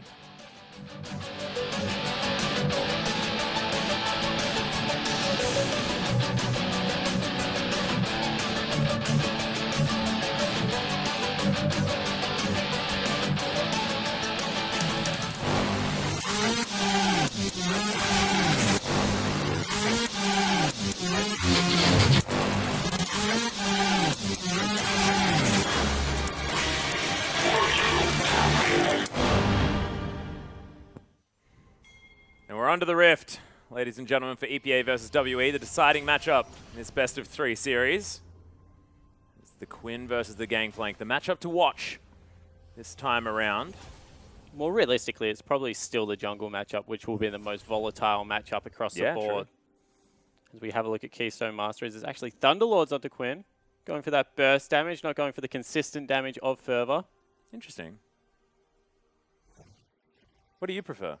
I go Fervor. I'd like Death Fire Touch. Why? I just really like the Keystone Mastery. If there's any excuse to use it, I'd take it. But there is literally no excuse to use it on Quinn. Really? Whatever Blinding ability. Assault?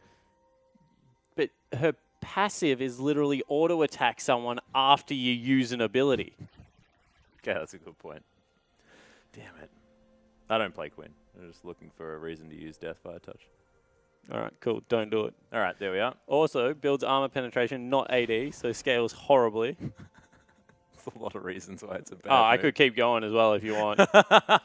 7% stupid on a lane bully. Go with a flat. Yeah. I guess the fact that you do want to be doing more than one ability or attack at a time, making Fervor and Thunderlords much better. Yeah. I'm starting to get the trend. Well, Condi 957 are going to start towards the bottom side of the map. As they do take down the Gromp first up. Mirror Jungle starts, and a lane swap is going to ensue. Yeah, it certainly is. Thank goodness for WE. Should have a little bit easier of a time this time around. Condi is being greedy and starting on the, I guess, unsafe side of the map, I think it's fair to say. Now that they've seen 957. He's just going to take 3 cheeky creeps and then head back into what is a double jungle. That was so frustrating by Moon. Missed one of the melees, and then because half of the auto attack animation went off, he missed the second one as well. Hate to see it. Gimgoon looking to head over. Grabbed himself a couple of creeps there as well. Actually got 4 in that wave. So he's winning for now. I actually think he took the Gromp. Oh, really? That's cute. Yeah. But EPA and Well, their bottom lane is going to head back to base, so not looking for any hard shove. And all of a sudden, Quinn has to get back down into that bottom lane. Surprised didn't burn a teleport, because that's going to reverse off the turret, which is an absolute disaster. And this lane not going to do the same thing, because they were building it, not hard pushing. You see that now they've turned it into a hard push, but a lot of that farm going to be absorbed by the Lucian. Yeah, and this cannon creep actually going to tank up quite a few auto attacks, so he's going to be able to get himself in there. Really, like, oh, sad times there for Moon, but gets the experience. That's the main thing. He's now the mid lane. We'll finally check in. 18 CS to 16, so G8 doing well. Does need to have a turnaround performance this game because the LeBlanc was left wanting a little bit in game number 1. Yeah, certainly was, but once again, EPA gets standard lanes. We mention this all the time with EPA and HYG. They need to be able to fish for standard lanes. So the fact that they've swapped it up on themselves, forced WE to come back into this top lane, is definitely a good thing. It hasn't really cost them anything across the map. It's just a cull that's going to be picked up for Mystic. A little bit of a wave building into him, but CS going to be relatively even. We've already seen that Moon on this Lucian can bully out of lane. Yeah. Well, right now, farming things up. Big lane. Wave, sorry, building towards the top side, so Mystic going to have a good time. It's 957 shoves a whole bunch of creeps into Gimgoon. And Condi, once again, coming in for a gank. We'll see whether he can get something done. Nice timing, 957. Denies the barrel. Oh, it's Gimgoon just can't get his hands onto any of these underneath the turret. 957 playing very aggressively. There's the Thunderlords. Oh, and then the barrel actually hits. 957 comes in. The flash actually going to be answered immediately. The Cocoon did come down. All of a sudden, Crisis is here, however. Yeah, he's actually looking for it. But very patient, looking for a counter gank. Not an actual gank. Well, is an actual gank, you know, but... Of a counter variety. Yeah, not wanting to start it up. Not a proactive gank, a reactive gank, if you will. Oh, perfect. Man. Jay-Z going for a proactive gank in the mid lane. Yeah. Doesn't find one. You can see that now Crisis. Oh, another Vault comes in. Gimgoon. Underlords comes down. Condi actually going to find Crisis as he makes his way through for that potential counter gank that we were talking about. Condi pops the repel. He's going to be able to get over the top, and there's the flash out of Crisis, who will have to go back to base as well. So, definite win. Very well played out of Condi there. He actually uses his body to block the body slam over the wall. Pretty much ensures that the flash is going to have to be burnt. WE having a much better early game. Teleport burnt out of the gangplank to get back into this lane. He's down big time in CS. Yeah, it's about 10 here in the very early stages. And gets a horrible shop off as well. Oh no, he's building a catalyst. Not enough for a Sheen. No point really going longsword. Needs the survivability, so you understand it, but you hate to see it. You do. So yeah, he's not building a catalyst, everyone. It's not the old Rod of Ages gangplank. There was a time where AP gangplanks were running around for a little bit. Do you remember that time? It was very confusing. No. Right? Yeah. I remember there was a time where you would go the Sheen jungle item on gangplank and then build AD. And what it would do is make you cure magic damage crit, which was annoying as all hell. Oh, yes, I remember that. Runic, sorry. Yep. The flash forward, though, from 957. They're looking to take down Gimgoon. Massive barrel comes in, though. They're not going to be able to pick up the gangplank. Difficult to dive. Is the gangplank? Certainly is, because he gets back percentage missing health. So the lower he goes, the better the W is. Of course, that had absolutely nothing to do with it this time around because he used it quite early on. As maybe you think he had the package there, but he didn't, so... That was an interesting maneuver. He's going to be a serrated Dirk picked up for 957. So his lane bully potential very high right now. As Republic walking through a Sand Soldier. Not a great move. It was the shortest Q I've ever seen, but Jay gets the combo down, gets a lot of damage off onto this Corki. And finally, WE shore up their early game. Condi's been camping out that gangplank, making sure that he can't get ahead at all. Has created an artificial lead for his top laner. Sacrificed a little bit of jungle farm, as now Xie in trouble. Yeah, big amount of damage there as the Foss Bomb hits. In fact, all of the skill shots landing here for Republic. So I was just talking about it last game, that if you queue aggressively on Azir, you have no way to escape because your W into E is honestly incredibly short. And you saw that as soon as Xie went aggressive, Valkyrie came out, able to get a lot of work done. Yeah, really nicely played. Republic has definitely been the improved player of EPA this series, in my opinion. Now GA able to clear out this minion wave. We'll see whether he does just decide to go back to the shops. He's going to do so, as Republic probably wants to get a back in as well at some stage. We'll see what he decides to go with, whether it's going to be the Maw of Malmortius again, as 957 actually looking for a gank here onto Republic. Yeah. Valkyrie going to come in. You mentioned this to me before, is the amount of Valkyries you can get out from a Corki is a good idea, but he's got a blue buff. He's got a blue buff, yeah. But early game, completely agree with you. It was Jake, that said it. It was Jake. I had no idea where I was going with that, so, just write it to the death. What was I saying? Okay, cool. Who knows? Body Slam comes in, Crisis throws out the ultimate, 957 just flies away. See you later. GA actually throws out the ult, the exhaust is down, but there's the Gangplank Cannon Barrage, and the flash from Republic misses that rocket. He wants to try and hide behind it. Oh my goodness, 957 able to close the gap and picks up first blood as well. Yeah, 957. We asked him whether he can play the Quinn. I'd say yes. Yeah, he can. Certainly put on the fancy footwork to dodge out of that Gragas ultimate. Oh, yeah. Probably would have liked a Gangplank ultimate down in the bottom lane instead of the mid lane. I think it's fair to say. Well, didn't work in the mid lane. Could have worked in the bottom lane. I'd say that your logic is pretty flawless right now, Spawn. Yeah, I think it's pretty flawless as well. Pretty flawless. As we can't speak English anymore. But nice roam out of the top lane or / bottom lane, the duo lane of EPA into the mid lane to make sure that 957's aggression was abated afterwards. But with that blue buff now, it doesn't feel a need to go shopping, just goes back into this lane, going to continue to bully out the Gangplank. And Gimgoon, whilst healthy, having a nightmare of a lane. Yeah. 52-68 is the CS scoreline, so 16 CS the lead for the Quinn. Of course, you do plunder a fair bit of booty in that lane, so probably still going to be doing okay as far as that money is concerned. So at the start of the lane, you actually don't. So the idea behind Gangplank with Grasp and Bandit is that it's actually more worthwhile to shoot people than it is creeps. Ah. Because you get 10 for it. So generally, you will see him auto-attacking creeps and shooting champions, which is why he's so annoying against melees. But it doesn't quite work when the Quinn isn't even there. Yep.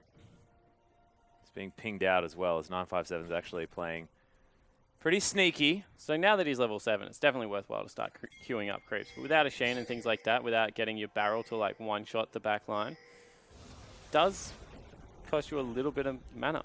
As Corki heading top lane with the package, not able to get anything done.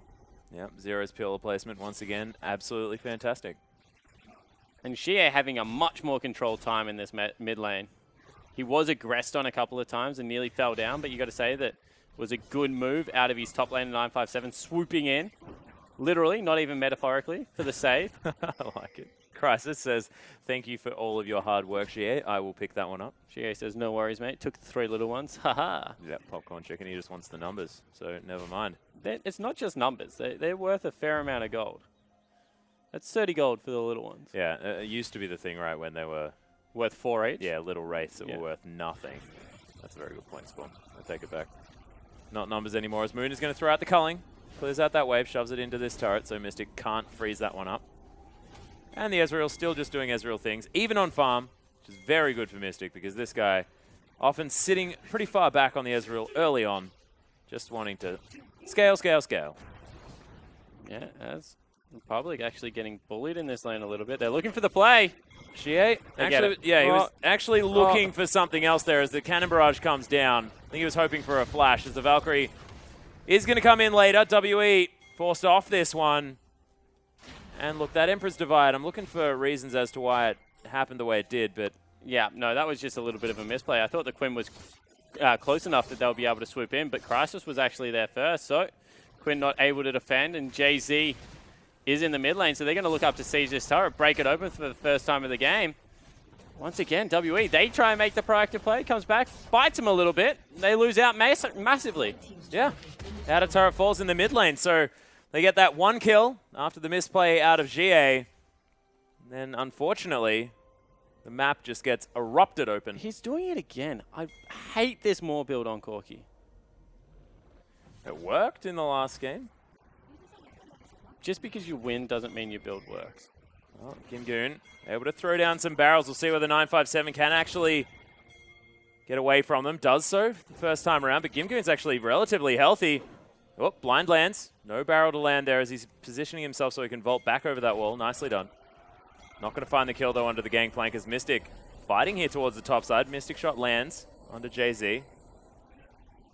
Another one, man. His pinpoint accuracy on this Ezreal. Yeah, he's really good. Is now teleport coming in. Yeah, Zero actually pops the subjugate as well onto Moon, but 957 will have to skirt around a very long way in order to get anything done. That's a Summoner Spell burnt. Yeah, it doesn't find anything, actually. It was double Summoner Spell burnt because Zero also burnt the exhaust. And they're able to defend the turret as well. This is a huge deal. EPA holding onto their structures while WE lose theirs. Crisis coming in. You can see the gold actually still completely even, despite the fact that the turret's fallen down in favor of EPA. So some better farming done by WE in a couple of the lanes. Every lane is like slightly up in farm, and that's what the difference is right now. Turret going down is fantastic, but JZ and Moon have left that bottom lane twice to try and help out in the mid lane. And of course, we keep talking about 957 bullying on this Quinn. I don't know if he is bullying enough anymore. He had this 10 CS lead for quite some time, but it has been Gimgoon starting to step up with some ranks, and he's now getting towards that Trinity Force. Yeah. And starting to do a lot of damage to these backline creeps. It's 957. Going to do his best to clear things out. Boots of Swiftness have been completed. Corki heading down one more time. Yeah, no package to speak of for the moment, but blue buff there. Just buying some space for the gangplank. And EPA will be able to make use of it. So Condi does head his way down.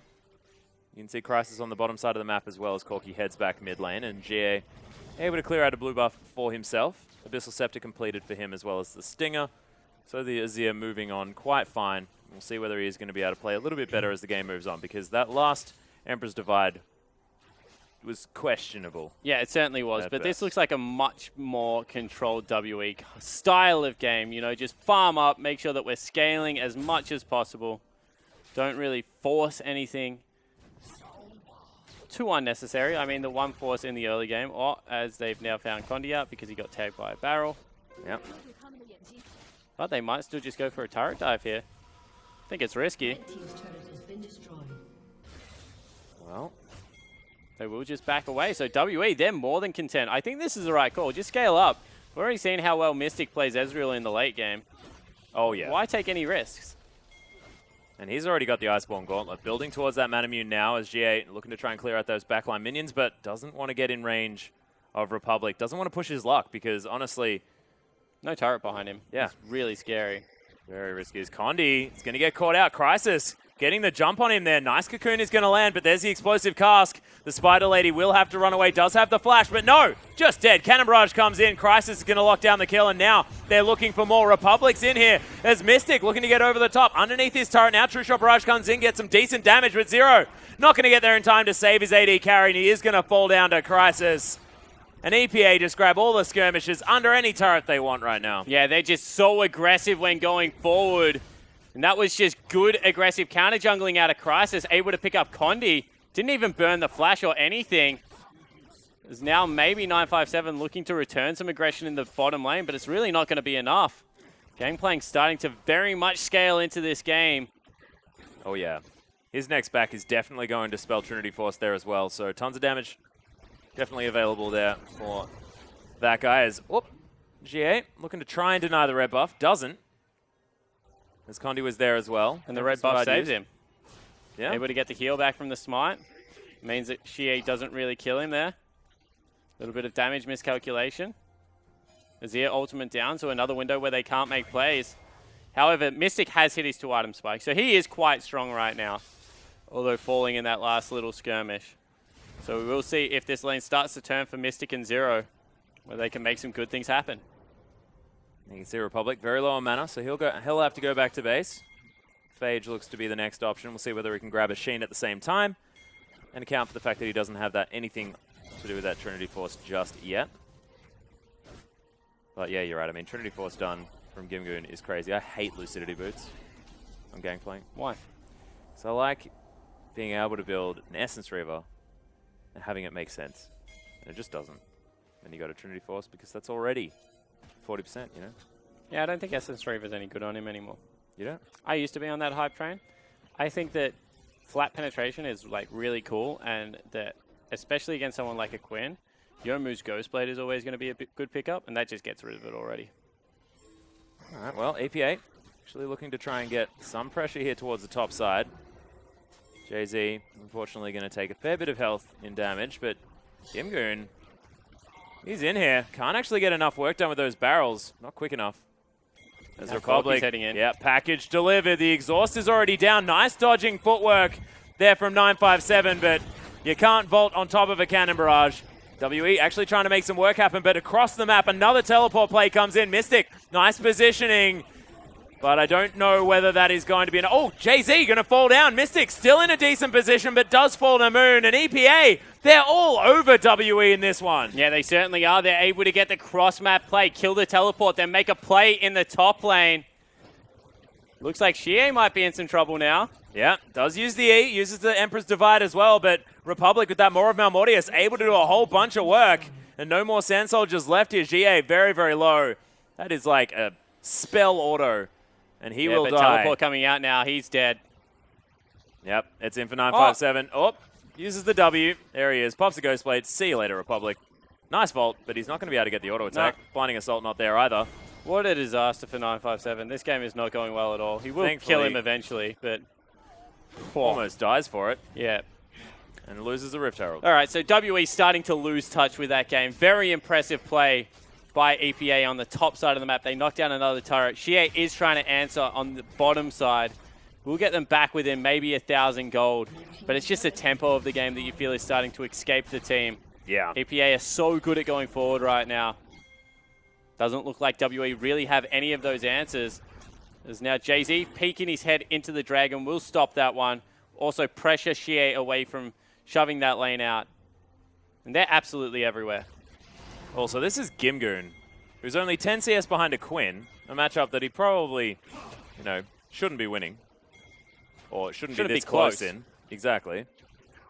Has his BF sword and his Trinity Force, meaning that he will be able to clear the backline minions with the barrels. Gangplank hasn't been in a happier position, I don't think. Feeling very, very good right now. Yeah, got 2 kills in the last little bit of an exchange, so is definitely feeling good. Ultimate already doing so much damage. As you can see, he's pretty much equal in farm now, and he's a Gangplank, which means that he's ahead. Yep, and there is another upgrade there as well. Some more doubloons picked up. GA puts down a Sun Turret. We'll be able to protect the mid lane for now. As Condi is just hanging around. See what he can get done as 957. I don't know if you win the 1v1 anymore, 957. I'm not going to lie to you. I think your time has passed. Now is the time of the Gangplank. Yes. Pirate people. Well, 957 is going to be able to clear arms. Yeah, exactly. He's going to be able to grab himself some Krugs. That was the only bit about it that I didn't like. What the heck happened to his hand? What do you mean? Doesn't he have like a metal hand now? Doesn't he? Didn't he have a hook before? Did he? He's a pirate. Well, how does he shoot and use a sword? He just holds it with his metal. I don't know, man. Wait, why does he have a metal hand? Because like I thought like when his ship exploded, like took his hand with him or something. Wasn't that part of the lore? Yeah, I don't know. Was that Captain Hook though? I don't know. I'm not talking about Peter Pan. What? I can't get it out of my head. Yeah, I understand that now. Pirates are like they get their arms eaten off by alligators. It was a crocodile. They're fairly similar. I believe there's something to do with the snout being somewhat different, but well, WE collapsing here towards the bottom side. There's the explosive cast, gets 0 out of position, still able to throw down a pillar, but the disengage is well and truly there. WE can't find anything. Might be able to start off the Dragon though. But still risky because there is a Gangplank ultimate and they didn't really burn much there. Nevertheless, this Dragon is going to get taken. WE grab at least an objective. He's going to be the first of the game. Definitely now EPA actually looking to pressure bottom lane turret. Oh my god, 957's doing it. Duskblade of Drakthar. You don't know that. Yeah, I do. It's an awesome Flint item. I actually don't know whether it is. It just feels like an awesome Quinn item. Because the Why? more flat penetration you can build, the better. Yeah, yep. All right, cool. That part of the logic I won't dispute. Yeah, it's not quite the death by a touch idea. Condi, some dangerous wolves to be taken here as Republic able to get in position. Nice use of the repel, gets Condi to safety, moves across, says, yeah, all right, you can have that side of the jungle, I'll take the other. Now on the top side of the jungle, though, and all the pressure is on bottom lane. Don't think that's a good call out of Condi, but it looks like they are just sacrificing it, looking to make a cross-map play. There is none to be had, and EPA just going to pick up another advantage. Well, Ghost Blade's being popped. 957 actually looking to try and take down the Corki, but instead just throws down a spell and an auto. Otherwise not going to find too much. Tower falls down, you're exactly right. So Gimgoon still getting them further and further ahead. He's down by 1 CS, and they're collecting all of the global objectives. 3 turrets to 1 now in favor of EPA. And EPA's late game this time around is terrifying. Oh, yeah. Corki that does so much damage. Oh, Xie, you're in trouble. Yep, the exhaust comes in. G8 doing a little hop with that one Sand Soldier after the W. Will be A-OK.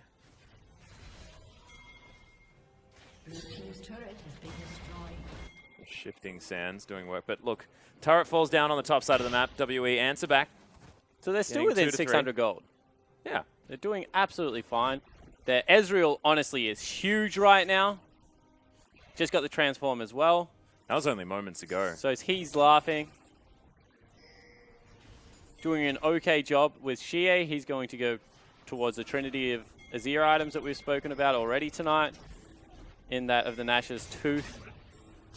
Well, we hope so anyway. Well as what should be a Rylai's Crystal Scepter. With Fingers that crossed. Abyssal Scepter. You just want Scepters as Azir. Yeah. You're an Emperor. It makes sense. Yep, I like it. Package delivered. That was Mystic. He's on top of it. We'll have to get out of the way. Uses the Arcane Shift, but Cannon Barrage, oh my god, it was all just AoE damage. And Mystic's so dead.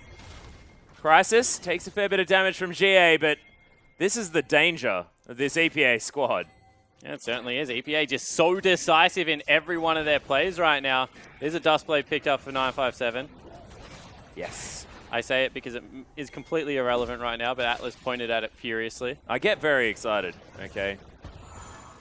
At least it's not quite as bad as the old Luden's Echo debacle. But WE now looking to try and defend. They don't have the poke of this Ezreal. As there's the engage. Crisis with the double belly bop.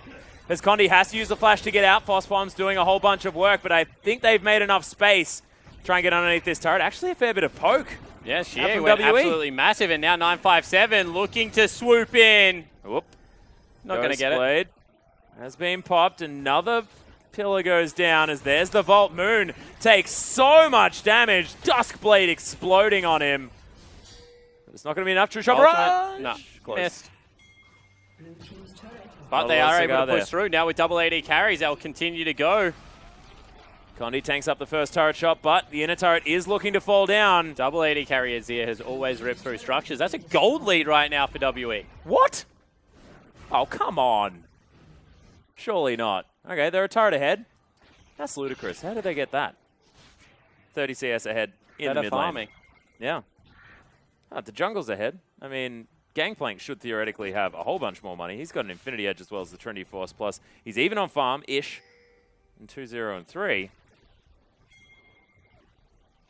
But the gold, you're exactly right. Very even. Xie's item build just made me happy. Oh, he did it. Scepters. The Or real as winner Fish in would this say, game. Skepters. Oh, come on. That's a bit harsh. What? That's what he says. Yeah, I understand, but picking on people's accent, especially when they haven't lived in the country for more than a month. I'm not picking on him. I'm just Oh, saying. what else do you call that? Anything. It's spelled with a C. I can understand. I'm not arguing that, one of us is right. I'm just saying that it's, it's different. Colloquialisms and whatnot. I don't think that's a colloquialism. I think Fish is just outright wrong in his pronunciation of the word, and you're hanging a little bit of shit on him, so... I was. Yeah. But still. I love you, Fish. I got you back. Don't worry about it, mate. Yeah, right on broadcast. Nailed it. Well, WE do have a slight gold lead.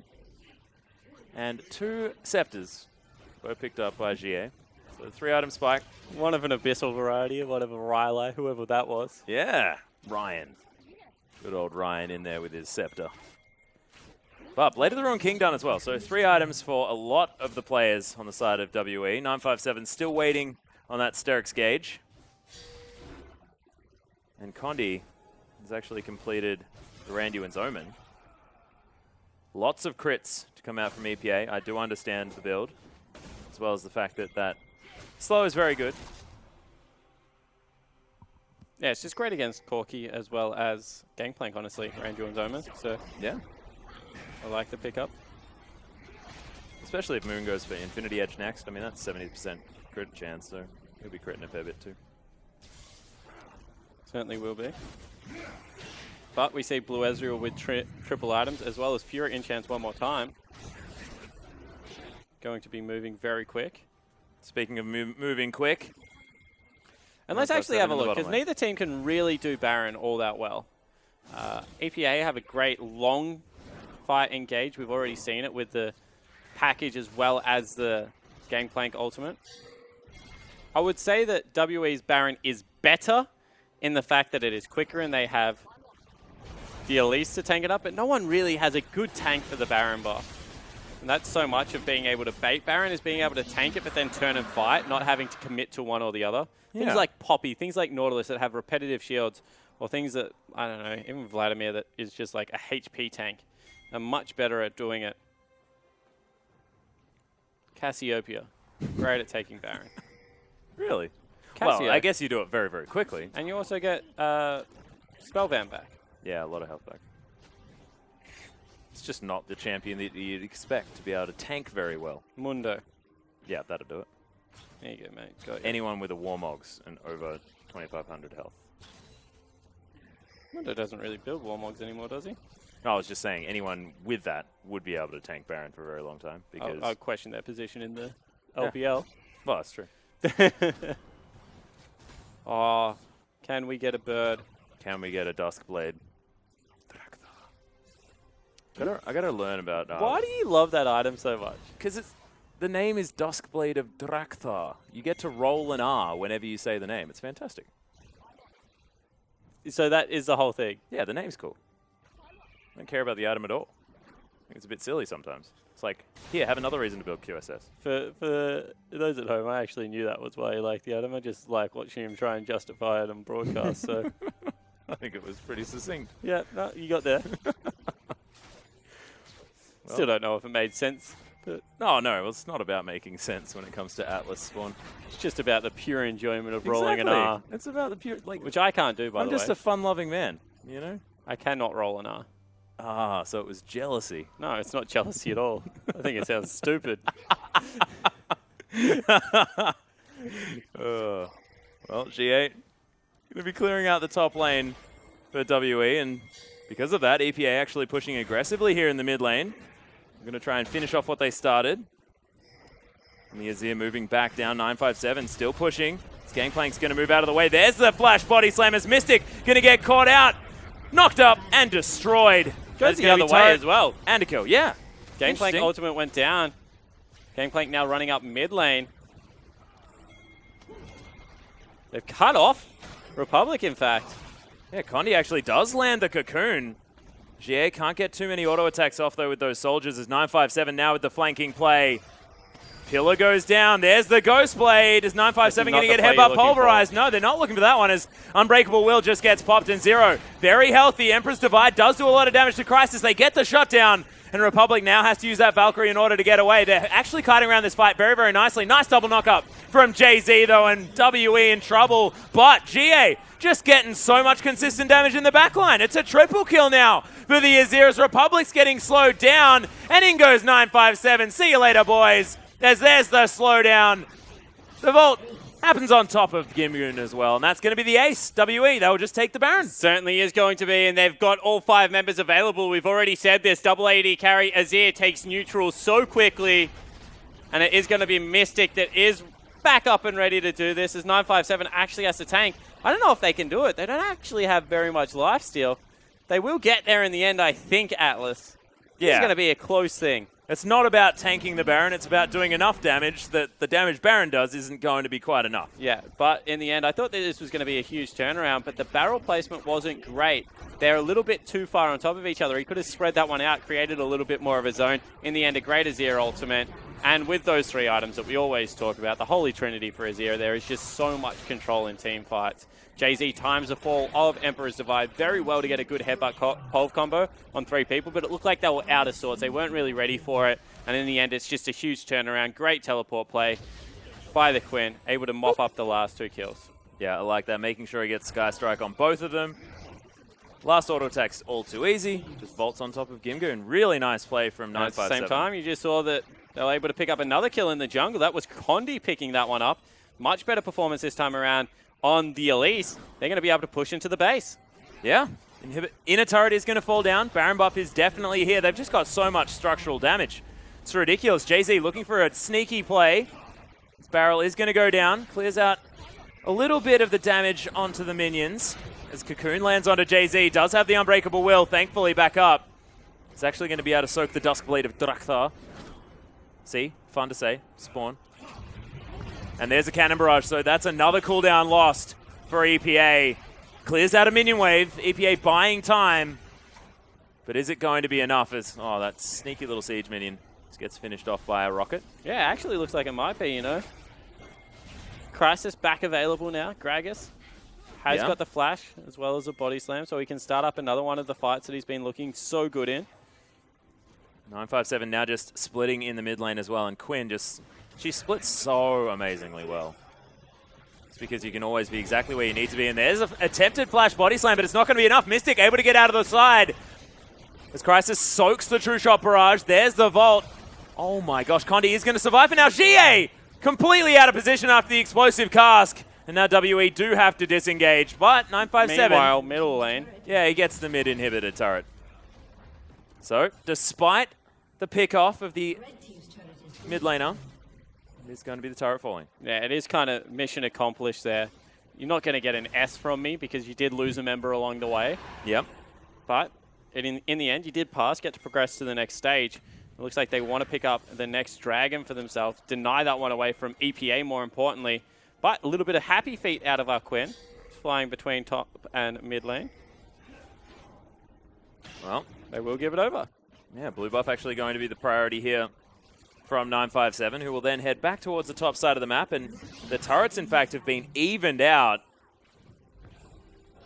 And game number 2, actually, you know, I lost faith in the fact that WE can't play an early game, but a fantastic late. This game, really turning this one around. 6,000 gold now the lead. The WE team that's just able to get those team fights and get them into the lead. And 957 is finally, he didn't do it in the laning phase, he didn't use the range, but he's using the mobility of Quinn to build that CS lead that we're used to seeing out of the champion. So, is still up, 1,500 gold, has had a couple of great flanks in some team fights as well.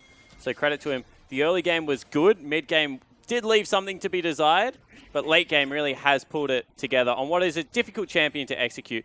Quinn, I think people think is very, very easy. I mean, just split push, you know, go for the flanks, but you are quite medium range in bird form as well. There's a chance to get caught out, be a little bit over-aggressive with the use of it, but has balanced that very nicely. And to utilize Quinn to her full potential, I think, is the most difficult as well, because you're really useful in fights for like cleanup duty, things like that. It's when you arrive that's a really big deal. So making sure that you're being useful before, you know, the fight is actually broken out is what's really important. Just because that mobility, like you said, is just so useful. But WE now sieging towards the top side. The last remaining inner turret is to fall down, and now the Quinn creating even more pressure around this map. Gimgoon looking for a barrel. Bird form is going to be regained, and there's a lot of wave clear here for EPA, so holding on quite nicely. Use it to just fly into the base. Oh my goodness. Yep, another barrel goes down. 957. Maybe look for it. Yeah, it was just waiting for the 3, I guess, to come out. Just says, all right. Well, there we go.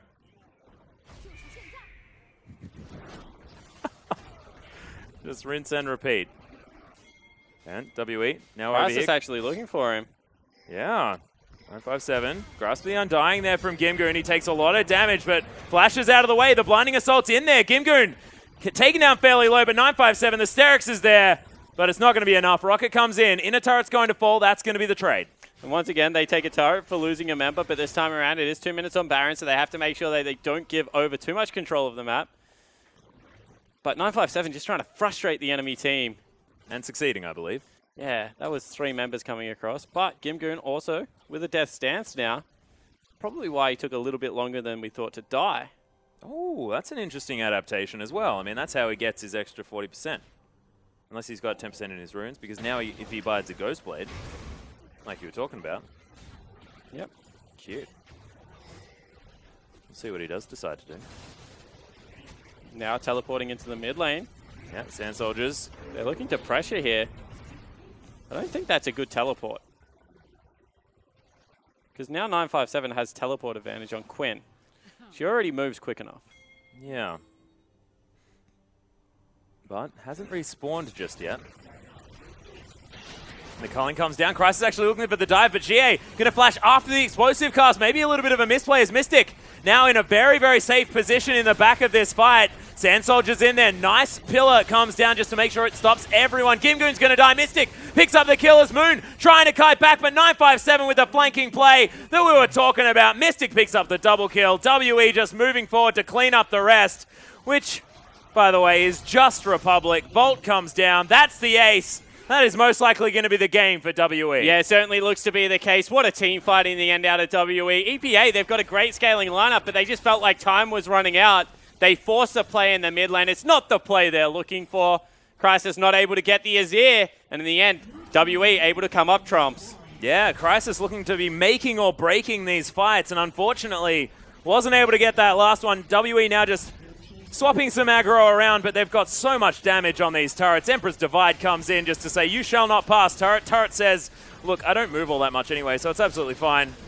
I'll just take it down, take down the Nexus, and WE, a 2-1 victory over EPA. Probably not what we were expecting, honestly. I was sort of thinking that maybe we'd be getting a little bit more out of this WE lineup. But an important 2-1 victory, because that means that they maintain a 4-win lead over the 4th place team, which is currently LGD, you know, a 2-win lead over Snake. So they're pretty much secured themselves that second seeding. You would hope out of Group A, if they're able to keep it together. Of course, they still have a road to go. EPA is the first team in the group that they've played again the second time around. But you're right, wasn't as clean as we'd hoped. We're still waiting for this WE lineup that is second to just have a completely clean set where they blow people out of the water, start to finish. But some rough early games, some very shaky mid games, but in the end, a 2-1. Yeah, shaking hands now with the EPA players, and EPA actually, you know, impressed me a little bit there as well. I mean, Republic playing a little bit better, building maybe a bit wrong, but I mean, that's very easy to fix. You know, just say, hey, is Republic, because he did it last time as well.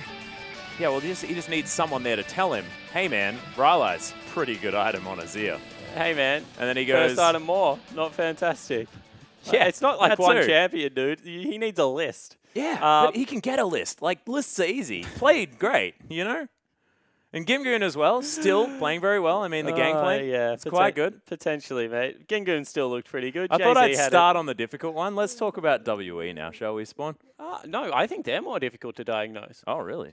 Because WE, we expect to be a good team. They've got Zero, they've got Mystic, Shie, 957 was supposed to be an impressive import for themselves. Yep. Like, this is a team that we expected to do well. Sorry, 957's Chinese, by the way. That's my bad. They imported him from somewhere in China. No, but this is a team that we expected big things out of. Well, I put them third in the group, I think. Yeah. And they're playing very sloppy. They are second, but it's a difficult second. Most certainly is. But that was the result, of course, we saw earlier. Chaogu falling down 0-2 to LGD. And just then, 2-1 victory for WE. Quite similar to their last victory, of course, was a 2-1. This team likes to drop a game, make sure they get as much League of Legends going as they possibly can. But here's the standings. Has changed up a little bit here in Group A. It's 10-2 now for Chaogu. Lost another one, unexpectedly, to LGD, who have moved up to that 4th place position. WE, Snake, LGD, and Chaogu were probably the expected teams to be coming out in playoffs, but maybe at different states. Yeah, definitely were. As we take a look ahead to tomorrow night's matchup, Invictus Gaming versus EDG. That is a massive one, guys. Do not miss that. HYG versus OMG and RNG versus Vici to close out the night, which should also be quite impressive. Yeah. EDG, IG. I just have to talk about it quickly because this is a game that you do not want to miss. Very big rivalry between two of the older organizations. IG don't win many of them, but they got the last one and they got it in 2-0. The matches were played a month apart, and IG looked great in both of them. EDG are going to want to hit back pretty hard in this one. It's going to be a bloody affair. It most certainly is. And what I want to state is the fact that EDG didn't look like EDG in those matches. So I'm really excited to see the EDG that managed to completely dismantle HYG earlier on. I mean, that was a ludicrous performance out of every player on that side. And it wasn't even necessarily the fact that, you know, they beat a lower tier team. That was how the they way beat they beat them Yeah. was beautiful to watch. So that is going to definitely be the one to watch. And game number 1 as well. That's exciting. Yeah, it certainly is. It was a 26 and 22-minute victory for EDG earlier this week. IG, they did win over Vici, so they're both coming off victories, but in very different fashion. Long, drawn-out games where they were struggling in certain areas. Rookie had to get power picks in the end to carry them through in those victories. So I think that this will tell us who is the second-best team in Group B behind RNG right now. Yeah. And I think that's incredibly exciting to look forward to. Yeah, very exciting. And then, of course, after that, we've got Vici versus RNG. And this is a Vici team that we were expecting to be in form, but dropped the series against IG. And what was a little bit heartbreaking, honestly, for the side, it was a 2-1, sorry. Very, very close. And honestly, in those last 2 games, it could have been anyone's victory. So Vici, probably after some blood now, it's going to be very difficult against the likes of RNG, who are looking very strong at the moment. Yeah, of course. It's also Dandy versus Mata, which will be great to watch one more time. But check out the MVP from our last series. I don't know whether I agree with that one. Really? GA? Yeah. I mean, he whiffed completely the ultimate early on. That was the first one. Yeah. So that one didn't whiff. He That's had the one true. under the mid lane turret, didn't whiff. He had the one on the turnaround teleport gank, where he definitely didn't whiff. I think that GA had a pretty impressive performance. Who else are you going to give it to? I don't know, 957? Nah, Just flanking no way. pretty good. Doing stuff. Probably didn't keep the gangplank down enough. I don't know. Mystic did well, you know? Mystic did very well. Yeah. Yeah, Mystic's Ezreal is always good, but Ezreal's kind of this unassuming character. And by the way, if you play Ezreal, I don't want to give you an MVP anyway, so you know what? I'm completely happy to give it to Azir. All right, there we are. So maybe 0? No, not 0? Perhaps? Nah. Played Trundle Not every doing game? it for me. All right, well, a deserved MVP. I thought I was onto something there with that one, saying that, you know. I'm just trying to be nice. Like we've questioned every MVP they've ever given out. I know. Let's just give them a win for the night. Like let them off easy. Yeah, it's a good point. It's a very good They were point. closer to the mark I than they've liked ever the been. first 2. I personally liked the first 2. Of course, Amy picking them up both times in that LGD match. He played brilliantly, stepped up, not necessarily even just in these games, but the fact that he's improved so much since what we saw from him earlier on. 10 out of 10. Loved that stuff. But I just thought that, you know, just maybe that one Emperor's Divide just stuck in my head. And I'm like, oh, no, I can't actually handle it. You know, potentially. But at the end of the day, he farmed up very well. He was much improved from game 2, and he probably was the X factor that they needed. He played a pretty good defensive Azir. And I think in the end, it was a team comp that won both games for WE. Yeah.